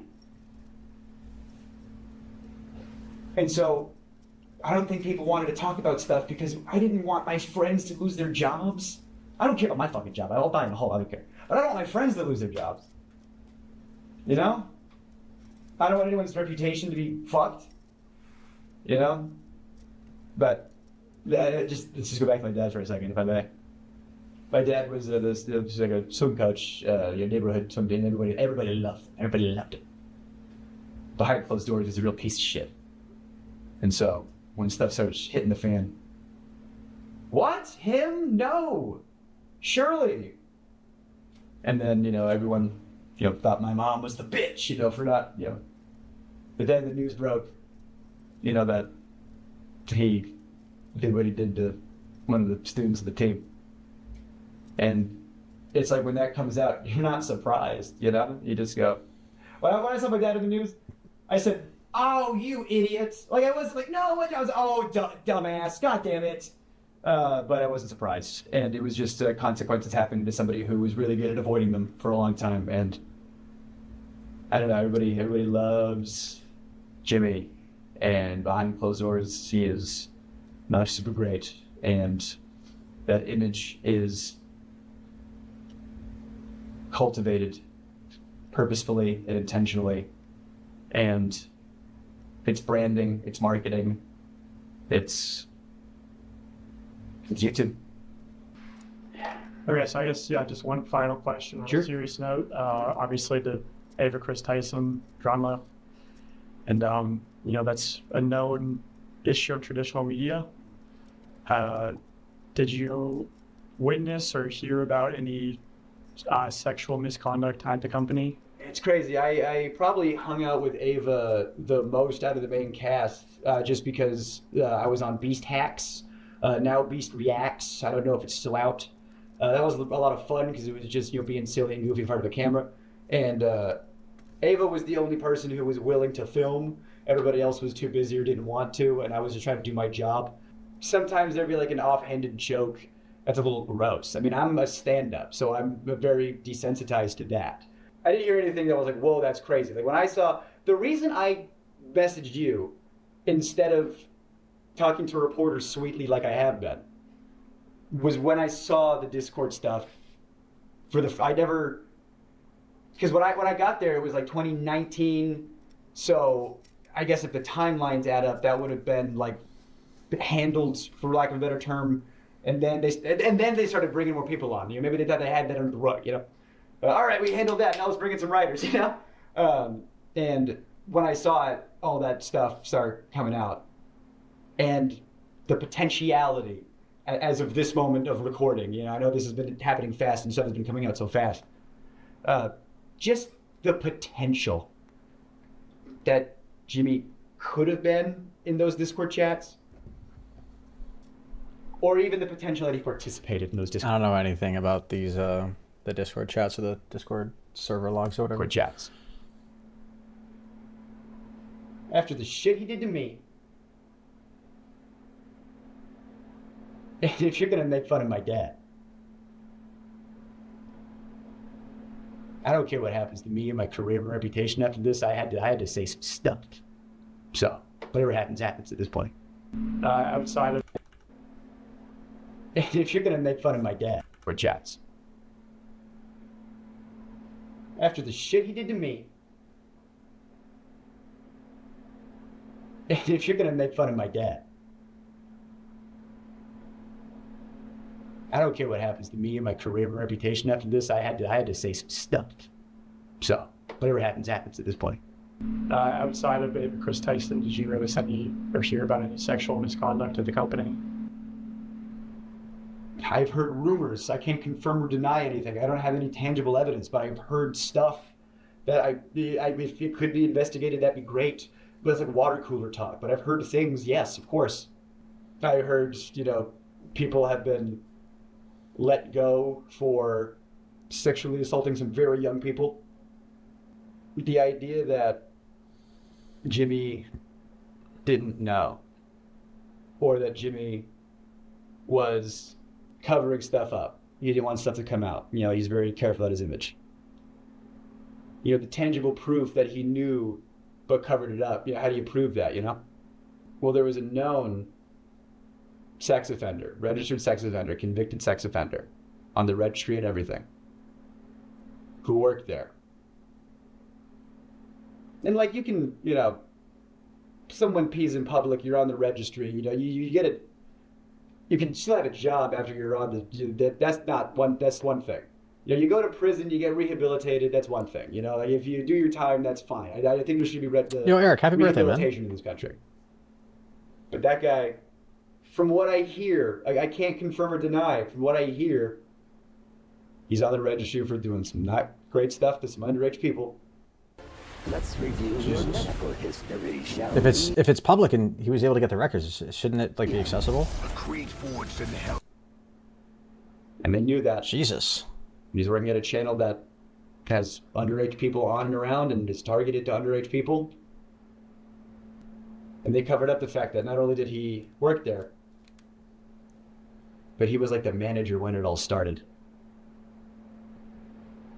And that he knew, and because he'll be in videos, he'll be in thumbnails, he'll be around, and whenever he is, he's wearing a mask. Why would you wear a mask? Why would you conceal your face? It's like, what are you concealing? That you are a registered sex offender? And that your face can be looked up on a thing? How much more can you literally cover up a sex offender? with a physical mask? Like, do I have to? Is it more on the nose or? Jesus. I don't know why. That feels like the most insane thing. Honestly, to me, that feels like the most insane thing. We're 46 minutes into this video now. Also, that seems like such a dumb decision from Mr. Beast. Like, I understand that, like, people that can work certain roles or fit certain jobs don't just, like, fall off trees. But, like, when you're this publicly facing, why would you even, like, toy with something like this? The first thing that makes me wonder is if it's even true, what this guy's alleging, or if that guy actually is, or whatever. I'm not saying it's impossible. It's totally possible that he did do it and that he was hired. And that just seems like such a dumb decision. Why the fuck would you do that? Yeah.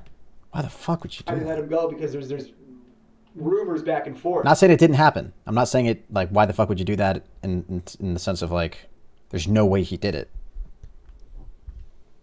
Just seems that, like, Jesus, you should be able to find somebody else who can do your job that doesn't have a history like that. Yep. So I don't know why they let him go, but he did leave at one point. Even if that guy didn't do anything, they still knew about it and he was still around. And what a terror. What if he's one of the people in the Discord servers? What if he's not? I don't know. But when I was there, they called him Delaware. It's like, why do you call him Delaware? I didn't know. Apparently they called him Delaware because he's not allowed to go back to Delaware. That's his nickname? Colloquially? Like, you know, yeah, it's Delaware. Don't ask him why, you know? The fuck? Did Jimmy know about it? The likelihood that he didn't know is astronomically low. Okay, so finally I have a recorded phone conversation. The person on the other end of this line is a different former Mr. Beast employee talking about Delaware. Also, apparently before this phone conversation got recorded, the person on the other end of the line said that the Mr. Beast team was actually trying to expunge Delaware's record off the registry, and that's what actually, like, sparked this person to start recording.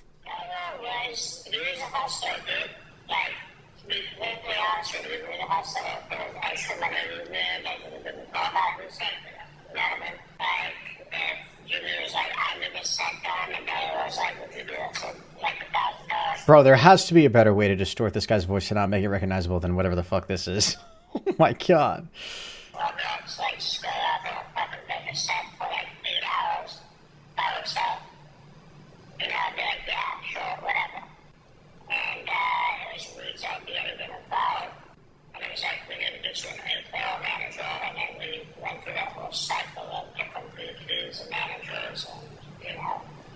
People that won't talk to us anymore because they're scared of Jimmy. And if you really don't do anything in the affidavit or testimony or some people, you have to move very quickly because one of those people are going to go back and say Jimmy.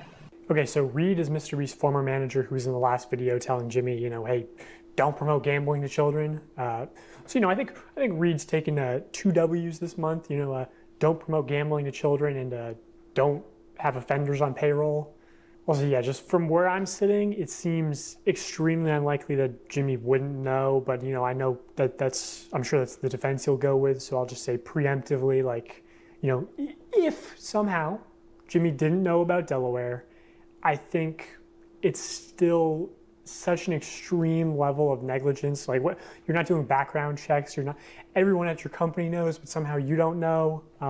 I think that needs more of an explanation than just saying, I didn't know. Well, how didn't you know? How did this person get into the company and you know, a company that makes content for children and is around children? So yeah, Jimmy, I think we need an explanation from you or you know, your lawyers and PR people and representatives and spokespersons and on how you could have not known that there was an offender at a high level in your company. And while you're responding to that, why not just respond to the allegations of rigging contest videos and selling fake signatures, running illegal lotteries, you know, the dangerous conditions on the set of Beast games, you should address those too. So yeah, just let us know. Okay, that was my interview with former Mr. Beast employee Jake Weddle. I know he will be coming out with a longer cut of this interview as well as other content. So I just wanted to shout him out. Jake Weddle, top link in the description.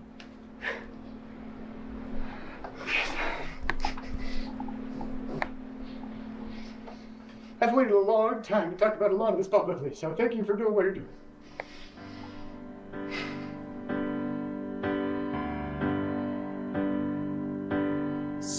long goodbye.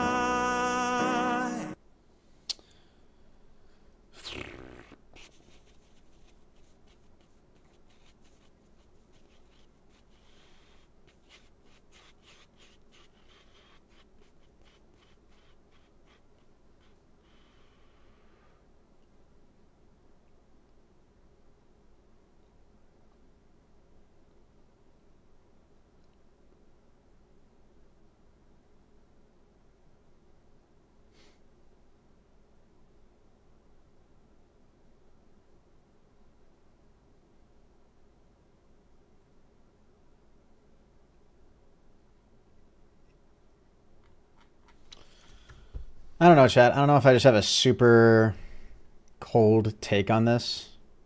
I understand it. Like it's not great. I agree. Like if you're gonna do a video like that, it seems like there are some, you know, obviously when it comes to doing a competition or any sort of game show, right? You should never just be like handed a prize, right? Like there is going to be some expectation of like, you are going to have to do some friction. There are going to be some things that are going to be uncomfortable, right? You're competing for an unusually large sum of money, right? Like if we just use the Survivor example again, right? Like you're going to go through some shit for 30 days. And at the end of Survivor, only one person wins $1 million. You can come in second place, be there for like the whole month or whatever it is and not win anything. You know, at least for something like this, you're getting 10 grand a day. Yeah, I don't know. I just don't know if there were any like claims or descriptions in that video that were necessarily like substantively worse than what you would like endure on a regular game show. I agree that it wasn't great, and they definitely should have been able to give him adequate time to sleep. It does seem insane that he's going to be in there for 24 hours and they can't give him 5 hours with the lights off. They can still record. I'm sure that like, I'm pretty sure we've watched these videos where like they have like some night vision cameras where they can see in the dark. I'm pretty sure they've done that effect too in order to like, it's for the video, unless they just put like a filter over it and it's not actually like a night vision camera or whatever. Yeah, that feels like something they should very easily be able to do. And that seems like something they would be incentivized to do too, because they don't want him to leave. So it's like, allow him some adequate time to sleep, or else like he's going to leave. Yeah. And like, yeah, just felt like they pushed it a little too hard. I don't know. Thanks for watching the whole video. I watched it right before clicking your stream. I was curious in your thoughts. Yeah. Again, I'm not saying that like, I'm sure there's like stuff that he could improve on, and he you know, he shouldn't be cutting a crazy amount of corners, but yeah, like comes to a game show like this, you've got to be I don't know, like you have to compete. I still think it's crazy. Like I feel like in most game shows you have like numerous insane amounts of people competing for one prize at the end, and then only one person wins that prize. And you could be competing on a game show for weeks and then drop out or lose and win nothing. And I understand that solitary confinement conditions are terrible, but it is something that you're signing up for. You can technically leave, even though we acknowledge the social pressure. And you still get money. And it sounds like he did get paid. It doesn't sound like he didn't make any money off of it. So I don't know. And then the thing that really fucking bothered me the most is the whole like no means no thing that he went over. This was just such a gross, like, listen to the way he characterizes this again. Specifically on page 19, there's a paragraph called "No does not mean no." Already insane, because it's sort of, it seems to be co-opting the popular anti-rape slogan, which is a terrible look given the allegations that are going to be coming out very soon. It reads, when dealing with... Yeah, and then he proceeds to read the paragraph where they're clearly talking about like negotiation tactics for like either sponsor deals or setting up stages for sets, or trying to negotiate like plots of land that they can get for recording videos. This feels like very honestly and genuinely what this is in the context of. This does not feel like this would be in the context of like, hey, if you're hanging out with somebody and you like, I don't know. And it's shit like this that makes me sit here and I watch these videos and I'm like, I feel like you're not giving a fair, Not that you necessarily owe anything to Jimmy, but like you owe something to the audience. If you're trying to get us onto your side, you've got to like convey the information in a meaning in a believable way. This just feels like you shouldn't be doing shit like this. Like to make the comparison that this has anything to do with like how you treat contestants on a show. It's just crazy. You know what I mean? I don't know. How you doing, Demon? Welcome to the stream, my man. So, anyways, that's my take on it. But yeah, this is the whole, like, I mean, this is the thing that we've been talking about forever when it comes to the whole Mr. Beast thing. When it rains, it pours, right? One piece of allegation come out, or one allegation comes out regarding a thing, and then, you know, people are going to scream from the highest rooftops about everything else, and other people are going to come out. And that's not a bad thing. You should hold people accountable. If Mr. Beast is doing something shady or shitty or wrong, or if he's cutting corners, or if he's not treating people on the show correctly, like, yeah, you should be calling him out for it. And you should hold him accountable. Absolutely. You know what I mean? Demoville, I think I've recognized your name. I think I've seen your name before, man. Yeah, what do some of the other comments say? Remember when saying the N-word was the worst thing an influencer could do? True. Yo, Eric, have a great night, man. Thanks for chilling. Appreciate the love, brother. Are we getting view-botted right now? What the hell is happening? I checked them on my dashboard. So we have 90. We just went up from 37 to 99 viewers in the course of like a minute. Is anybody new here? Hello, everybody. Welcome to the stream.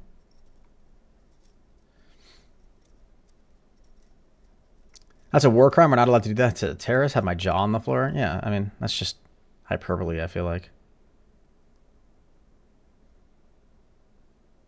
This video is about to become YouTube history. It's unreal how shaken up Jake is talking about this time with Mr. Beast, like a prisoner of war from World War II. I've been here before. Hey, well, I appreciate you tuning in. Okay, yeah, we must be getting a view bot or something. My viewership just jumped up to 130. I feel like this has got to be bots or something, right? Like, there's not actually real people watching this stream right now, right? Hey, if anybody's new here or just tuning in, hello, welcome in, guys. Welcome in. Leave a like in the stream. Let's get a hashtag like spike in the chat. We've got 47 likes right now. If you guys are new, leave a like, say hello in chat, introduce yourselves. Welcome in. We just reacted to Dogpack's new video regarding the whole Mr. Beast allegations. How he's a sociopath. Cool live, man. Keep up the progress. Thank you, my guy. Let's call it for what it is. Jake was mentally and physically abused by Mr. Beast.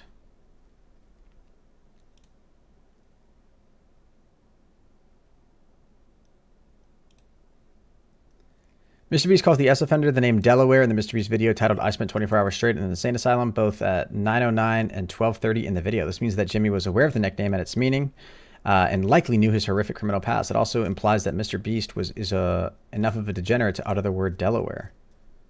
I don't know what that statement's supposed to mean, but... P.S. Anyone who embraces a nickname like that is disgusting and definitely not rehabilitated enough to be on a show targeted towards children. I don't know when my prior comment was deleted, but this information needs to be seen.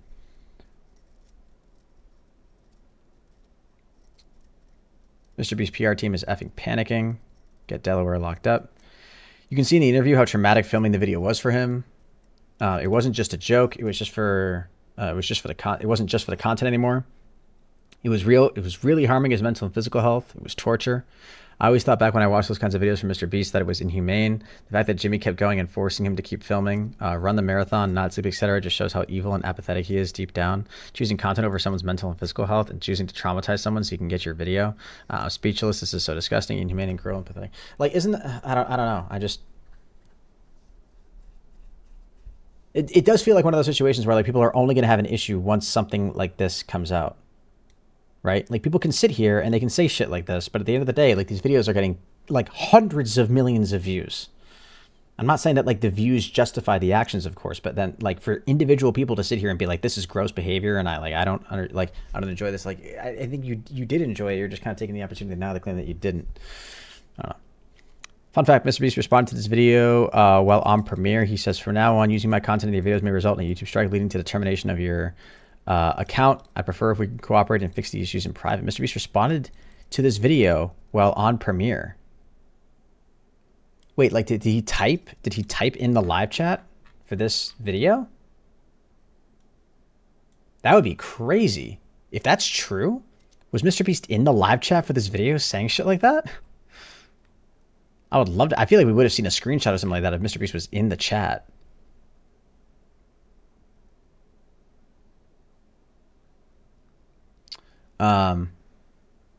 Solitary confinement is literally torture. I was surprised Jimmy did a week. The fact that they wanted to do it for a whole month is insane. I'd go crazy after a couple of days. Didn't Mr. Beast himself literally... Okay, we are insanely getting view-botted right now. This is nuts. Does this show this exact same amount of viewers for... Yeah, it says 310 viewers on the stream right now. Guys, leave a like if you're new, okay? Get a hashtag like spike in the chat going, guys. I don't know what the hell's going on, but thank you, YouTube, for the recommendation. Or the VBot, whatever the hell's happening. Yeah, like, didn't Mr. Beast literally bury himself alive? Buried alive, Mr. Beast. Like, he buried himself alive, what was it, for 10 days? He spent 50 hours buried alive? He spent 7 days buried alive. Unless, unless this was fake. You know what I mean? I'm gonna spend the next 7 days buried alive under... Unless he was, like, only in here for, like, 10 hours or something like that and, like, was faking the whole thing. Pounds of dirt. But it feels like it could have been... Feels like this would be legit. Scariest thing I have ever done. All right, well, I guess it's time. Bury me alive. Oh, that was scary. You know what I mean? Like, he's not even getting to, like, get up and walk around up here. Yeah, this is pretty much most people's worst fear. Oh my god, that dirt is terrifying. Brace yourself! Drop the payload! Oh gosh, I feel like I need to hold the roof. Oh, my roof is shaking. I'm entrusting my life to this coffin for the next 7 days. Let's pray it doesn't just randomly decide to break. And obviously, this goes without saying, but yes, this is 100% real. And I'll be honest, I severely underestimated how hard this was gonna be.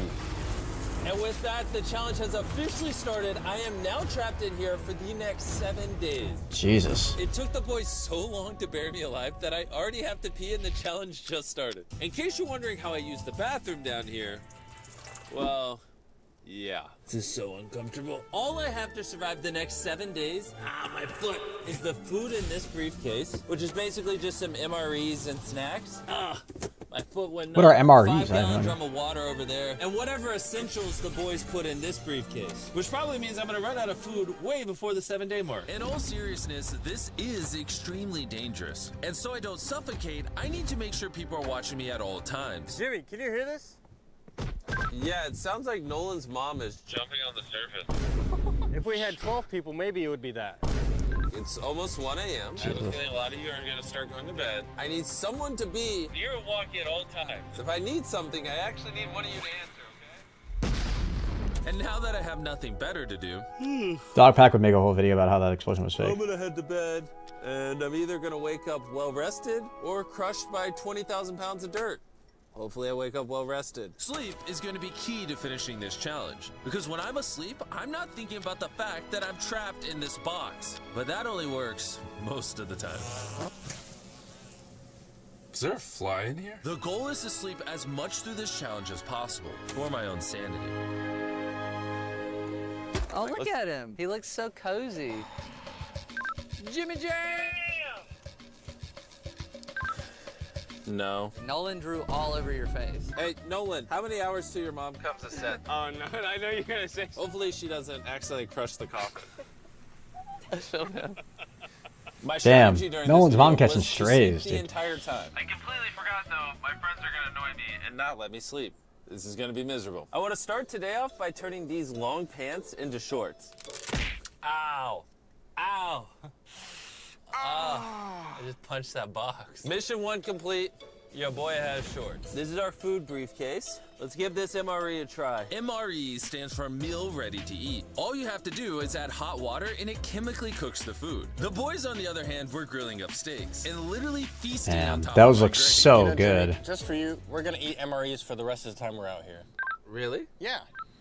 No. I literally heard Tariq in the background say no. Enjoy your hot water pasta in a bag. Meanwhile, this is How's it getting hot water down there, I wonder? Crunchy.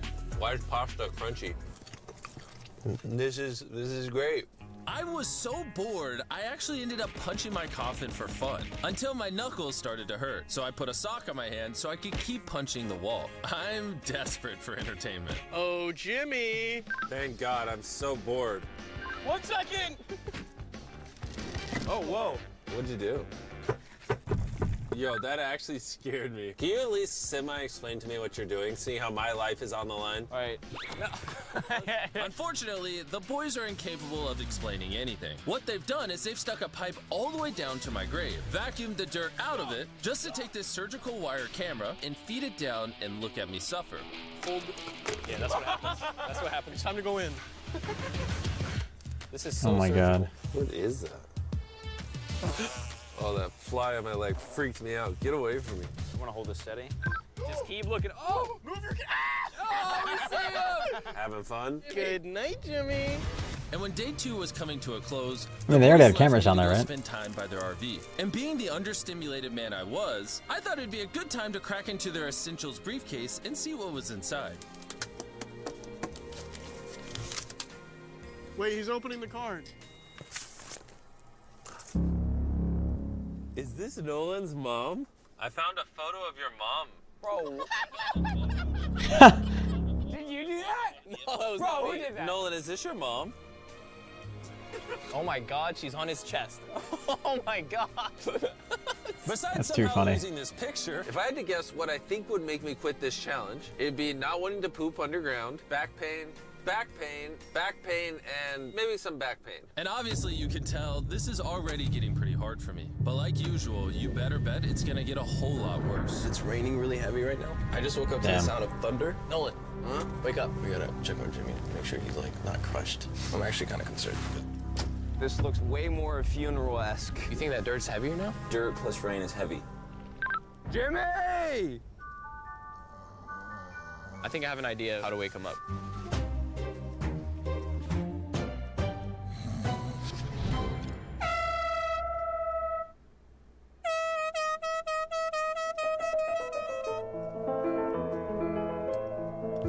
That's awesome. Is someone drilling?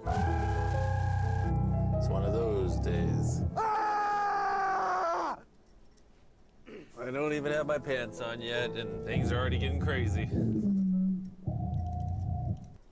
Yeah, so anyways, I mean, he spent 7 days buried alive, and he couldn't even stand up or walk around or move, and he had no actual inhuman social interaction. And I understand, like, he's heavily incentivized, right? Like, he's decided to do this. He knows it's for the video. He's, you know. Yeah. But at least it's evidence of, like, him putting himself through it, you know what I mean? Anyways, chat.